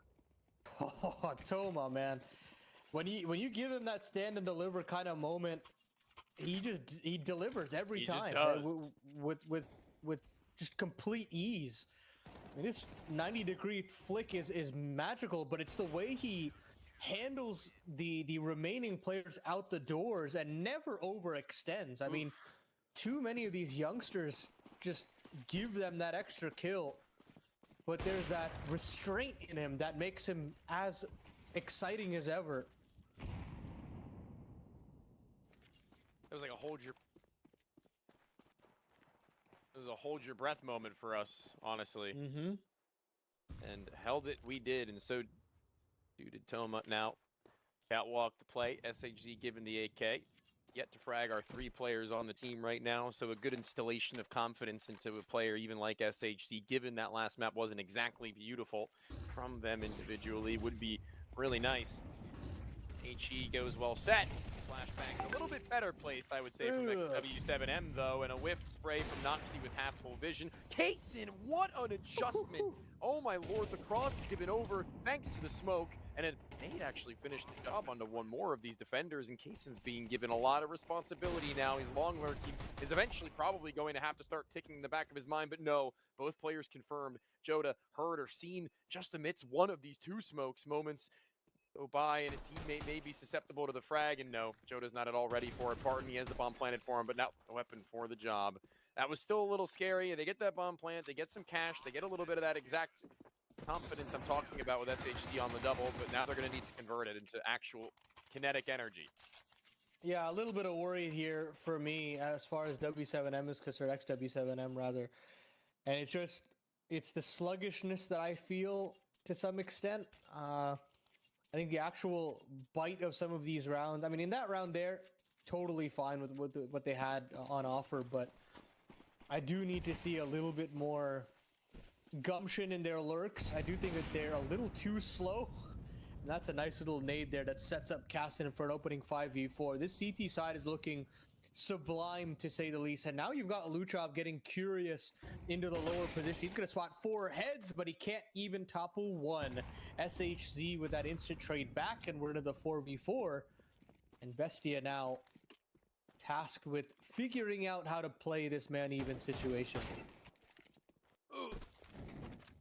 Bursting out on the AK-47 is a good look for at least finding Timo, bringing back that man disadvantage, and honestly keeping them questioning. But if there were ever 3 players you would want at the same time, it's the Brain in the IGL, the Brawn and the Rifler in the AWP, trying to triangulate what's going on quite literally with 1 player in mid at the long range, 1 in tunnels and clear, and Noxy just trying to dictate what the round may look like from a it's a long walk, it's smoked, soon it'll fade, and the jig will be up, especially considering Tomasin has seen and heard nothing outside B tunnels or in mid. And now you've got a alarm system installed with Noxy, shoulder peeking here and basically alerting his trusty sidekick in Casson. And there's even a flash prime to let Noxy let that rifle sing, and he'll get his first. Cross smoke is through, but the jig is up, and the T side will be found out. They'll nade open the smoke just for good measure, and Noxy finally having a little bit more of something to say individually here on Dust 2. And Levi will back away as 7 seconds are left on the clock, and Bestia will continue to keep this clean sheet alive and have 6 rounds to the good here on Dust 2.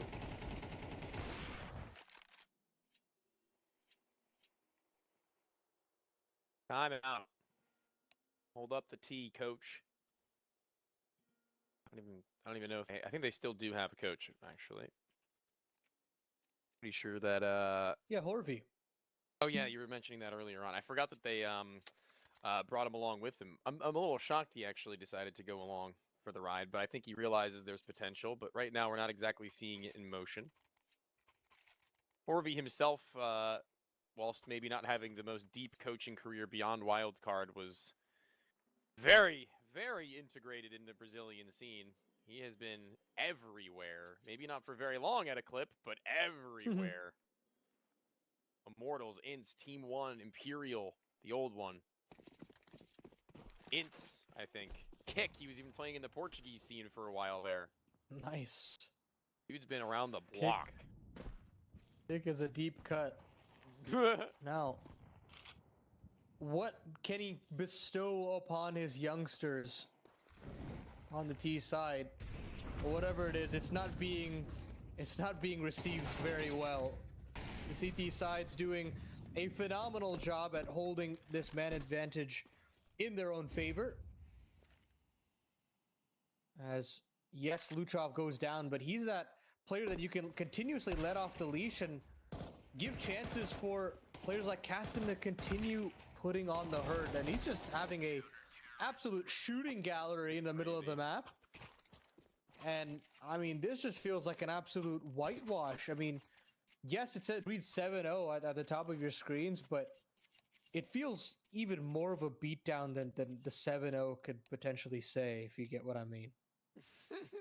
If you get what I'm saying, if you're picking up what I'm putting down. Yeah. Oh, man.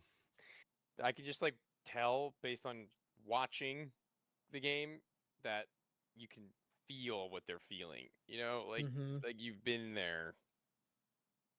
And it's not a fun feeling. It's like a get me out of this pug kind of feeling. Yes, yes. You've got the console up. You've got QUIT already pre-written in that don't console. I know it. And look at that, Thunderpick odds. Just skyrocketing to 10 odds for XW7M. That would be the time where I'd put in the bet. Like, I mean, what a bet if you did win that, right? I mean, yeah. Holy hell. And then looking at the lack of firepower, you can actually tell on the top of your screen, I just realized I said the word firepower, and there's a cool little HUD element you can utilize to get a read. Tech 9s, again, previously stated, they can work. I've seen it done a million times over. And to be honest with you, it would be very in character for this to be the kind of round that Bestia drop. As the first in a long stretch, I mean. From a 7-0, if they were to lose one of those rounds, it'd be that kind of round. Teemo, nope, not a miss nade, ladies and gentlemen. A nade that bounces off the wall in order to only expose the catwalk side of the smoke as opposed to the lower end where somebody may be residing. That was intentional. Still doesn't get the info he was looking for. A bit deceptive in that sense. Sure. But the T side, very stalwart on holding on to lower control. They were so incessantly focused on dealing with Luchov, but Luchov isn't there anymore. He's gone. He's here to deal with this mid-pressure. Crisscross smokes come out once again, and they've been able to deploy them and get that mid-control effectively, but they've not been able to deploy a timely B split. That kill from Urbano might make things a little bit easier. Toma absconds the B bomb site, tries to flush out Joda here, and they do. And they'll get SHG to boot. Luchov will chime in with one more, and it's all up to Barton. Clothesline from behind by Toma. And this power duo of Toma and Luchov singing on this B-bomb site.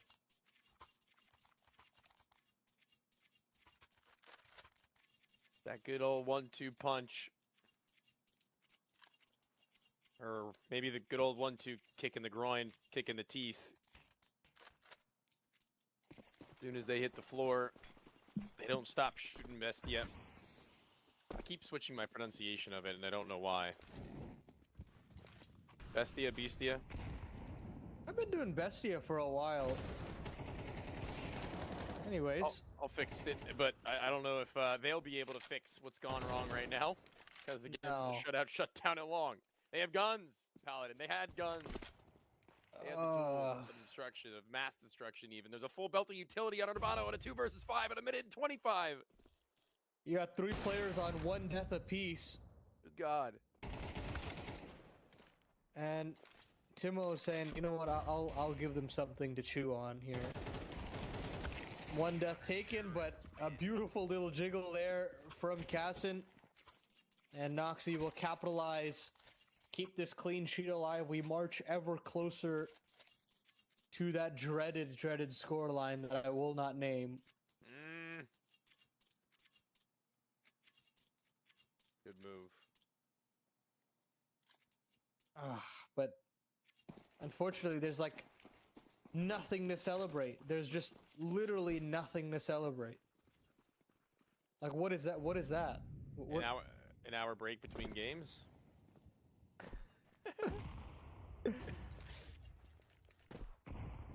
Hey, listen, man, I'm gonna get some lunch. There you go. Hold the phone.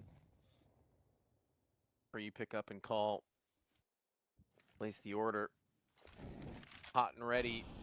Our 5 players on catwalk for the taking. Kaysen now, who walks it back from CT spawn and hearing all of this going down.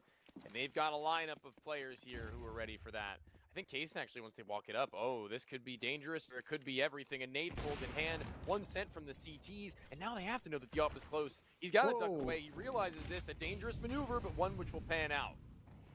It just lives to tell the tale. He'll be able to stand and fight here with this AWP. Noxy gun goes dry, but that's where Cassin can strike jump up from Noxy. That's a little overzealous.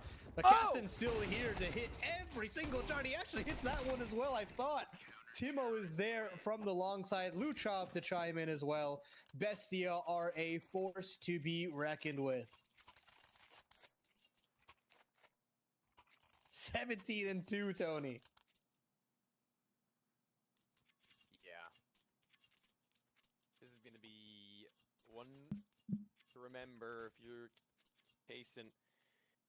Everybody on the team better be saying thank you, Kaysen.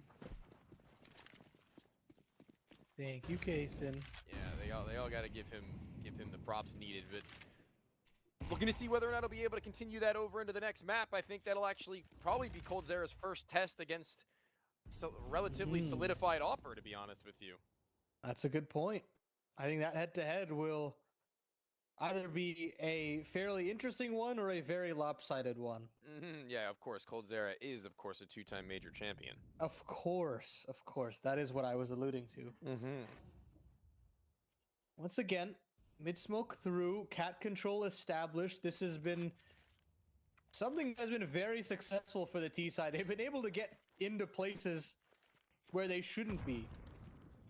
And yet every time, they have been demolished. And now you've got 3 nades sitting right here on the ramp that can just be nuked into the catwalk position. If they want to CatXE again, they're going to get blown to smithereens. So much damage from that molly on Urbano too. 1 HE. Have another. Bye-bye. You thought I was finished? You thought it was over? And there's boom. I thought that was gonna be the kill onto him as well. Nice flash setup too. Wait, I'm stealing that one, but it won't matter. Noxy still dropped. A 3 versus 3. Oh, hold this on. Is weird. Very weird. And Luchov will just clothesline Levi. SHG chiming in, and the crunch is in from Barton. It's all up to Cassin, who's had a hell of a map. The no-scope connects. 15 seconds left. No smoke to cross. Barton's just going to have to send it over across to the cross, and he's just trying to get the bait out, but the swing is too far. Cassin capitalizes the 1v2, 19-2, 11-0 for Bestia. These guys can just do no wrong. That was a really interesting setup, I have to say. Props to Noxy for everything going on in that round. He just requires a $600 additional investment from his teammates to give him their HEs, and his stat line is going to be looking really nice on Leadify as far as the utility is concerned. Flashes out long. It's been indescribable the amount of times they've been shut out. But this time, given free reign by the fact that there's only 1 rifler really there, a full committal would have been on Wise, and despite being 11-0 up, they won't lose their fundamentals. Kaysen, forget the fundamentals, it's all mechanical. This game They pause it. Sure, they pump the brakes. Maybe. Smoke at the corner does allow for him to play around the other side of it, confirming no one has yet made their way through on the journey. And they'll go back into the middle of the map. They're going to go back to catwalk, and this time Timo's playing ahead. He wants a duel before they cat execute, and Cassin's there to chime in from the long side. It's just Joda and Barton, and make it just Barton. He's gonna try his hand at crossing it long, but again, man, it's not gonna happen. Cassin ends the half with 21 kills as BESTIA are just one round away from completing the perfect game here on Dust 2. It has been an absolute statement here from the Argentinian core. Yeah, you know what? Harkening back to the pre-show, I said that this was the time to make a statement game, and lo and behold, that's what this is. The leaderboard may be a little bit misleading on Nuke, to be honest with you. That, I think, looks better than it actually was. But this, yeah, I mean, undeniable. This is where stats do tell an entire story. Paints a picture, the Mona Lisa, hang it on your wall, frame it on your fridge, whatever you so delight. It's an opening match into the tournament, and one hell of a good one at that. Now, if I'm Red Canids on the other end of the bracket, I'm kind of getting a little worried here. But of course, that is a best of 3 that we will continue to big up in a little bit. We still got to get through this one, and we'll see if there's any life left in XW7M, or if this will be that perfect game. 2 sets of util for both Noxy and Cassin. And, you know, I gotta say, what a selfless little guy here from Cassin. He decides to buy the utility and play no armor. He doesn't ask for, you know, a raid boss situation. He's here to really help out, and you know what? I appreciate that.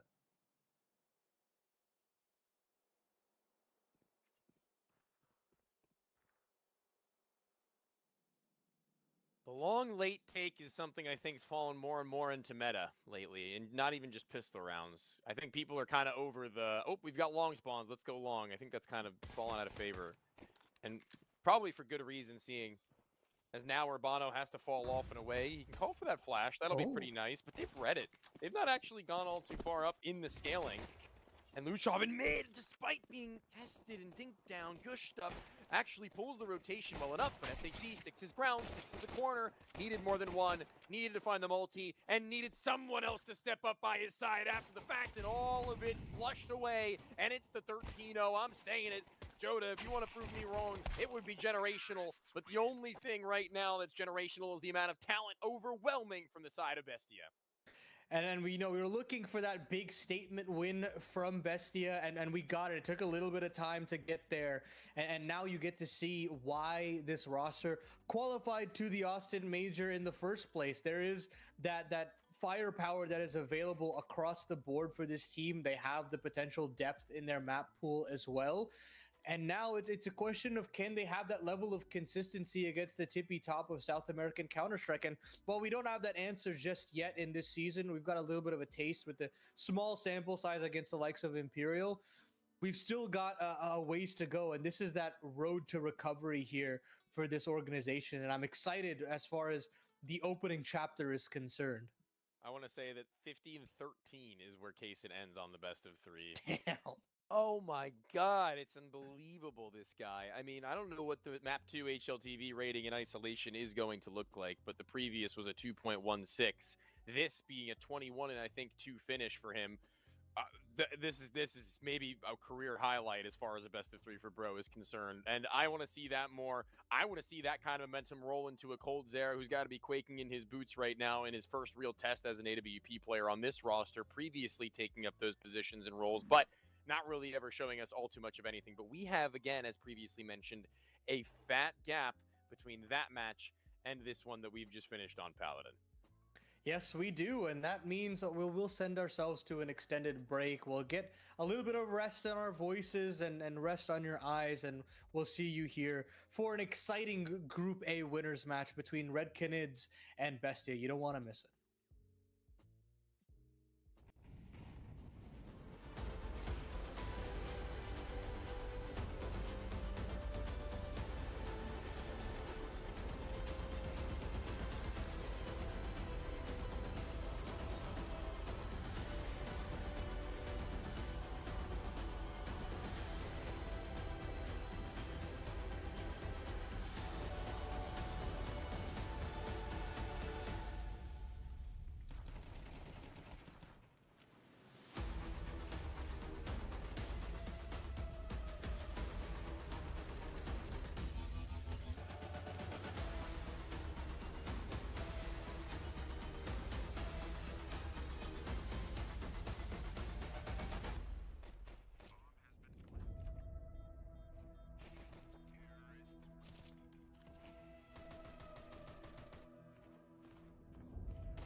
Back at it here at Thunderpick, and we've got a banger of a Group A winners match. I'm Paladin, joined with me as Why Not, and of course, the matchup in question, Bestia taking on RED Canids. And when we looked at the groups, we looked at who was actually involved here, Tony.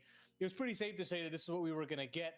Now, how competitive this actual matchup is, that, obviously we'll find out soon enough. But of course, from a bird's eye view, to me, at least, it feels pretty lopsided.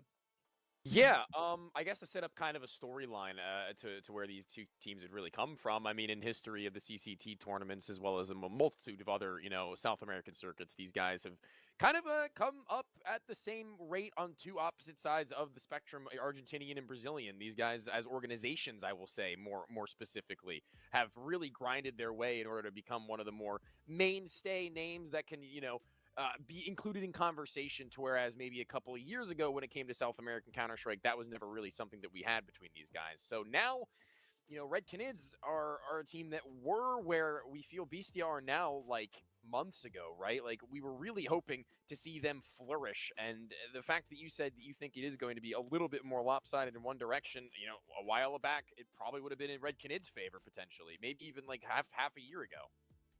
Yeah, possibly. I definitely think that this is a roster that had once upon a time a very solid state of affairs for themselves, but now it just feels like such a hodgepodge roster where they are just trying to collect Brazilian players across free agency and just hope that some combination of that five will make do.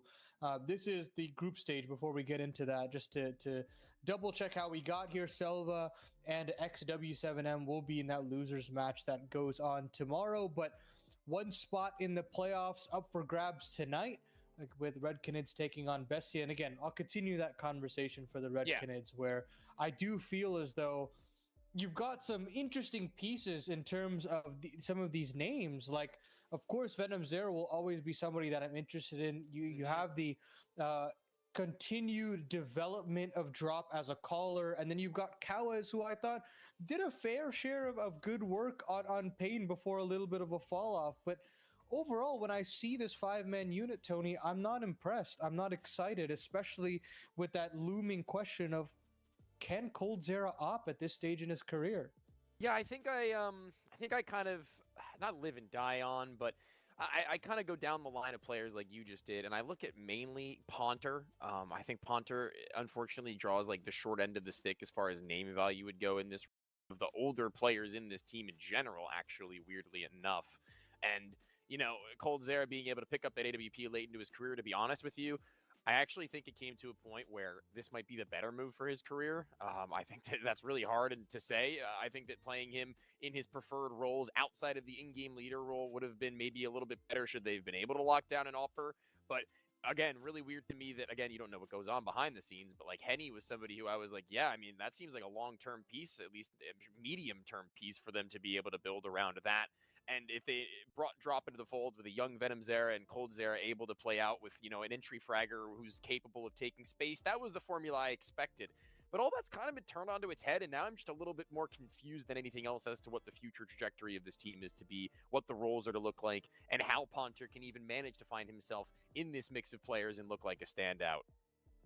Yeah, you bring up Henny, and that's the biggest question mark is, how can you lose a player of that caliber and not really have a solution other than let's try coldzera on a primary AWP? And I think we've gone down this path multiple times and we've gotten the same answer again and again. And I'd love to be proven wrong. I'd love for RED Canids to be a force, but it still feels as though the roster construction here still has to go through quite a bit of development.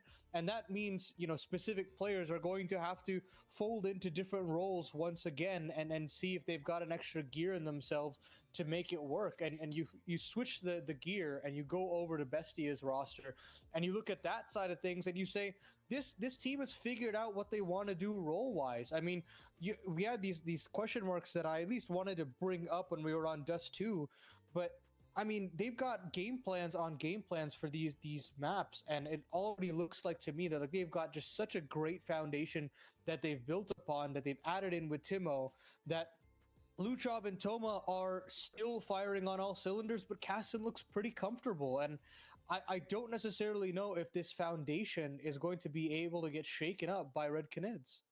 Yeah, I think Red Canids are almost becoming a feeder team in terms of their future. Like these guys, I could see being pieces of rosters elsewhere. All 5 of them, almost, to be honest with you. And BESTIA are kind of in that same boat, but for a different reason. But the reason being is that they're actually showing that their players have the promise to move up in that capacity, as opposed to a team like Red Canids, who maybe down the line find themselves simply not reaching results, ending up benching the entirety of the team, or players just finding themselves stagnating, such as a Venomzera, who's given Red Canids and coldzera his time and his effort and a good chunk of his developmental stages of his career. And I frankly hope to see more from this specific Red Canids roster before I'm entirely out on it, because that's kind of where I was getting towards. I was slowly inching into the camp of, well, how can I believe in it anymore, seeing as I've been given so much false hope and false promises in teams past? And right now, this would be a good time to show signs of life with coldzera in the op role, with Ponter, who really hasn't been given all that much time to compete against these levels of teams with consistency and players around him, rather, that can support him and supplement him, while Cowes is on a bit of a redemption arc of his own. And I think he's actually somebody that I do believe in. Yeah, I think, again, given some tough roles there on that X-Pain roster, and I think now he's got a little bit more flair to him. He's got a little bit more space to do what he pleases, and of course, firepower will always be necessary for a roster like this as Drop continues to figure out what to do with his pieces. But we'll jump into the veto and continue this conversation to see where this is actually going to head into. And I kind of alluded to Inferno in that first series, and we actually do get it here. And Mirage as a safety net of sorts for the Red Canids, as they don't necessarily want to opt in for the Dust 2. And I think this is good for Drop. You have players that are self-sufficient on this map altogether, but the looming figure that lies at the end of this series is Nuke. And I think that's where I kind of write all upset chances of the Red Canids to rest, and I say that BESTIA should be the team to go forward, especially from a role perspective, from a map perspective as well.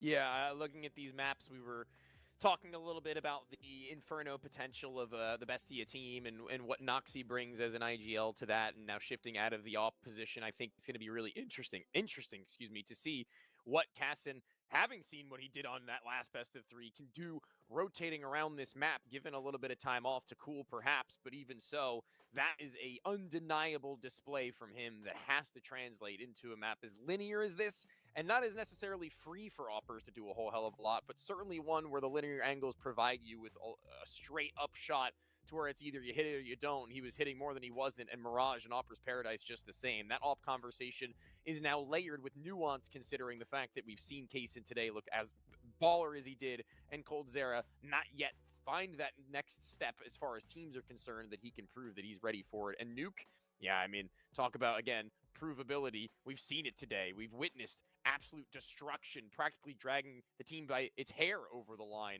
in that earlier matchup, to where that pick of Mirage, I think, probably is where the Red Canids are just looking forward to showing what they have to offer, given that it is probably the best map for a coming team into what is a new core. Yeah, I actually thought Red Canids, with their previous lineup, when they had Phelps and Henny on their books, they actually looked pretty good for them. I think that was one of those maps that I thought Drop actually looked most comfortable in as a caller.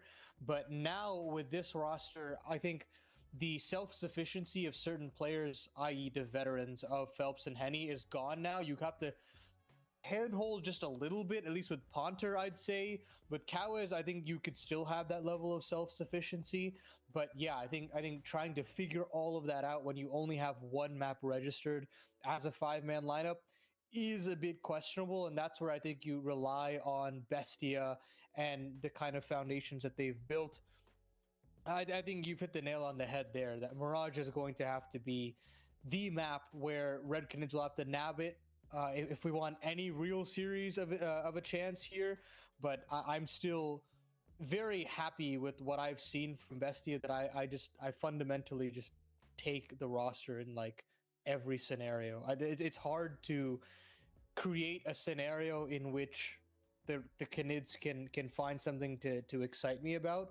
And I think that really just comes down to like what Drop has done as a caller in this short period of time to rally any sort of cohesion from these guys, because you've not really had much of a turnaround time, and they've already had some frightening losses along the way that I'm not necessarily excited about.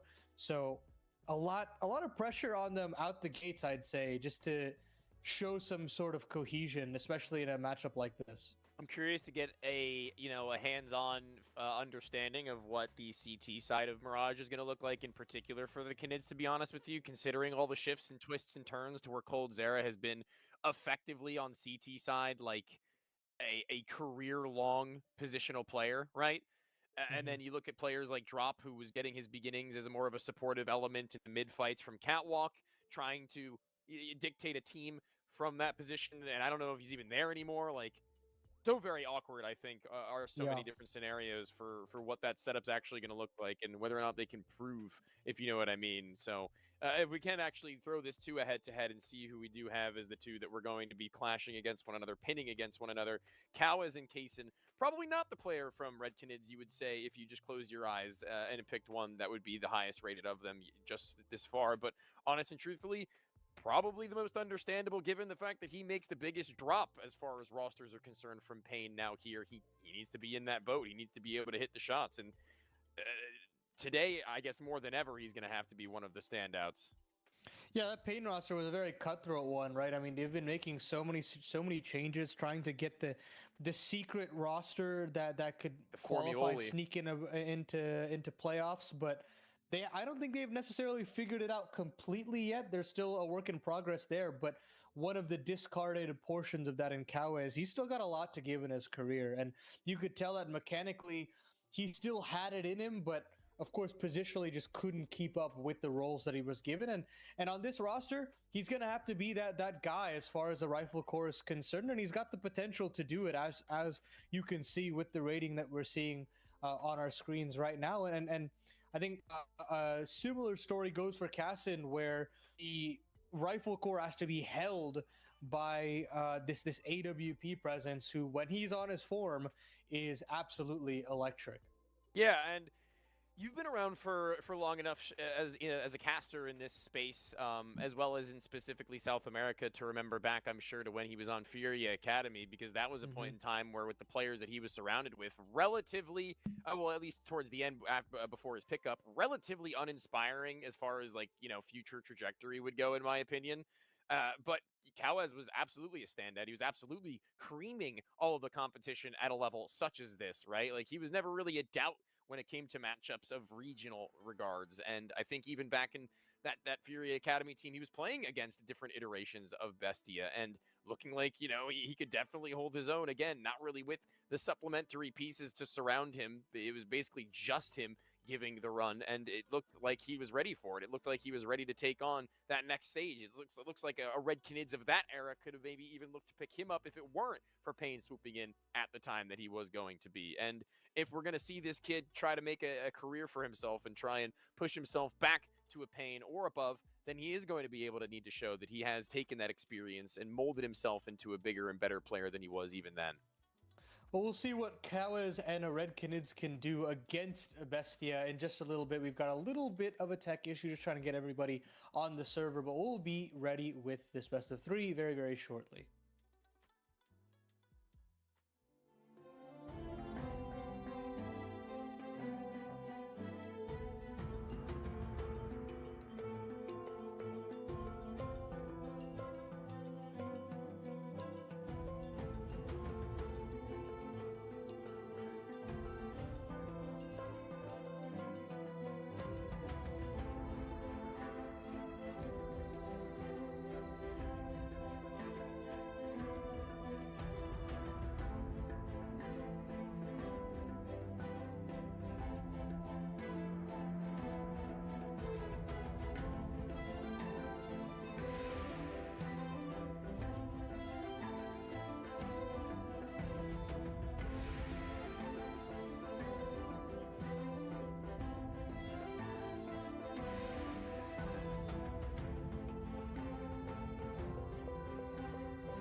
And we're live here on Inferno between Bestia and RED Canids in this upper bracket Group A winners matchup. Let's see if RED Canids have gotten their act together as the Argentinian side start off on the offense, creeping their way through alt and getting ready to explode on a bracket. Spotting not much of anything in alt. Hearing not much of anything towards banana. That smoke obviously going to be very telling that they're going to be finishing here. Otherwise, it would have been a wild run and a goose chase back to B with that pick just after the smoke had bloomed. He saw the jumping player, and Venomzera doesn't stop there. Shifts into the site and actually takes some of the heat off of Haunter, and he needs to find one. He needs to frag out, and when he does double down, he's bought enough time for Coward to get here with the dual Berettas, but it won't matter when Tomas's got ammo left in the Glock. A clutch, a 1v2 in a matter of seconds, and he's even going to do a little bit of a kickflip with the corpse. Oh, we've got a little bit of a scrappy affair on the cards here, Tony. I mean, it's a 4-stack on this A bomb site, and you'd think these crossfires would hold up, and then it swings back over the T side's favor. You think, okay, we've gotten every player out of the site dug out, and yet still Toma has to finish it off in a 1v2. It's a grueling affair across the board, but T side get the hot start. And an instant force buy on the other end. Look at this pace from Toma. Not necessarily the player that you would look at to be this pacey on an apps take, but he's going charging through, and it's a rinse and repeat here for RED Canids with a 4-stack again on this side of the map. Oof. That's a good one from the flying SMG. Goldzera, tried and true to the sniper role, has picked up a scout, but in pit, that's a scary position to be in with that once you've been overrun. Good damage even still being popped through and pushed in to where maybe conversion with the pistol. Luchov, I believe, was just a split second away from swinging alongside Kaysen, who once more with the AK-47 gifted over has been given trust, and rightfully so. I like the idea from RED Canids that just want to bolster the defense once again, and it almost panned out because the game plan was about the same plan on the other end, but now comes the save. Now comes maybe a little bit of creativity with the nade stack. Of course, smoke down bottom mid with an HE stack behind it. That's very interesting. Didn't actually net them anything, but that's a cool concept. It probably scares some teams to at least sit behind it for a second or two. And potentially eat the nades that come from behind that veil. Mm-hmm. Unfortunately, not that much damage. And now, Bestia have themselves a 5v3, full banana control. Brackets if they so please once Noxy turns this corner. And Bestia should have themselves an easy 3rd round conversion.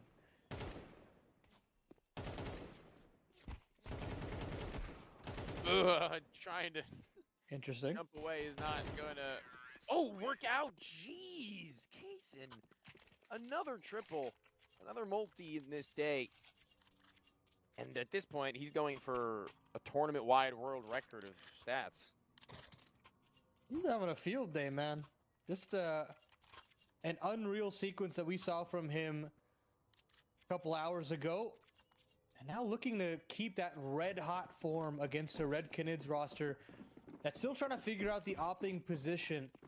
Goldzera will certainly have his work cut out for him here. Going for a mid-peak straight away, tossing a Molotov, giving it up.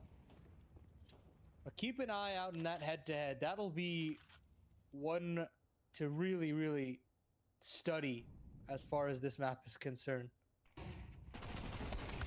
No, just gets absolutely crapped on by that flashbang. But it was all part of the design. There were players there ready to swing by his side. He wasn't out on his own, on his lonesome. Cowez thought there was a world where he might have been able to find another, but Goldzera, knowing now that they had flushed halls, they'd gotten 2 kills of the 3 that were seen, and the 3rd was the traitor. He should be willing and ready to look towards lane side, but Drop's got no idea that Luchov has snuck by his sight lines, and Goldzera, he's a little bit exposed right now, so once that smoke at Archway does fade, he's a dead man. Oh, and Luchov, just a clean, surgical bit of entry work on the arch side of things. Goldzera, not long for this world, and neither is his captain. Haunter trying to hold on to this gun. Matoma is able to brandish that AK just quick enough. And nothing is saved over from the Canids. Very well done from Bestia, just keeping up the pace on the A end of the map. Not letting any of the Canids really breathe, be it in apartments, be it on the bracket side of things, that these site holds aren't even able to really come to fruition.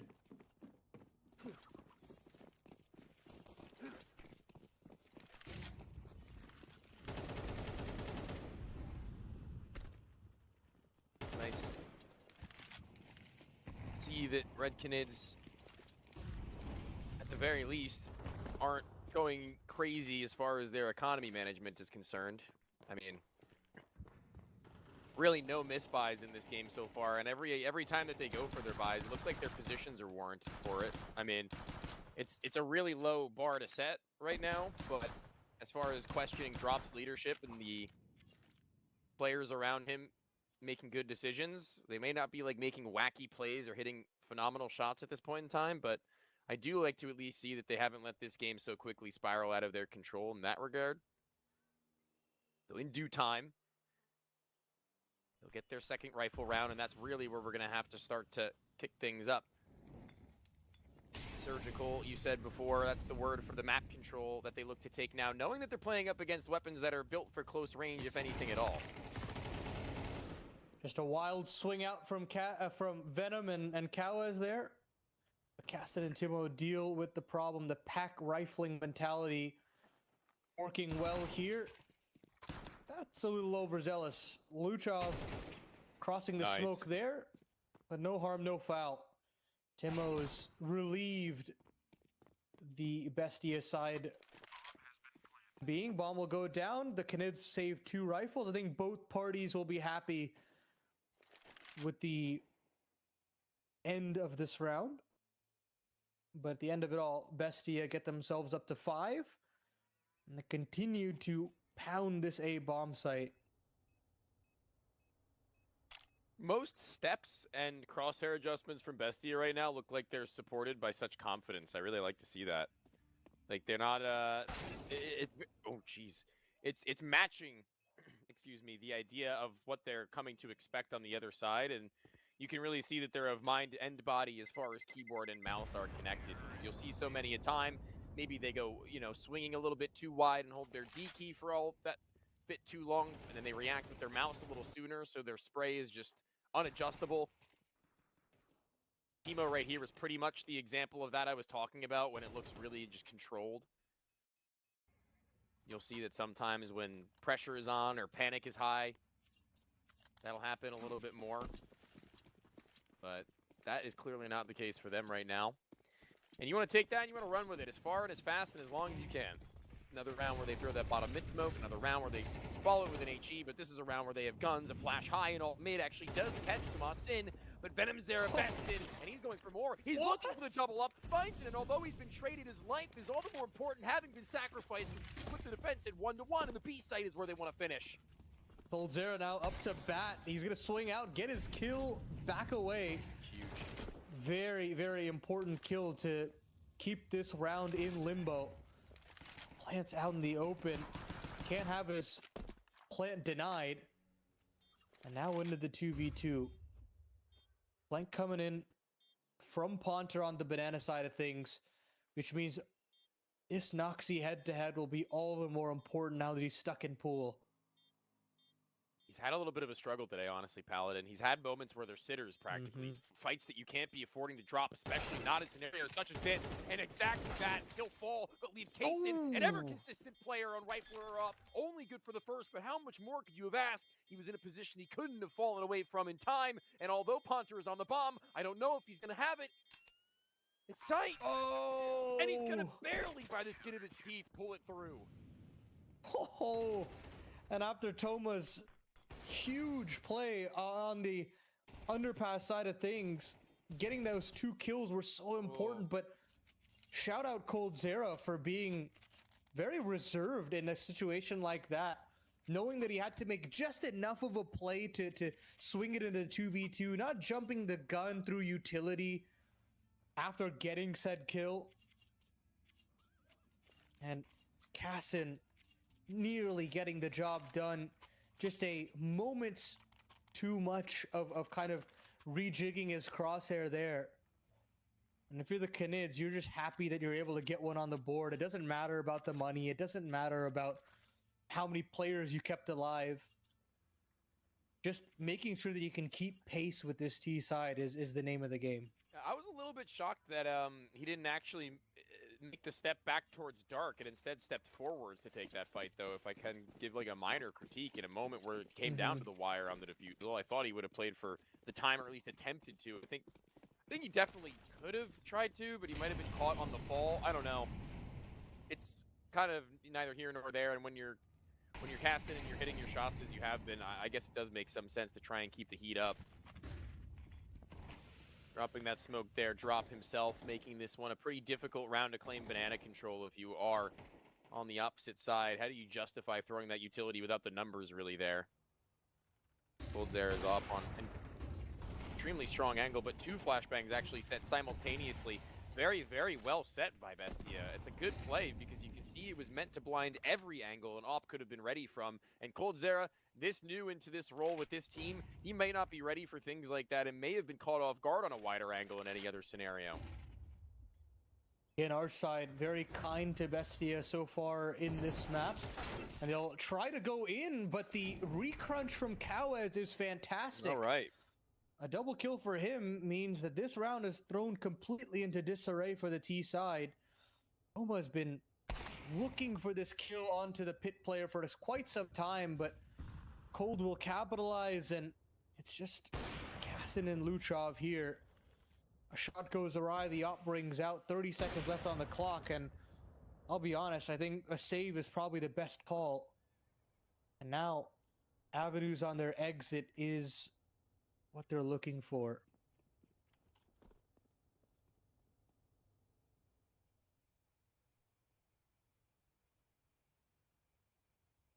Goldzera is just sat pretty in pit. Bro doesn't seem to want to leave pit. Despite him being the team's opper, he's there more often than not, it feels like.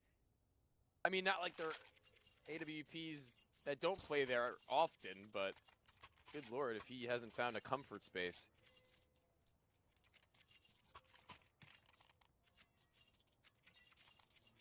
Fine, though.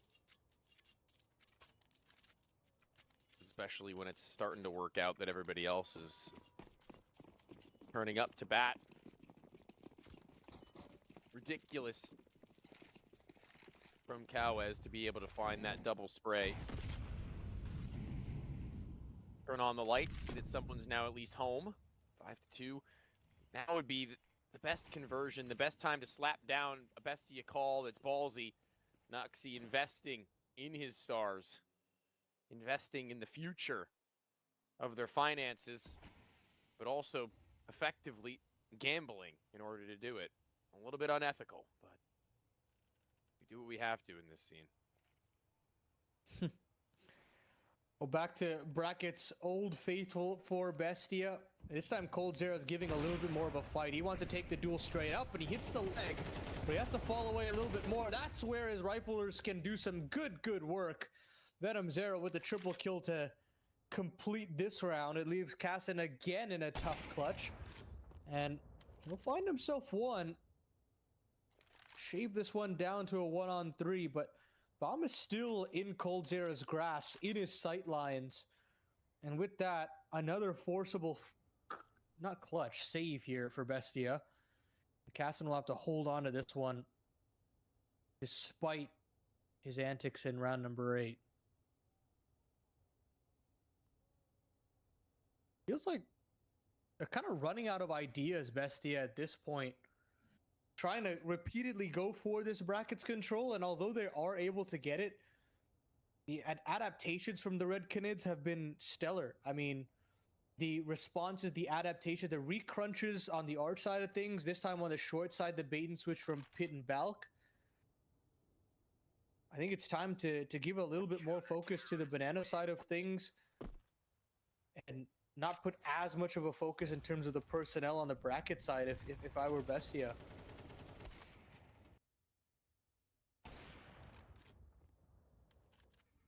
interesting how often I'd say Bestia want to go for brackets control and actually utilize it pretty aggressively.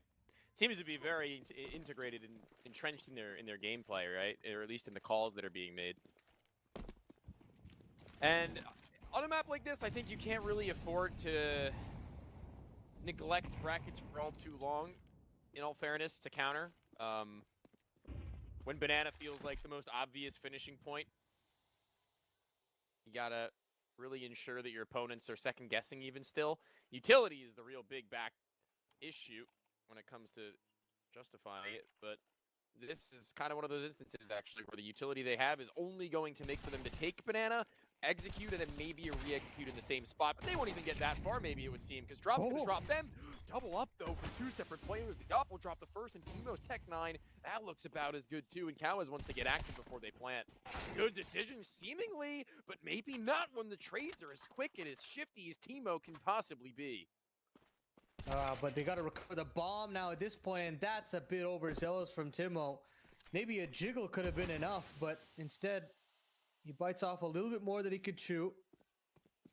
And Teemo will recover the bomb. I think they were preemptively considering that he would just commit to that A bomb site, but he doesn't. That small little break in the action actually continues to give an open runway for Teemo to clutch this one up. He's got a smoke molly as well. This is a real doable clutch here for the Argentinian, and we've seen him produce in these kind of situations before. Now trying to walk it back on a timing with that Molotov stalling out the Canids for as long as it were. Honestly, might be better off for him to stay over towards Halls, but there's a smoke, there's a molly, there's a kit on both. Tomasin's going to need to isolate a duel first and foremost, but they've taken their sweet time. They've missed their smoke! No! It was meant to go deeper. It actually hurts them, but Tomasin's just going to be able to sit on this one for 10 seconds. They've not yet stuck it. Eventually they will, but coverage from Venom Zera necessary, or else that one was a done deal. I really thought that they might have spoofed it. Yeah, when missed utility comes out like that in crunch time, sometimes that just frazzles you. It makes you a little nervous about what's coming ahead, but the game plan was still there. Venom Zera to hop up on top Grave and have Cold Zera defuse the bomb from the other side of the bomb site. Basically ensuring that even if there is a player short side, that the round is won. And another one of those scenarios where the Canids stand tall.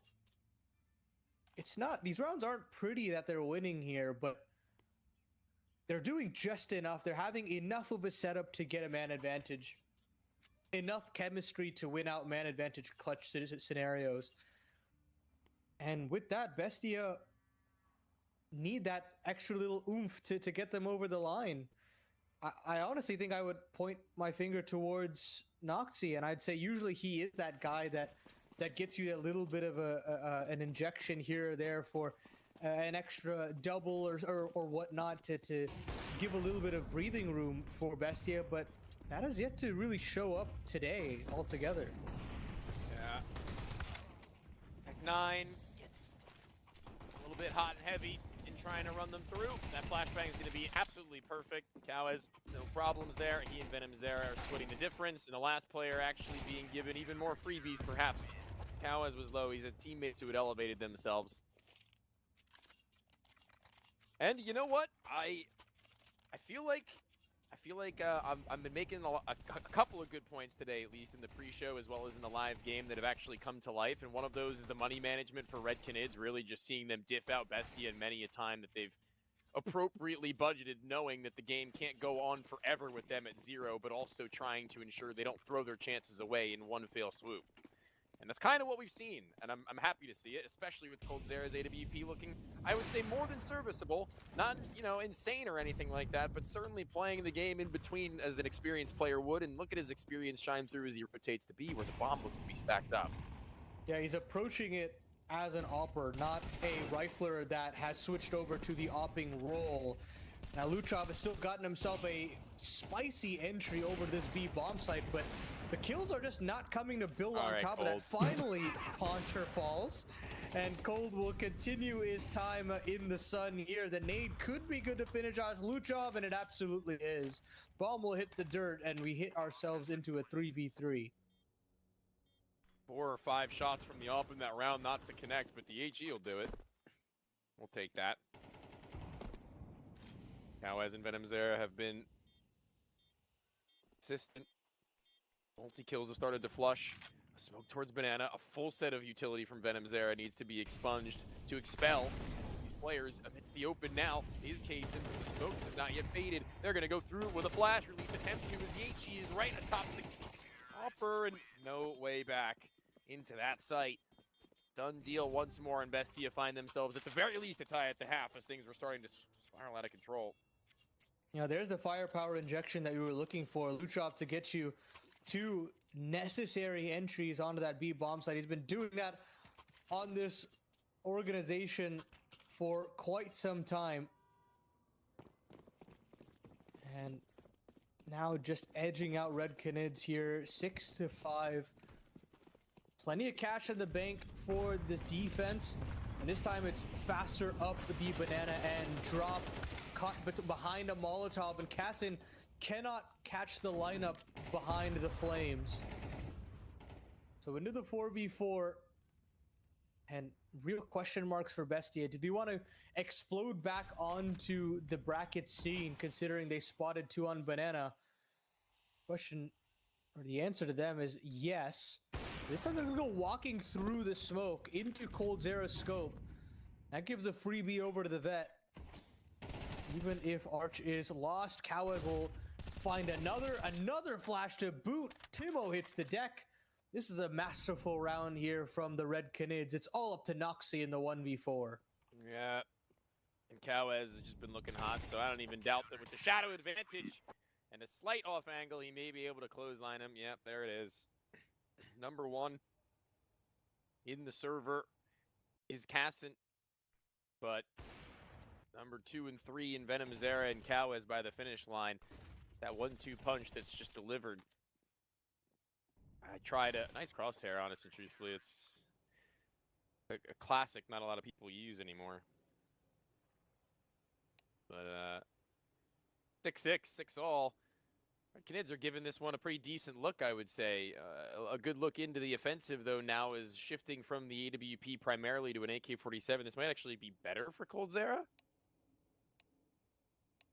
Might actually spell a nice spot. But the flip side of that is that will he, with an AK-47, be able to combat a much more willingly aggressive Kaysen? I think this is where we've seen the more exciting aspects of Cassin on that defense, where he's calling his own shots. He's getting a little bit more confidence in him to have those opening gambits. And for Coldzera, I mean, I don't even think you really have to op in this circumstance. He could get away with doing 5 rifle for every round and then the next 12. We'll see what he elects to do.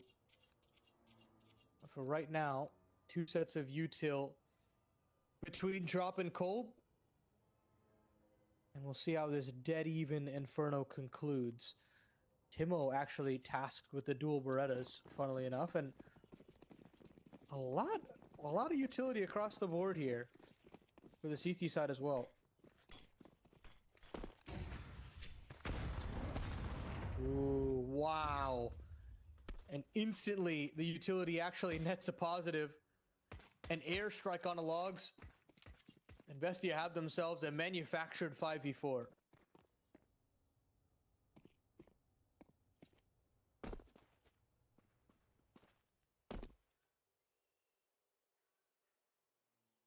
Not a unclutchable scenario with the absolute pool of utility they still have, though, right now, the Canids. Like, one well-placed flash, get a fight. Another well-placed flash, get another fight. Block out 2 entire angles, play a post plant. I could see the vision. Luchov, although they may not get that kill with the flash, they've certainly given them room to scale.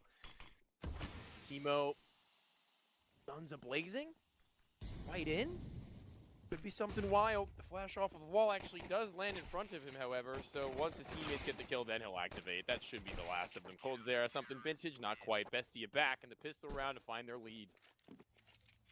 Yep, that's more like it there from Bestia. Smart little gimmick there on the banana side of things to get themselves that opener. Still have aggression out on the A side with Cassin taking a duel there. And then it's just a death by 1,000 paper cuts, staying alive to reduel and reface on the car end. Get themselves a lead. They should confirm themselves that 8th round. Bestia get the start that they want.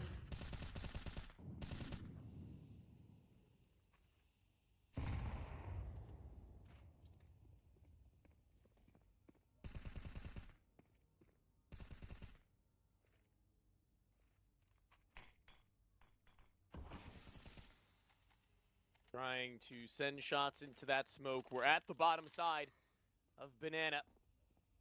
Are a lot of waiting Glocks with one extraordinarily important flash.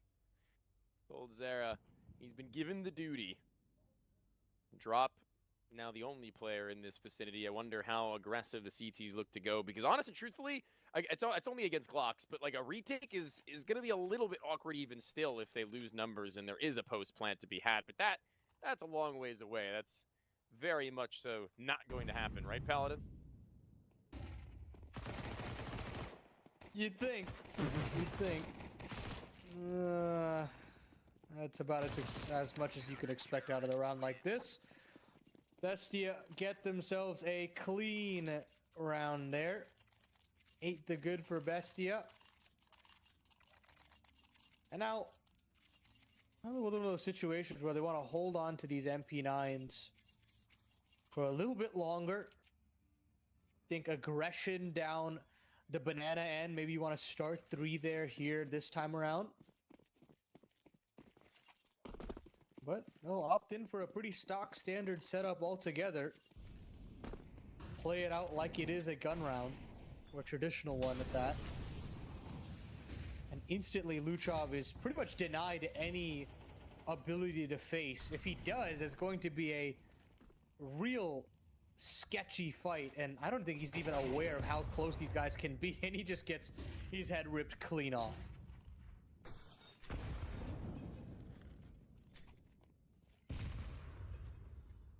Howez close up and personal, and they weren't ready for it, but they were ready to go for their next swing.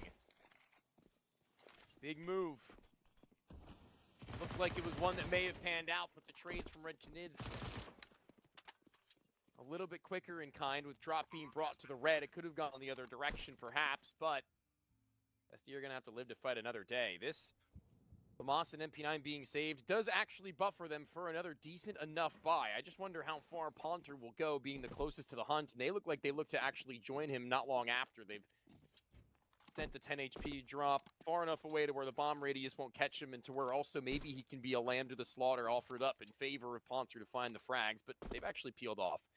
They're not going any further beyond for it. Very interesting how that round plays out for Bestia. It definitely felt as though a lack of communication, uncomfortable timings there across the board. Just a second off of what actually was happening in the round from the Canids. A second earlier, perhaps Luchov could get away with that jump spot. A second earlier, perhaps the util is already thrown and their guns are already out on first and CT. But instead, Bestia lose that opening gun round for the Canids side, and they'll purchase into round number 16, Cassin on the AWP. And we'll see what he can do with an Opolis Canids on the other end. How mobile does he get, and where is his first test?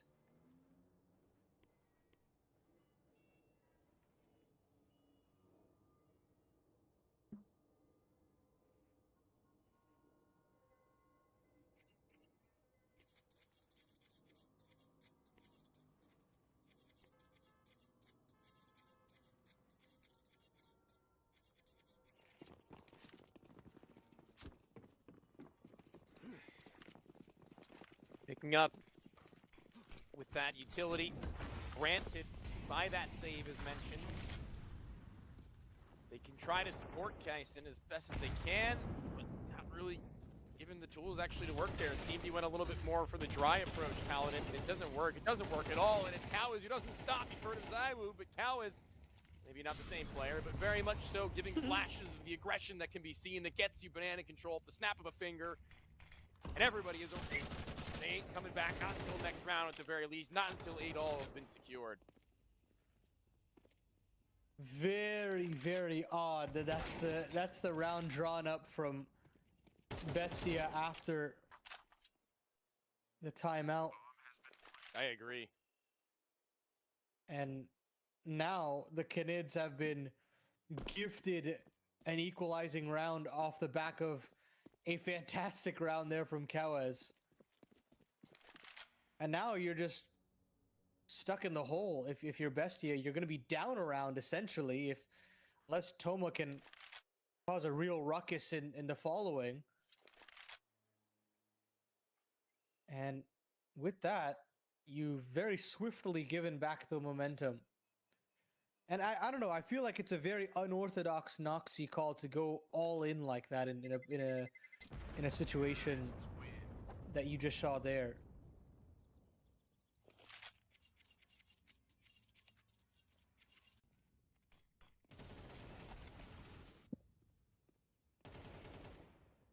Oh, that's what it was. I didn't get to see because it wasn't on our screen when it happened. It was a boost that got read by the player. Did he see the hip jutting out of the player on the bottom? Yeah. Well, I mean, it's a little more, you know, nuanced and layered than what we were anticipating it to be, at least. Right. Yeah. I get, you know, I mean, for what it was. Now, as still styling up a little bit, as he was one of the more, you know, forward players on the CT side.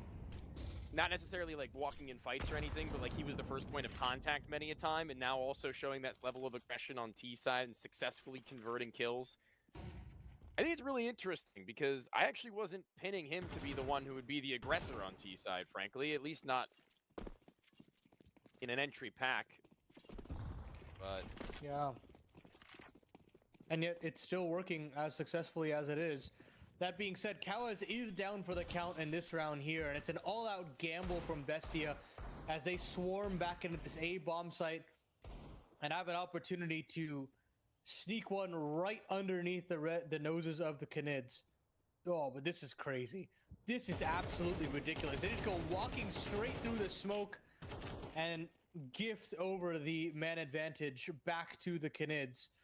Toma still up to bat here, still has an opportunity to find a little bit of impact in this round here. Smoke off on the outside, and Coldzera cuts down the number of angles he has to duel, but Toma still strikes nonetheless. Still a little bit of a chance here as this rifle duo still has a chance to sing with the AK Deagle combo.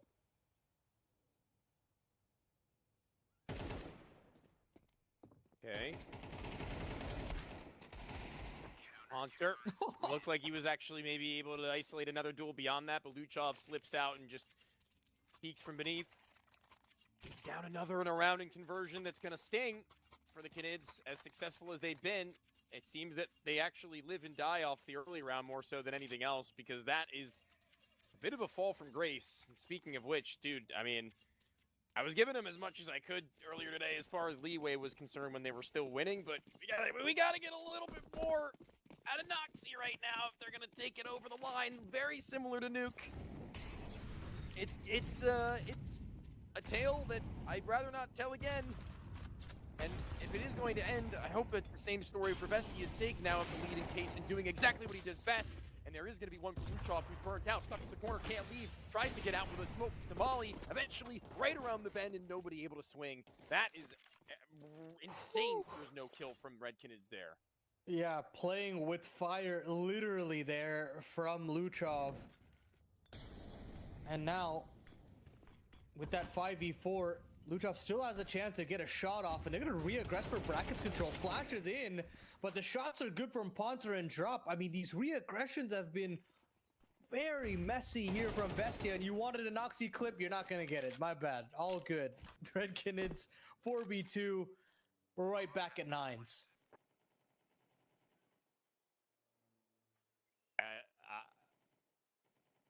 I'm a little speechless. I'm kind of. I don't get it. I don't know. I don't know how, with all of the luck and also all of the effort that was put into getting out with that man advantage, that the last two players alive are Kaysen and Luchov. I feel like they've done everything to set up their players on the opposite end to find success and to hold their own. But what the hell do I know? It's another round. Miraculously cracked open by the impressive efforts of the entry team. This time felt like Ponter was the one tearing them apart and finally actually entering the conversation.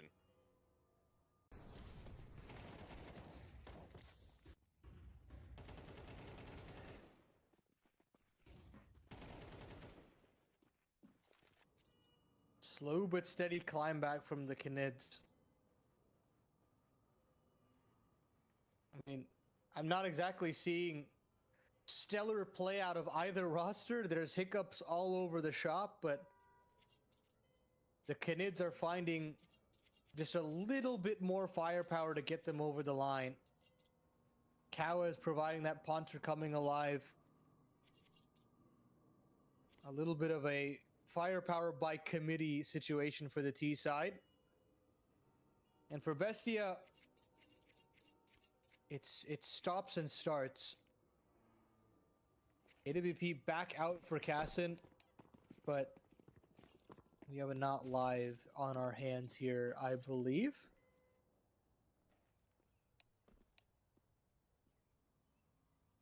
I don't know. I guess, probably, right? Surely. Timo has damage taken. I think that was a knife. Before the drop.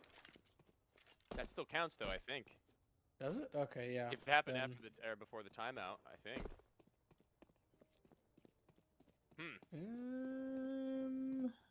Well, drops an entry to a bomb site. He's got all brackets controlled. Knife out. This is incredible. I can't believe he's made his way into spawn. Okay. Practice, warm up. Somehow Art is in the server, rolling it all the way back. Howes can't believe his eyes. Xfuria Academy. Spoken to the man so many a time, taking a page right out of his book.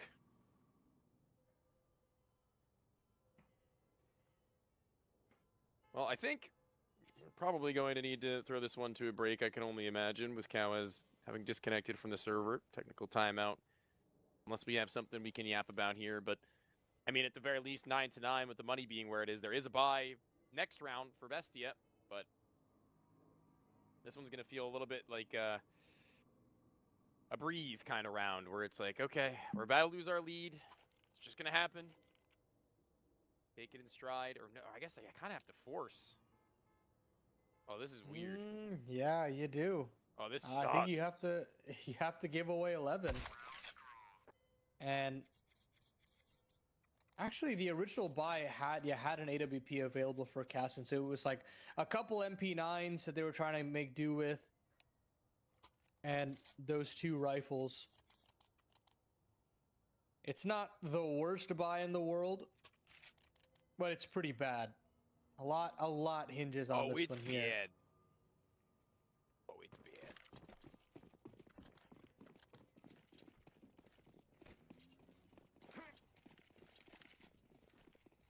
Off the rip smoke for top of mid.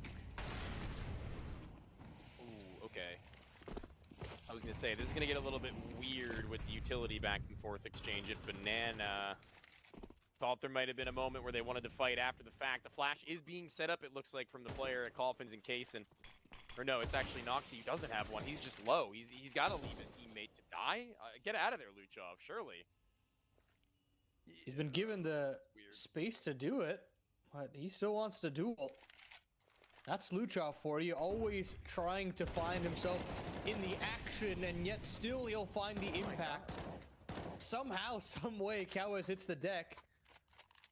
And Luchov decides to take the MP9. That really throws a spanner into the works for the Red Canids default here. Casson still's got his eyes trained on brackets. And with that, what does drop do in this situation? You basically only have apartments control, and you're gonna have to brute force your way into brackets or banana no matter where you choose. What? Oh, what? Okay. How did that not hit? I thought that hit. Okay. Well, now they've got an anchor and an MP9 in Teemo, so do what you can. While you can. They're giving them so much time to rotate. They've all gotten here. They've got somebody at default by this point to be able to swing off the box. Teemo can play his life. He needs everybody else on scene. And when they arrive, he actually is the one to spring into action thanks to the diversion. What is this slowdown from the Canids? They've killed the offer. Yeah, there's absolutely nothing to wait for there if you're the Canids. And those are the growing pains that come with a new roster. Making sure that you're on the same page for committals like that, as I kind of mentioned there, you're in a very weird limbo position that you're gonna have to brute force your way into a position with how limited amount of time you have. You've got to commit after that. There is no turning back at that point. You don't have any other options. So, a very simple idea there, and a very simple death for Lucha. Very questionable move from him. And now a 4v5 for BESTIA to deal with.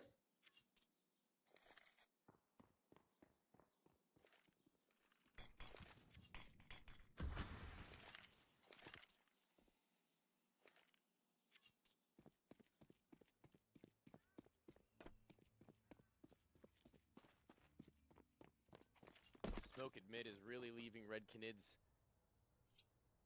twiddling their thumbs. Teemo pucks himself. Still 2 players on this A site. Needing to split 2-2 this time around. Not actually going for what's usually been a gamble stack in that direction. And no players lined up with that HE. Teemo will get away. Now they have to make one last play. A flashbang lobbed over to his teammate to maybe throw in front of him should this execution come. No, he's left. Teemo again needs to just do everything. And I don't know how much I believe in him. I don't know if he's got it here. Molly into the pit, and now he's caught between so many different angles. He's gonna have to hit some absolute bangers, but he's lost his rotation all the way through, and Kawez gives him a wide swing to end all wide swings. It's a save call. It's BESTIA having to give up 10, and we just go dead even, step on step, all the way to what I think is round 24 at this point. I see it in the cards right now, Tony.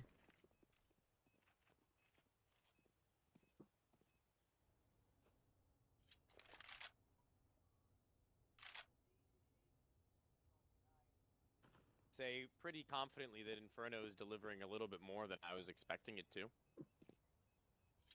On the side of the Canids. I think from a lot more from the Canids and a lot less than I do from BESTIA. I think the CT sides are uninspiring. I think the T side calling has been less than desirable. It definitely feels like this roster is off kilter right now. It's getting a little ridiculous to see how top heavy this team is at this point in time. Yeah.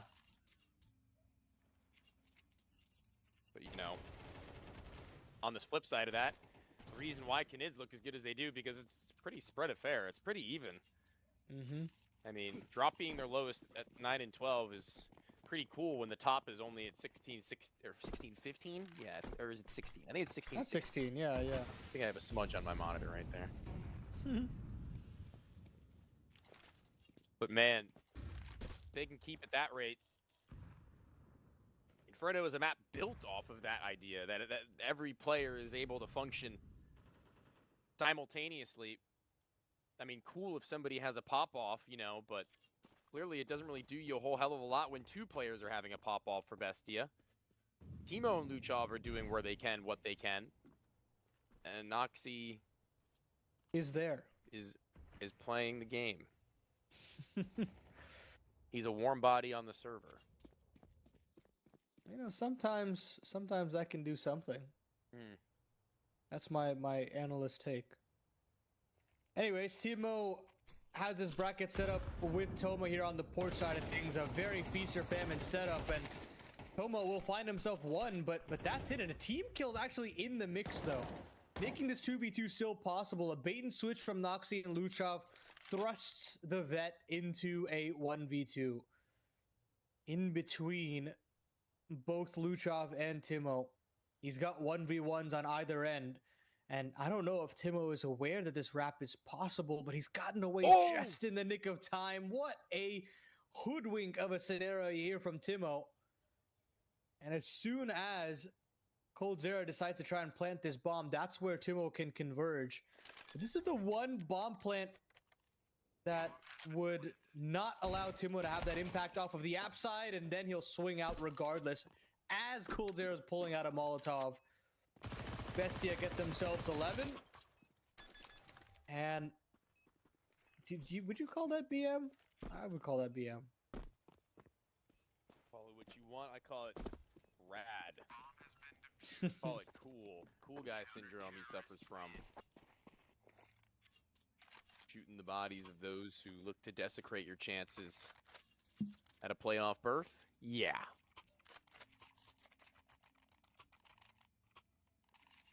Man, it feels like just so many errors on either end. Who can cut down on said errors is the real winner here.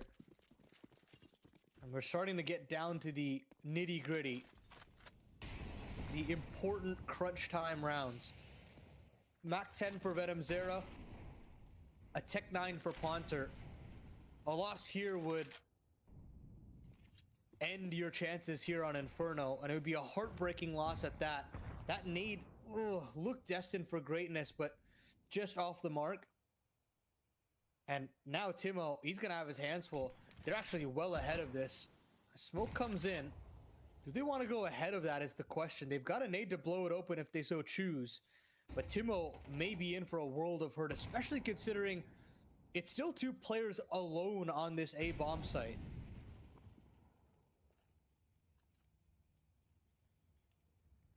Oh, This is the perfect play for him to try and get a couple of bucks and also shred down some targets for the AK to have a greater effect. Losing his teammate, fly out of the sky. Another flick! Oh my god, he could have found another on either of the two if he had just trained his crosshair a little sooner. Cow is lucky to be alive in case, and knows that Cold is here, knows that they're in sight, the both of them, but knowing is only half of the battle. I very much so felt that there was more work to be done from the 2 players that were placed in halls for Bestia. I thought that they really did have a good thing going. That shot from Cowes is just a necessity, as quick as it was. The speed at which he had found it above all else. didn't really like the 3B approach there when they're sitting behind utility in that sense, that you would not at least consider the rotation back over to the arch side of things. Felt like they were just so in limbo that Bestia really had to have that all-in approach on one position of the map, and yes, it didn't work out in this circumstance, but could only imagine what it would have been like if you would have had that third arch rotation in. It's all coulda, woulda, shouldas, but now Bestia stare down the barrel of a double eco scenario. MP9, FAMAS, miscellaneous pistols. This is dire straits for the CT side, and a second lease on life for the Canids. A chance to steal away Inferno and really put a pause on the storyline that we had brewing in the pre-show. Maybe this team does have a little bit of something to give.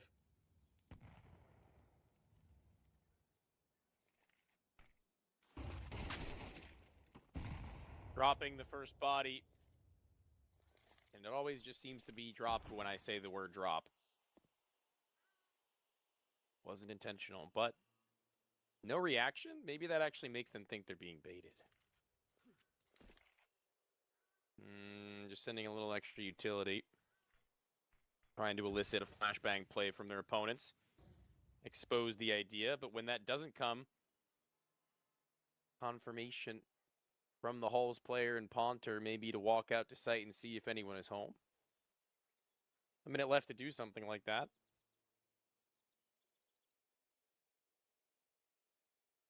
Wouldn't be unwise. Make their jobs a lot easier. Smoke towards lane, and now he's just selling a fake.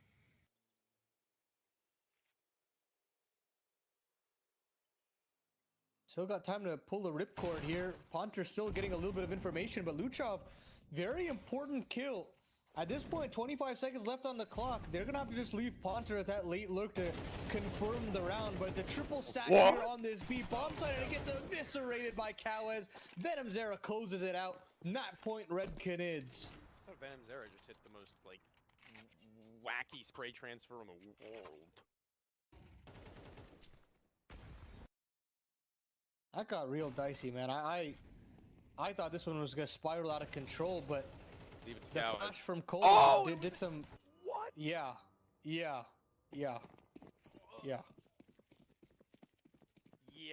I thought Venom Zera's spray transfer was crazy, hypothetically. Okay.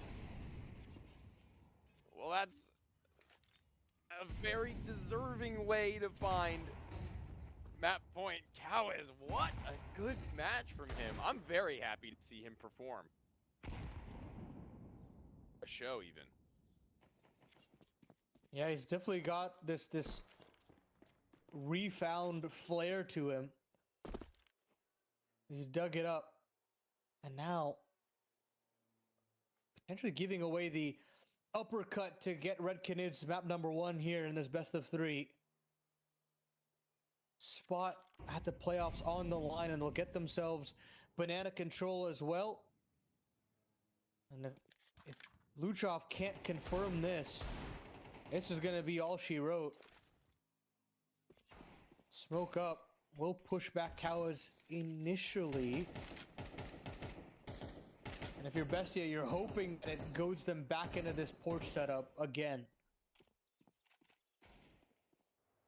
Cowes, like, I got this, guys. Leave me be. And he's like, never mind, come back. Watch this. I need eyes on this. I need you to lay witness. No one else would believe what I'm about to do. Walks it up. Player at the pillar, player back sight. Fountain is going to be a hiding spot for Noxy to feel comfy and cozy. That second flash actually is perfect for him to go for this thing, but he takes a little bit too long to go for it and eventually meets his maker because of it. Cowes, now he's ascended, now he's accelerated, and to the back of the hole! But Canids 5-7 is bringing us to overtime, and one clip is all he'll need to supersede every member of the Canids.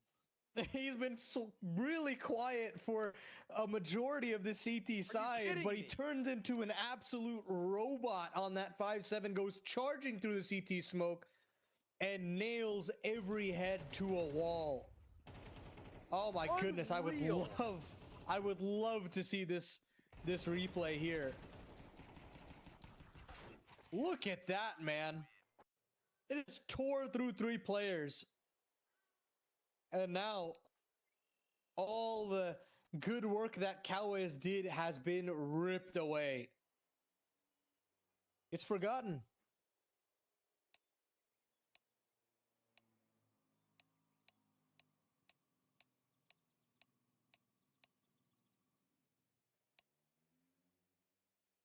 My stomach is upset and unsettled. It was gross. There is no feasible world that should be how that turns out. Noxy's going to overtime with 3 kills. I hate to sandbag on bro. I actually really like Noxy. But he needs to really make good off of the deliverance that Kaysen has brought him map after map. No, he can't keep getting away with this.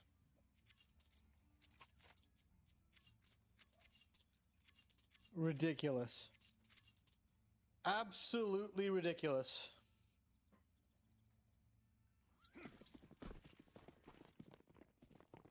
And we've done this all while Noxy is 3-18. Can you believe it? Drop. Goes to the half wall. Not hearing initially, the shots were coming over the side. Not only the silence they went S, but the flashbang that had taken his audio away for moments. But when he reacts, it's too little, too late. They've escaped Luchov. I mean, he's the one who's always sticking around and about, as you mentioned. Always good for those fights. And Venom Zera uses the arches. Kaysen doesn't want to throw his life away, so instead leaves his teammates to do some more of the work on their own. Clean work there from Timo. He still has to be aware of this encroaching player, and that's what Cassin's open arms are for. Shuts down Ponter, shuts down this round for the Canids.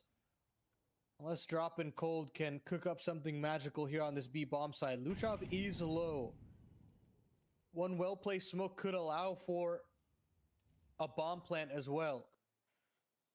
But they're just going to go swinging into this just shortly. Drop hits the deck, and Cold Zera actually gets two. But that third player is the insurance policy. Noxy notches two. And that CT side rolls on now that they've got guns under their belts.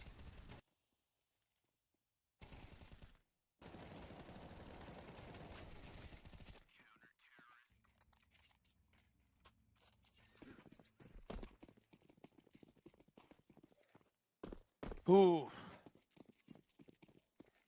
That's everybody on Bestia for a second. My impression of that. HE's one atop the other. Cow is eating them both. The man swinging the bat all map long. Ooh, there was a crossfire that Ponter only barely gets away from. That's so scary, and now he knows that it was set. I think he realizes just how lucky he is, but he also communicates that there's 4 on A, and Noxy's dead.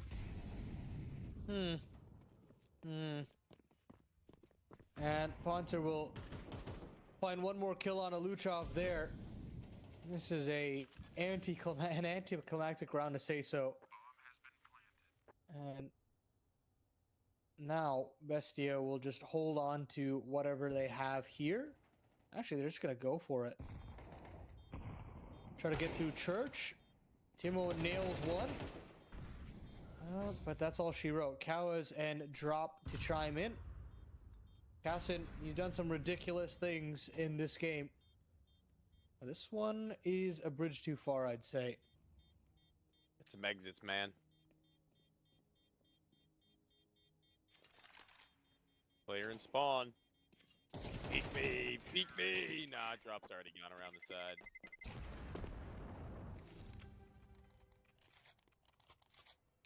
That still gets an AWP out anyways, so not sure why he was playing for exits in the first place, but hey ho.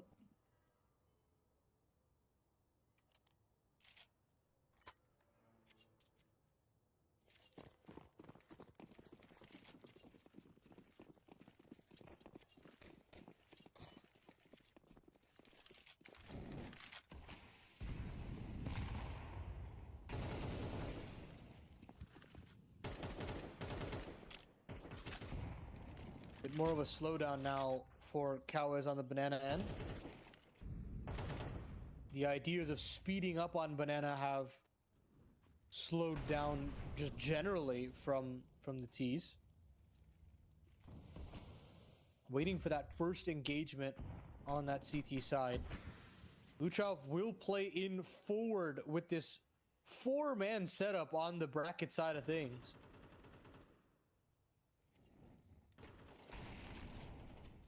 Ollie, Nade, trying their best to keep them at bay for a moment or two longer. This very interesting stack just got out of its initial configuration in order to pull a player over towards the B site and letting one off the rooftop. And this bomb site again in Noxy's hands with nothing in his pockets but his hands. One flashbang from Tomas and one from Kaysen. Neither are here. Noxy. I'm not understanding. There's no way they called that setup twice, right? I mean, that's crazy talk. Such an insane gamble to call at such a critical juncture of this game. 2v3 now, final round of the half. And this one is an open and shut case. Crossfire is established. And it's just Bestia continuing to shoot themselves in the foot here. Refusing to win the game, it feels like sometimes. And the Canids capitalizing on every chance given to them. I can't even like criticize the fact that can't even criticize the fact that they're running the setup necessarily, like inherently, but someone has to realize Noxie is 5 and 20 and say, maybe we don't leave you there right now. You're not playing very well, unfortunately. You are my teammate and my friend, but I need to tell you this. Like, genuinely, it confuses me. I would not trust any of my teammates, the best ones I've ever had, running a 5 and 20 OT game to anchor my bomb site with no utility. Is that crazy? No, that's not crazy. I don't think that's insane thing to say. I mean, it's just, I mean, at some the point, biggest thing there is that he doesn't have any utility. That's the biggest point, is that if you want to run that setup, by all means, I mean, do that. But I think you at least have to have another set of util there. He's not playing CT, he's playing Fountain. He doesn't have that extra belt. Have Case There is no into it stall even. potential. Yeah, it's possible. Just leave him there and have him just get one pick and play for the retake with the 2 flashbangs you have left. He can guarantee his life, more likely than not in comparison to Noxie, guarantee at least a kill. Like, I don't know. I don't know. I don't like to be that guy, but my analytical brain is popping off right now, and it isn't happy. And I'm sure that Bestia are also not going to be very happy with the conclusion of this map, should they let it falter from here on out. But to at least try and deny, it's going to be that magical 15 to force another OT, and still very possible is it that they go and win it out at 16 to 14. But we're going to need to see them turn up with Luchov already turned down to 54. Critical nade back the other way. Drop hits to 45. Just a little bit of feigning here on the banana end. It's always Arch. It's always been Arch for Bestia. And they will get eviscerated on that end. Noxie goes for a gamble play. Found out. And with that, Bestia will go back to banana. And now a smoke in their face there as well.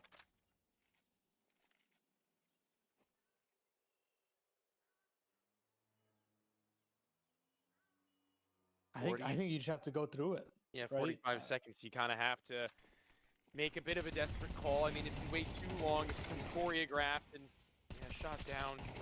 Red. Nothing that Drop needs to do from that point forward other than just stay alive. Doesn't even need to show skin. Eventually, he will even still, just because his teammates are spamming from the other aisle as well. And my friend, I think it may be cooked.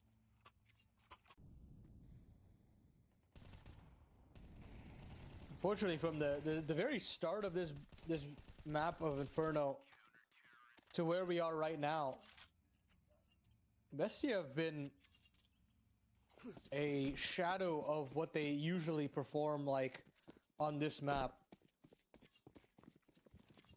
Fearless on the brackets end of the map to kickstart a 5-1 start,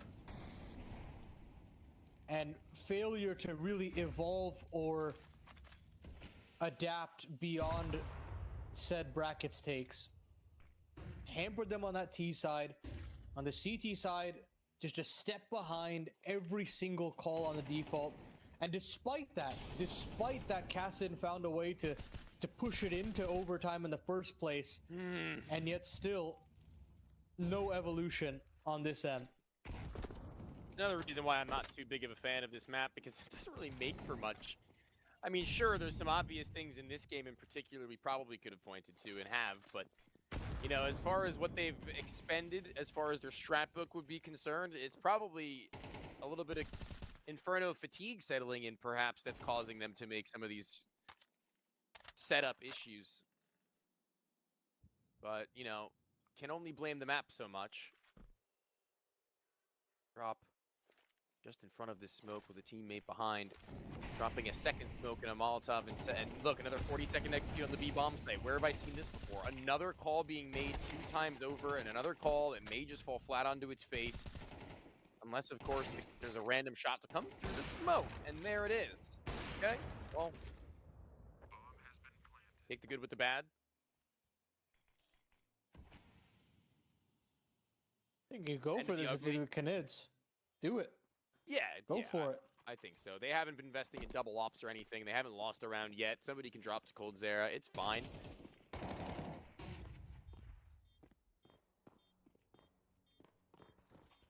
Now as we'll get to the church.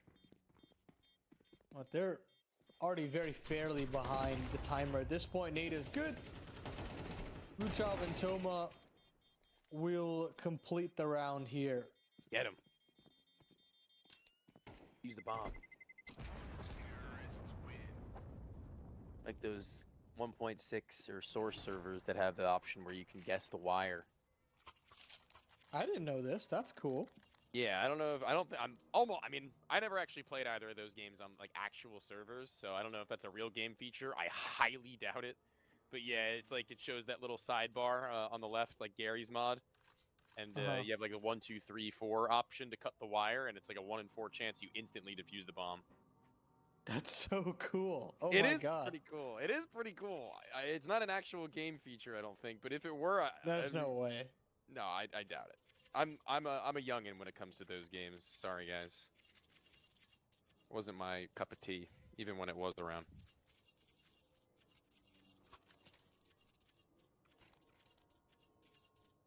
That'd be a cool feature to implement into like a funny little community server in this game once they're more populated.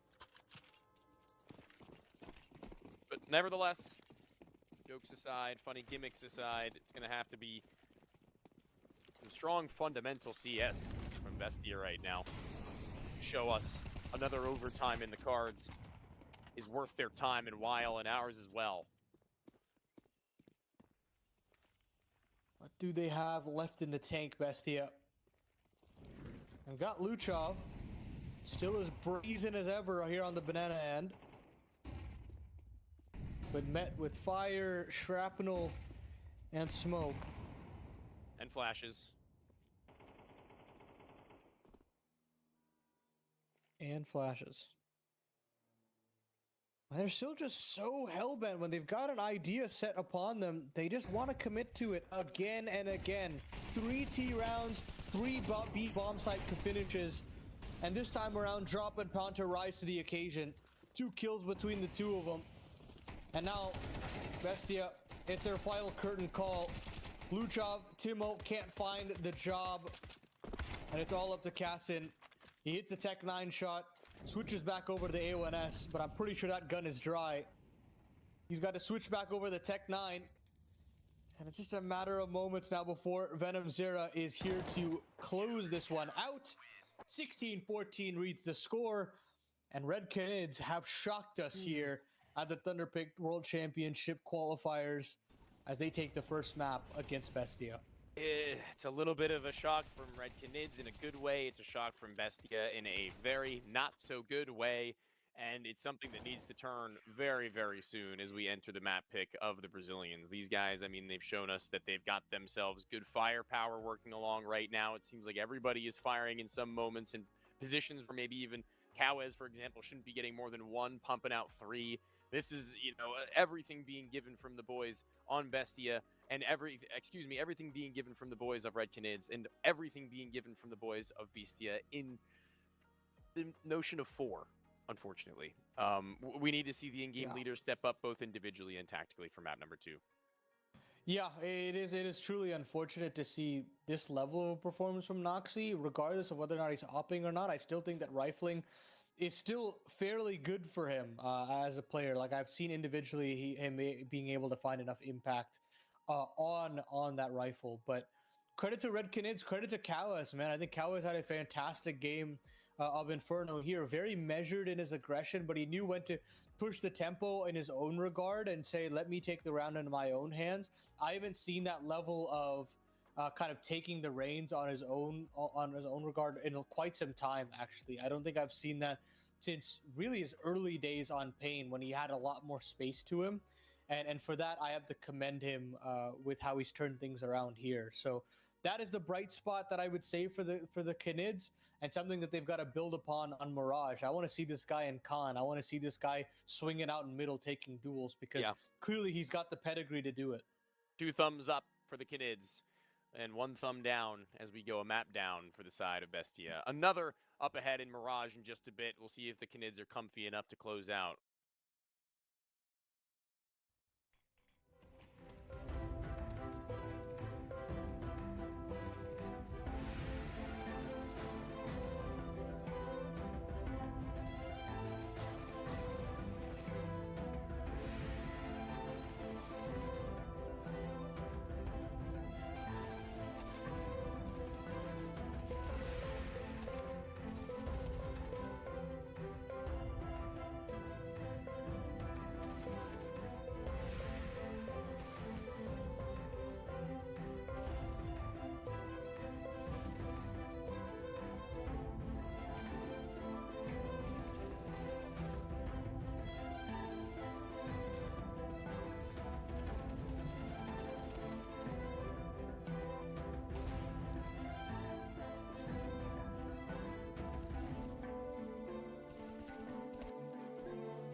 A shocking turn of events here as Bestia fall on map number 1 on Inferno.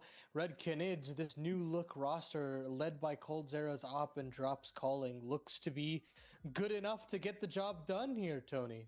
I'm pretty okay with that first outing against one of the better teams that they'll meet in the near future. I'm tentatively cool with the fact that Venom Zero was on the bottom of the board for that game, actually, and them taking it over the line. And unfortunately, the talking point that we've hammered home so many a time is that I'm not so okay with the fact that 5-22 is where Noxie finishes, when also he was looking like he was tactically dried out by the last 7 to 8 rounds, where a majority of those were actually just repeat calls.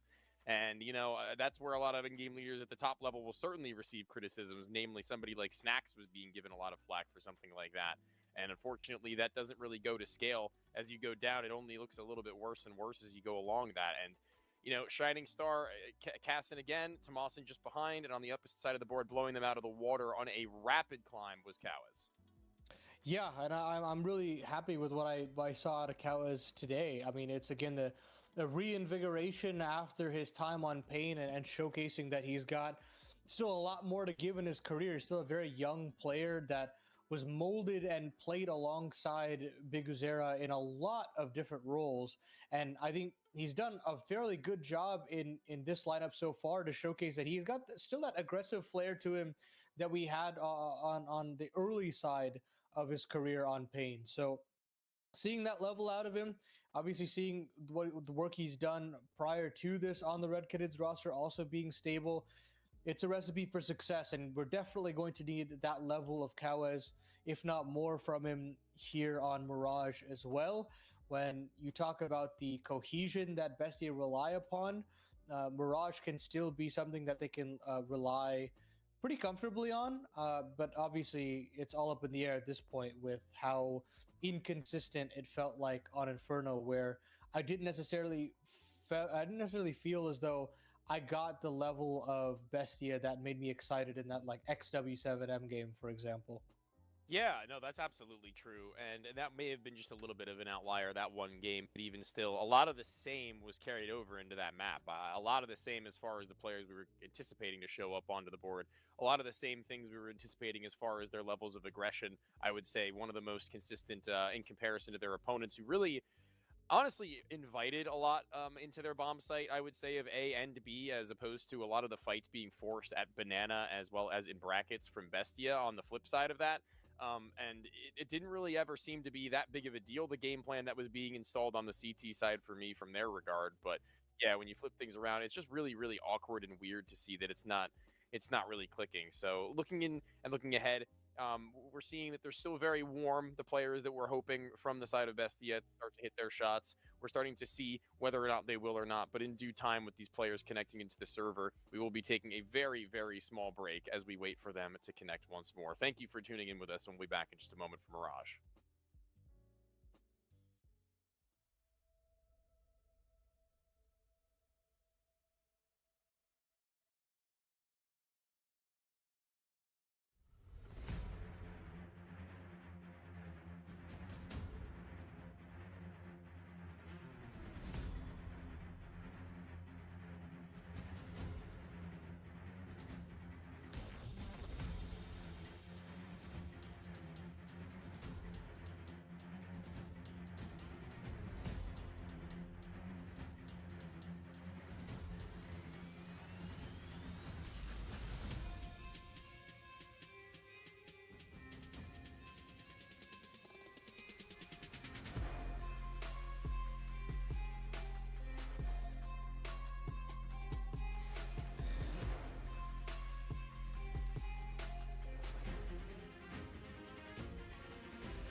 Back into it. Quick little break. I believe a potty break. was in order, but we've got that all sorted. And we're right into map number 2. Red Canids pick of Mirage, and an opportunity to cause a sizable upset here in this qualifier. And for the Red Canids to steal away a playoff spot here in the upper bracket. Some stealing going on.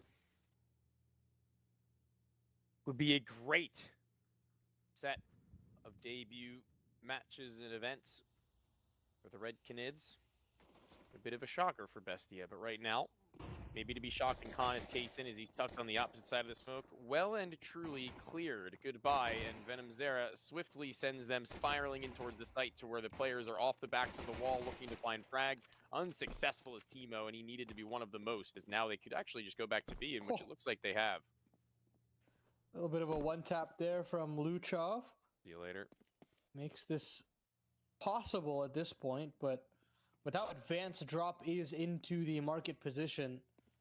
How you suss out Noxy, or how does Noxy suss out him, is another task all in and of itself.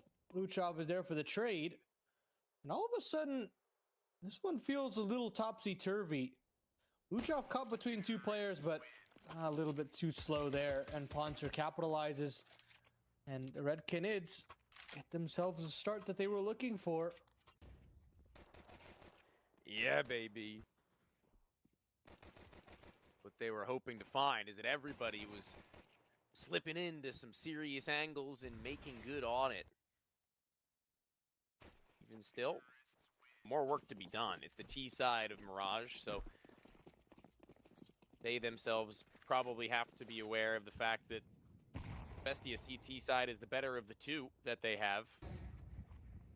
See how they combat what's a force buy now. Tag and bag as well as someone sacrificing for Tomasin to get an M4 in hand. So that could be something to come into play later on with a kill or two from a pistol. Anything can happen. The dream can still be alive. And they're stalling out, leaving two players in mid, just feigning that they're just going to try and get this pressure and maybe go for a later split. And if they do get one kill on either end, they can afford to reset and re-exit, rather not re-execute, but execute into B where the bomb is pulling itself back towards. But these deagles are potent at these distances. Holy Teemo, baby. Love to see that, but they're still encroaching upon this B bomb site, trying to get that go button activated. Another shot connects, but Venom Zero lives to tell the tale. They continue to poke and prod on this B bomb site, but the pistols ring true, and then the scout finds its mark as well. It's all up to Ponter, and I will unfortunately say that he's not winning this one. Toma puts the final nail in the coffin, and upgrades galore. Plenty of Galils tossed over, an AK nab for Teemo as well.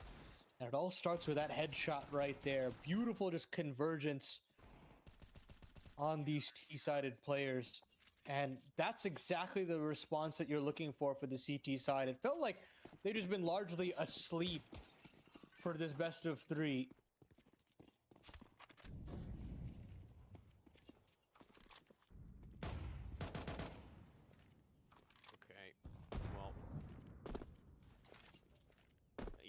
Oh, okay. I thought it was going to be a little bit more damaging than that, but Red Canids should just be wiped here. I mean, the pistol's in a CT round with a little bit more to go along with it. That's usually something that we could worry about as we did, but now I don't really have that much in terms of hopes. Ponter giving us something to work with a tap or two. Tech 9 looking lethal. Nothing more as Bestia can build up a repertoire financially, but not with their opponents, as they've got to be a little bit concerned with the future of their investments now, obviously having to take one back to save, but then the AKs are going to be in full swing. And clearly, the AK-47 in the hands of all five is more than good enough to combat what Bestia have on their defenses, historically speaking, but starting things off, Kaysen gets his sniper rifle and gets to shoot some fish in a barrel. What you like to see. Luchov on an MP9 as well to get some cash up. But slow as you'd like from the Canids. Drop doesn't even have a gun. That's cool. That's cool. Oh, there it is. Okay. Just got it back. Bomb spotted.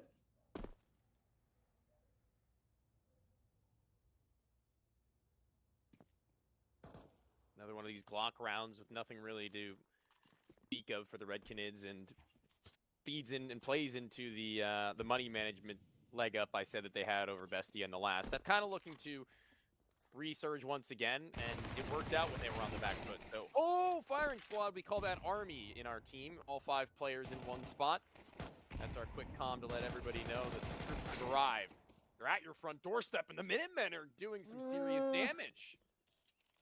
I don't like that. I don't like that one bit, but surely with all that damage that's been done, That's a lot of damage. should be easy pickings.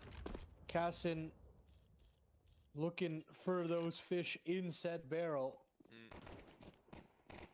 And now they come towards him, and he takes out his deagle actually, but Timo and Toma, they'll get it done.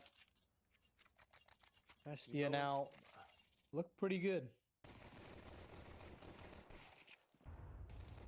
Double T team. The tag team, Timo, Toma. A lot of alliteration going on there. It's no magics. That can screw all the way off.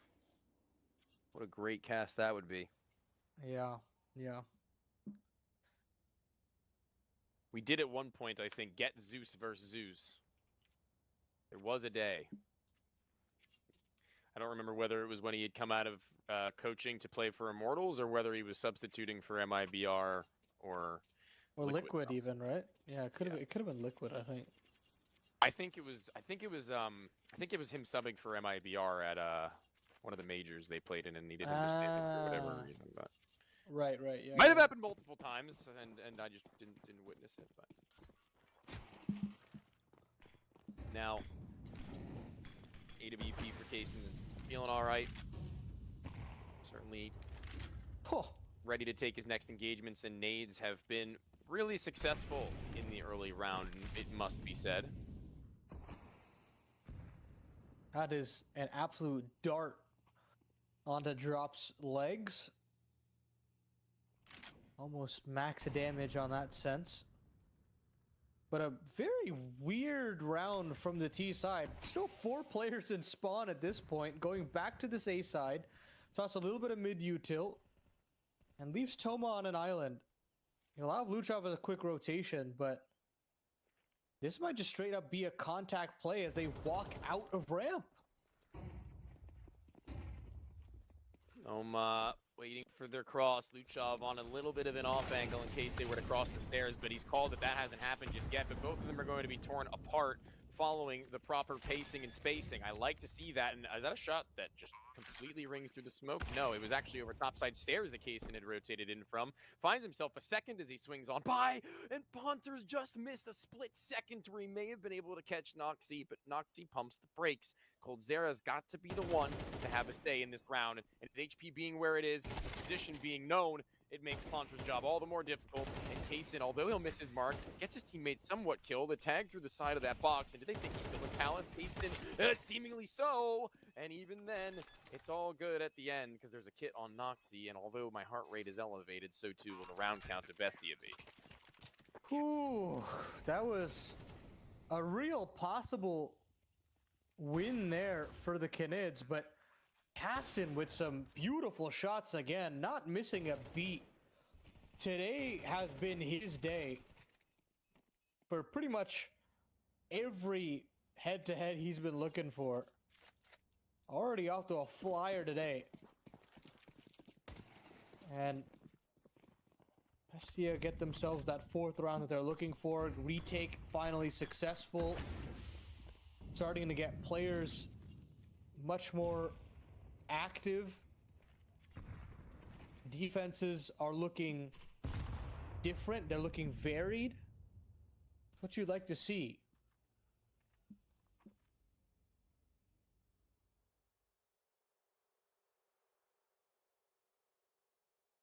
Mr. B anchor from Austin. Your talking before about how his roles are kind of awkward and trying to get him actually activated and involved in rounds. And this is just another one of those instances that reinforces my thought process as to him being a real pillar of this bomb site, makes it a lot easier to operate elsewhere. Out the window goes his first. Needs to make himself look like the anchor in this moment with a teammate by his side.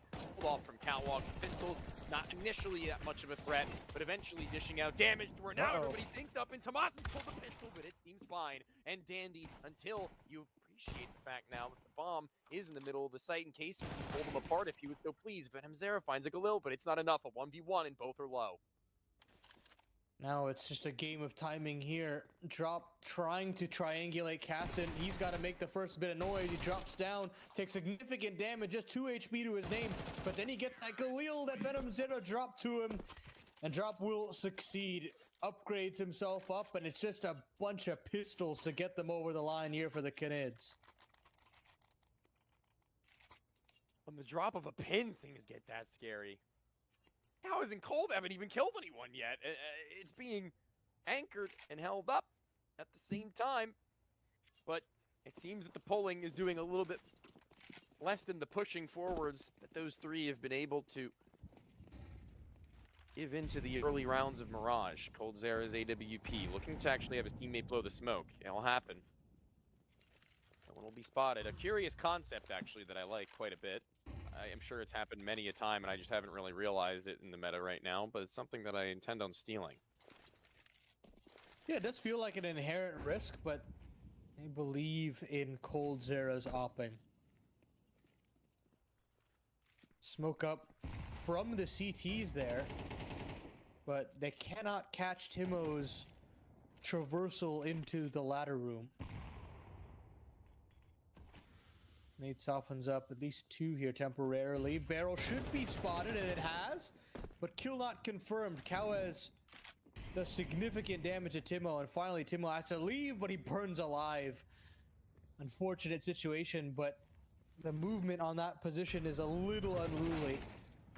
Boost up for Kawez, and he'll still not be able to find that necessary impact as Toma brings it back to a 4-on-4.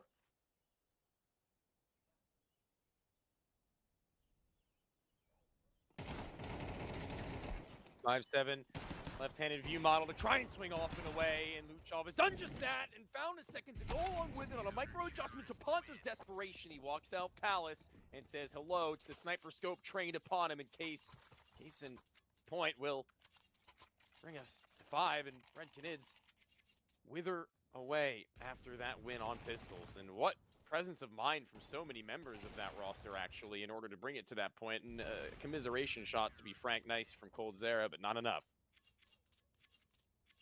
Very odd sequence from the Canids. It just feels like their defaults don't really have a general movement. It is just players on islands trying to look for something. And that's my worry here as far as this T side is concerned, is what are you looking towards? What are you trying to take control of? Because right now, Bestia seem pretty okay with what they're doing right now. It doesn't matter what guns they have, they've just found solutions to get the job done. Granted, a lot of their solutions come in the form of Cassin, but you've got to find a way to speed things up a little bit more, be a bit more decisive in these defaults, and I think that's what they're thinking about here, just the simple A execution. Molly under balcony does flush him forwards. Kawez, even still somewhat blind himself, has his teammate do the job for him. Still a flurry of frags, and honestly, Ponter doing so much as far as taking attention away from the rest. Again, a lot of that being shown. Distractions run. Asen was low, or maybe that actually could have been turned if another shot from the Glock had left the chamber and entered his chest, but these close little moments where 1 or 2 players are still left alive, it's kind of hard to breathe, but still coming out on top and above water are Bestia.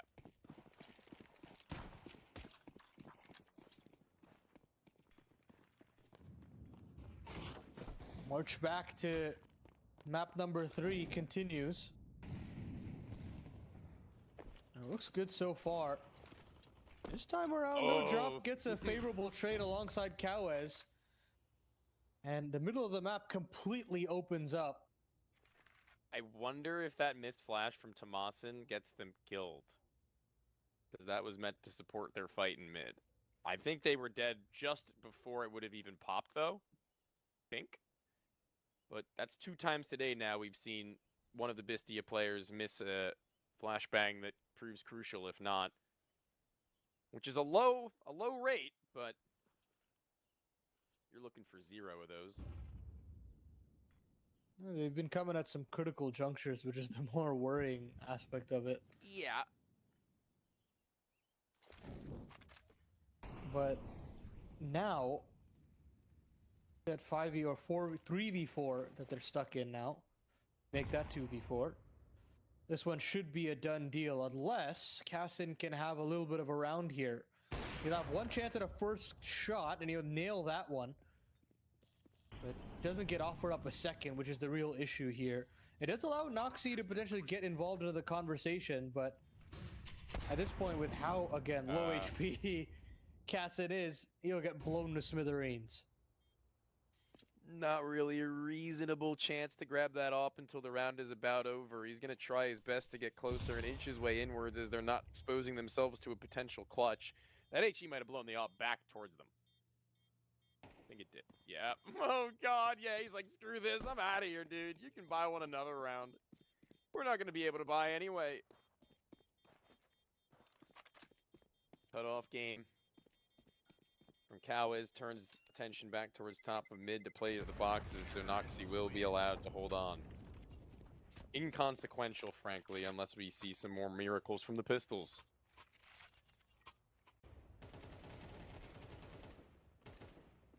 Great transfers today from Kawes, man. Although you didn't get the first kill with the transfer, it still matters the accuracy in which he's able to bring his bullets right to the skull of the player bottom con.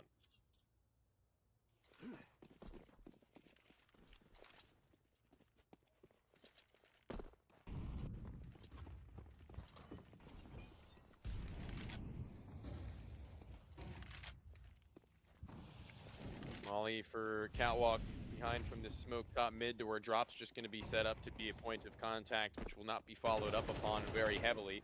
Spam is looking pretty decent. 2 players there, Okay. one being dealt with by the op and under, and there's one more on the other end, to which Kaysen says, I'll take the M4 now, thank you. It might not be the op that you would save, but I'll still get whatever you had. Fallback looking likely here from the Canids. 2 kills go the way of Cold Zera. And a pump of the brakes from Drop. Why not?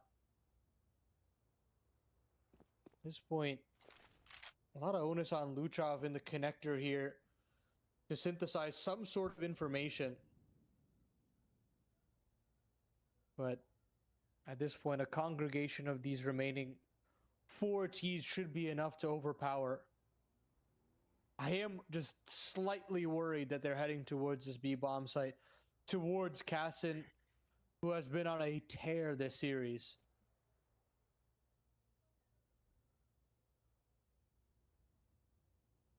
And you got a boosted site player as well. This is dicey.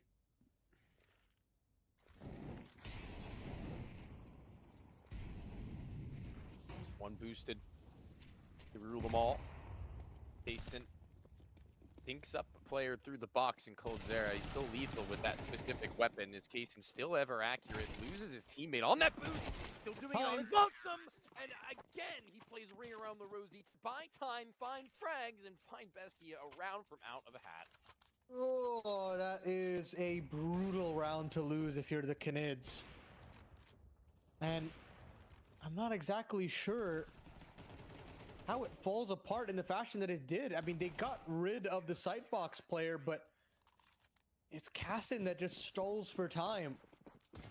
They were really engaging in a fight 100%, and that cost them dearly. AK's across the shop, bar this Mac 10 from Kawes, but they just want to brute force their way into this B-bomb site. It's going to be tough with Toma on the other end, but they're going to try their hand at it. When in doubt, B-pop. Mac 10 separated from the AKs well and truly, and none of them are going to be dealing the damage required just yet, needing to desperately find one of the two bomb site players eventually dispatched of it, and then the double up. That's both players who would sit in the apartments eventually made themselves known. Noxy, what a move, what a call to make. Closera's on a reload, pulls his pistol, and great isolation of angles from Noxy. He's all on his own all of a sudden, and damage is good. But a round win is better. It looked so very easy for only a split second, but that crossfire is torn in two. We've thrown both of these teams into the mud, and they're just looking to brawl, throw haymaker after haymaker.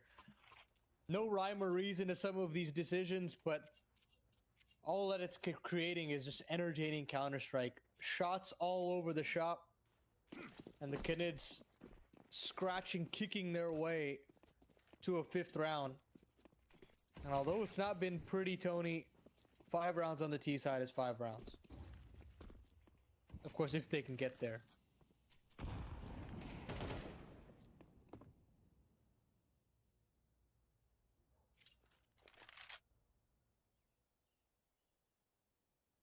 Trying to scope out the situation literally with Noxy and Kaysen, both with those scouts. Playing off of B pretty considerably with only really one in that area of the map, and utterly decimated goes Ponter. How do you can't even react. He goes for the peeker's advantage swing out and double dinked. I mean, rate of fire before even one bullet leaves the AK, 3 have exited from the SMG. But I wonder what Drop looks to do in this timing. I wonder if he looks to activate before his teammates or wants to play for the late lurk. It seems like the former, and I'm actually happy with that, but he needs to be careful as to not be caught off by a timing of any of the other extremity members. He needs to hold so many players' attention at this point. Noxy gives up one face.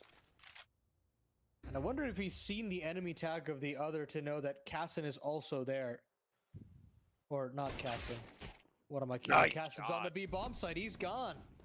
And that means his B bomb site's potentially open for business, unless Timo's got another couple of 1Ds in him.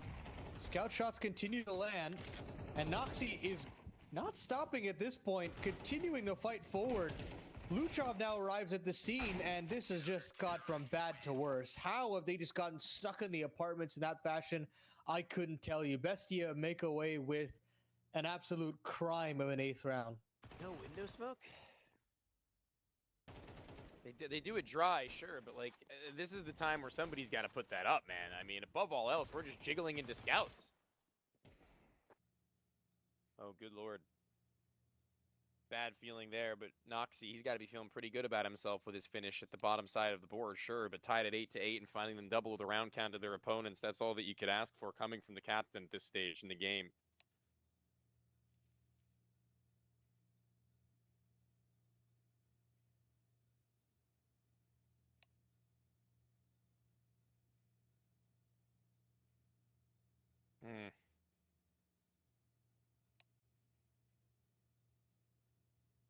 Well, with the turn of the half, Holdzera and Cowes, 2 players who were giving their input and impact on the CT and primarily T for Cowes' sake, I would say. Or actually, no, I can't even say that. That's disingenuous. I think both sides he was really doing a hell of a job, but needing now to come back online. Show up or show out, where sure, maybe the T side of Kaysen was looking absolutely sublime on that last map. But on a map like Mirage, there's very many avenues and opportunities for him to be shut out.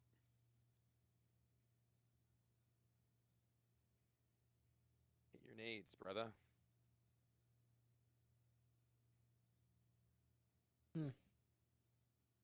Feels like Venom Zera's taking the mantle on the other end.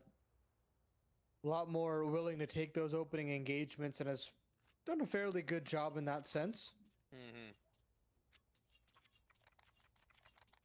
But they'll need a lot more than just Venom Zera if they want to claw this one back. Bestia again opting in To go for a more utility-heavy approach here. Maybe just a small B execution. A couple flashes will go a long way. And this time you've got dual Berettas on 2 players here to try and deal with the problem.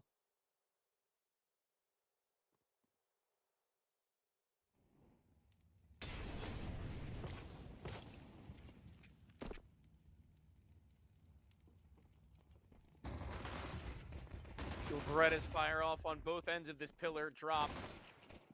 Now, oh, I was going to say, oh, his teammate got the kill, but all good. Needing to do something to help out in that campaign. Canids will do it on his lonesome, though, and if one player can do it, then that's all right. There's been some chip damage peppered through. Finished by coldzera on the snapback. Not letting them plant even, and getting them now stuck. In hindsight, maybe would have been better to just force it, because they've been crawled in on from every position. Sight lines held, and Kaysen, I mean, at least he can isolate these players relatively easier than if they were to be in a clump, but they've given him room to move. They have. Now Kasimlov, an opportunity at a 1v1, but Venom will capitalize. And the Canids bounce back, going back to his anchor tendencies and finding a way to stall for time as Kawes puts in some serious work. And once coldzera and venomzera arrive, it is easy cleanup.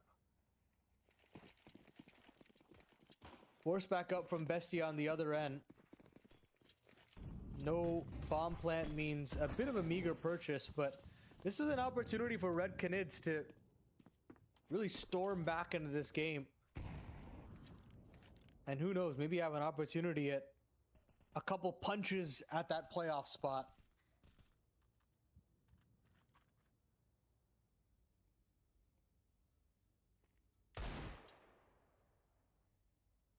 Timo just setting a warning shot, okay? Back up, BAPS Don't try player. that again, buddy. Don't you dare. I'll tear you in two. And it worked for a second, but eventually curiosity won't kill the cat. But it'll certainly call it crawling as they see nothing any longer.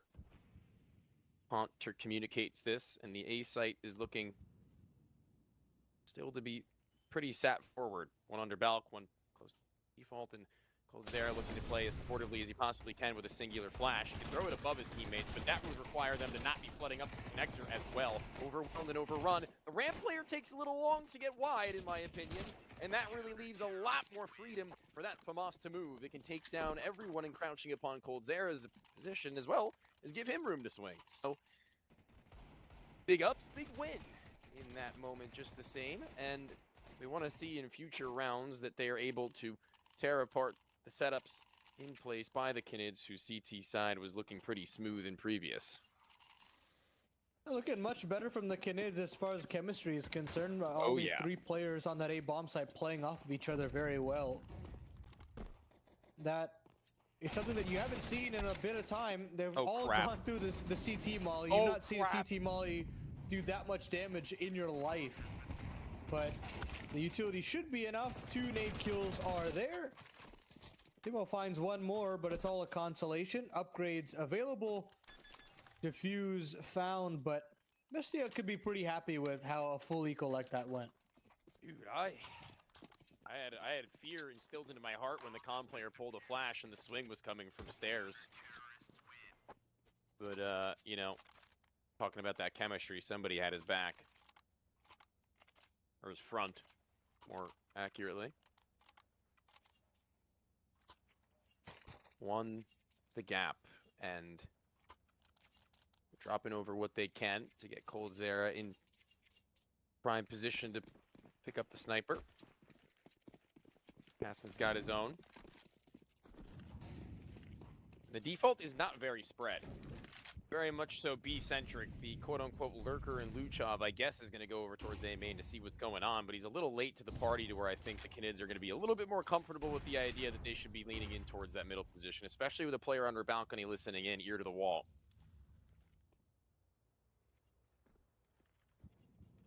Now she walks out, as it fades. And he's still pretty certain on trying to get some con control here. Gas and Molly's in through window. That's a chance to find an entry here. Yeah, nobody is Cat, interestingly enough.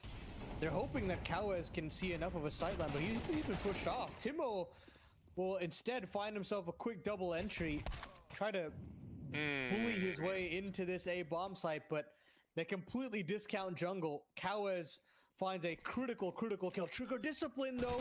Trigger discipline from Ponter. He shuts down the bomb planter, but doesn't connect any bullets onto Timo, leaving into a 2-on-2, and Kawes still having an opportunity to find a little bit more impact. Yeah, Coldzera's just really hoping that they may have swung back into his crosshair, but they're double fighting CT, and that's a great call. Coldzera's still sitting on his hands, but Kawes, he is standing tall, hands on trigger, pulls them both, and finds a 3K as well as the tie game. Kawes once again proving with that A1S on the defense that he is more than ready to go for a multi, and he doesn't need any support, he doesn't need any cover, he doesn't need any flashes. All he'll need is the 20 bullets left in the clip. Just very mobile here is Kawes. Instantly taking that jungle fight, moving over to that CT spawn, being ready to engage, and that's just a beautiful little sequence there. I know it might look like a textbook double kill that seems very easy to do, but you do it. The lead up into that, the lead up into that, and then just the execution itself. You can't pull it off very many times. Also, you know what? Props to Drop's calling right now in these setups and how they've been playing out, whilst also being able to be a sufficient piece to the puzzle. I will say I'm pleasantly surprised pretty much across the board with the fundamentals of the team as of right now. Coldzera goes down. Op doesn't hit. Leaves now Drop with his low HP, forced to play for a retake in some fashion. A smoke, I believe, deeper than that to retake in a few moments, in addition to the HE that had softened his target.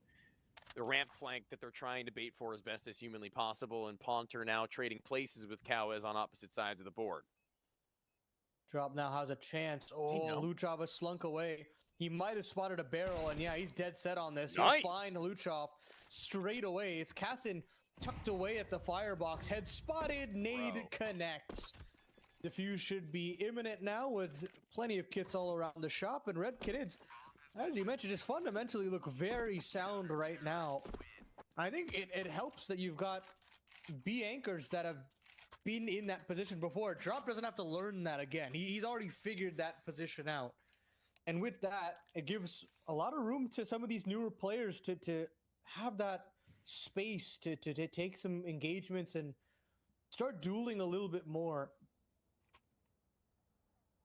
I'm used to getting burned for being tentatively excited about what I'm seeing with South American Counter-Strike, with the RED Canids being the #1 original offender of that. So I'm gonna say that I am tentatively happy and excited to see this iteration of this roster looking how it is. And, you know, although Coldzera might not be blowing me out of the water on the op roll, I think that's kind of like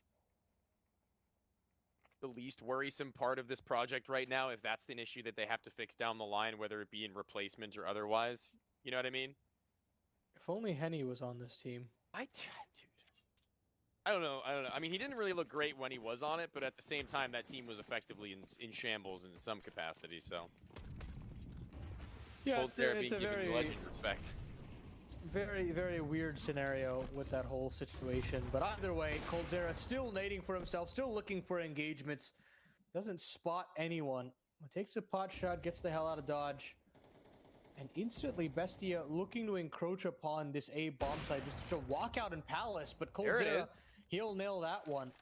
Nice rotation into the spawn, and another player showing his face on the Palace end in Timo, but Coldzera can't cock the gun back fast enough. But no, the flashbang that he threw in order to hit ramp also pops right in front of the Palace balcony. He blinded that player, and he thought he was being run down on by Venom Zera on the balcony, but instead, that's why he exposes his position. And that is an all telltale sign to what may be to come. He heard him run back, but they've heard nothing else on any other side of the map to be able to leave this A site reasonably, you would think, but they were stuck in this two-player setup. They thought that it was a comfortable one, but now questions as to whether or not they should rotate need to be answered soon. Venom Zera honestly needed that frag, and Noxie needs to stay alive with the jump, caught by Cowes. Now Drop has another opportunity to stop the bomb plant, and Caston caught with head in hands. Toma now in a one-on-one. HP advantage firmly in the favor of the Brazilian captain, but Toma, he gets shifty, he gets crafty in these 1v1s. But with the bomb drop, it's such a precarious situation, it's just got to be a wide swing, and Drop confirms. He doesn't overcomplicate it. He confirms that 10th round, double digits hit now for the Brazilians, and they inch ever closer to playoffs here in the Thunderpick World Championship close qualifiers. They were, nice shot, they were absolutely banking on the fact they got that bomb plant. At the minimum, this round, it's going to have to be either a half-buy fighting on 11, or it's going to have to be the full thing with really, really weak rifles as far as 2 or 3 players are concerned. Even a MAC-10 for Teemo, they're going for it, and they're sacrificing utility in order to make sure that at least 3 AKs are brought into this, and that could very well spell map and series point if they can't convert here. I'm worried, I have to say. Yeah, dire straits. It is a far cry of the Bestia that we were envisioning and witnessing, and then the last best of 3. And yes, you've still got flashes from Toma and Casson, but it's that thing that you mentioned that I kind of echo the sentiments of in this team being very top heavy, not having too much consistency out of your aggro rifler and Luchov, and not enough entry work from Timo either. But they're going to try their hand at this A bomb site for another time. But this time around, there is no Cold Zera. It's Venom, and it's Drop. Angle on the edge of the smoke. Thought he might have had that. Really good spray, but never an easy one to finish off. Trying their damnedest now to just ensure that that damage is finished off on by somebody else, or otherwise Venom Zera will be the one to do it, popping his head up and down, left and right to the box, and an exposed player on the opposite side of missiles, only slightly, not fully obscured, and that's it. Oh my, clean sweep, 1 HP point of damage on the Canids. I can't believe it, man. No plant again. Yeah, this is over. I don't see any sort of development here from Noxie, and that is a real worrying sign for the future, if I say so myself. I mean, absolutely no answers on this T side, and trying to create one out of something where the answer is never even there in the first place. That A bomb site has been stalwart for this entire half.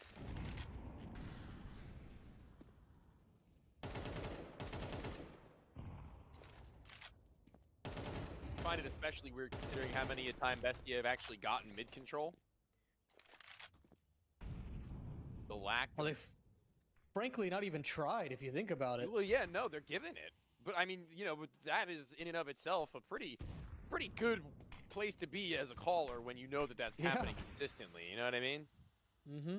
You've been conditioned to actually have it for so free that maybe they think you're allocating too many resources that allows Venom Zera to play under balcony as many times as he has. Maybe that's something to go along with that. And it's worked.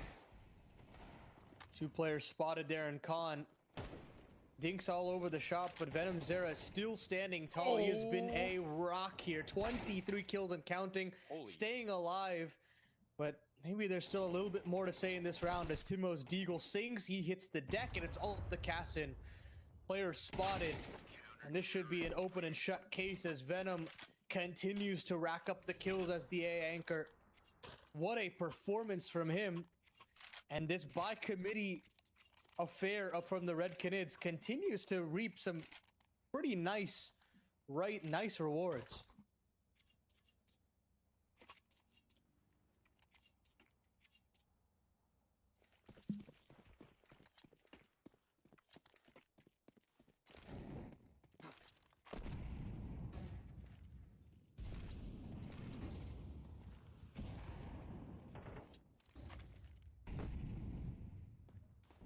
Haunter Playing a somewhat dangerous game on the jump spot, considering how Whoa. close Tomasin is. That dink may spiral them to make a decision later on in the round to try and finish the job. And I wonder if that's where they're going to redirect the resources, because mid-control somewhat given, creeped out on by Catwalk, and that's it. Drops, spots one bottom con. Finished off, though, by the op that's been elevated.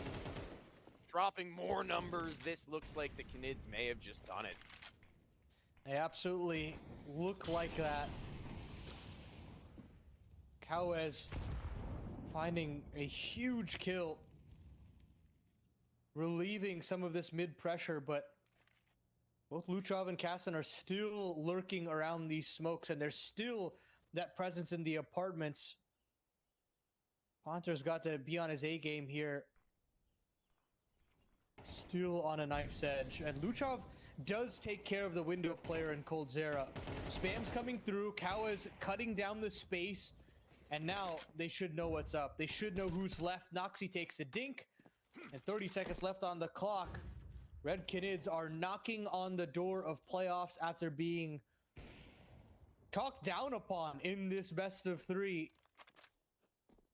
But maybe there's still a little bit more to tell in terms of the story here. It's all up to Kassan in the 1-on-2, trying to dig out Ponter here.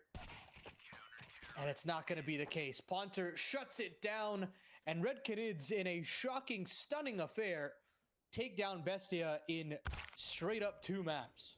Yeah, I mean, it's kind of surreal, but also, I mean, we didn't really have a whole lot to go off of from a ground level to come to expect from the this Red Canids, right? So I'll say it again, you know, tentatively, I'm pretty excited with what I witnessed. I'm actually really happy to see that also coldzera doesn't really feel pressured to be like an X-Factor opper. That's actually a stylistic difference that maybe they were looking at to stray away from Henny instead of leaning into his play style and kind of letting him do what he wants without structure. coldzera plays more passive, more supportively, holds angles, zones out positions, and you know what? By far and away on the CT side, that is what he was doing. And I think that we noticed that on Inferno too. It was the same story of him just being able to post up on a line, let them walk into him, get his one, and even if he gets nothing else, I guess that's not really what they're going for. Yeah, and the rifle core did their job in spades. I thought Cowes was phenomenal on Inferno. He was pretty impactful there on Mirage, and I think you can say the same thing about Venom Zera. Ponter, I think, had the biggest question marks about, dealt the toughest roles, but still found a way to have a bit of an impact, I'd say, on these kind of small side anchor positions, which on all intents and purposes leaves Drop to kind of be left to his own devices. Being able to play con to a high level is a nice thing to have. And all of a sudden, again, this fundamentally looks like a sound team, which is very odd to say when you look at the roster on paper and you look at the overlaps that these players have. But the self-sufficiency is there, and the ability to take on a team that has enough firepower like the Bestia side is a pretty admirable one. So I'm excited to see this team in playoffs, and I'm excited to see this team's development for sure.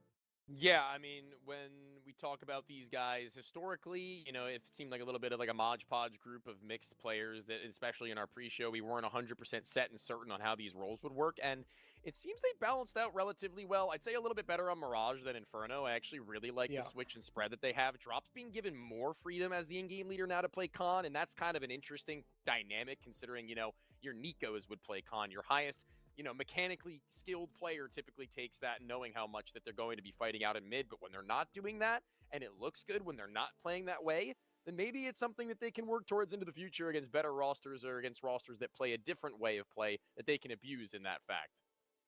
Well, again, Bestia are not eliminated from the competition. They will be in the lower bracket now, awaiting the winner of SELVA and XW7M, but that is essentially going to be the end of the broadcast today. So basically tune in tomorrow for that entire losers bracket to see which way the chips fall and if Bestia can bounce back and still nab themselves another playoff spot here in the South American qualifiers for the Thunderpick World Championship. I've been Paladin, joined by Why Not, and I hope you guys have enjoyed. We'll see you guys very, very shortly for some more Thunderpick CS.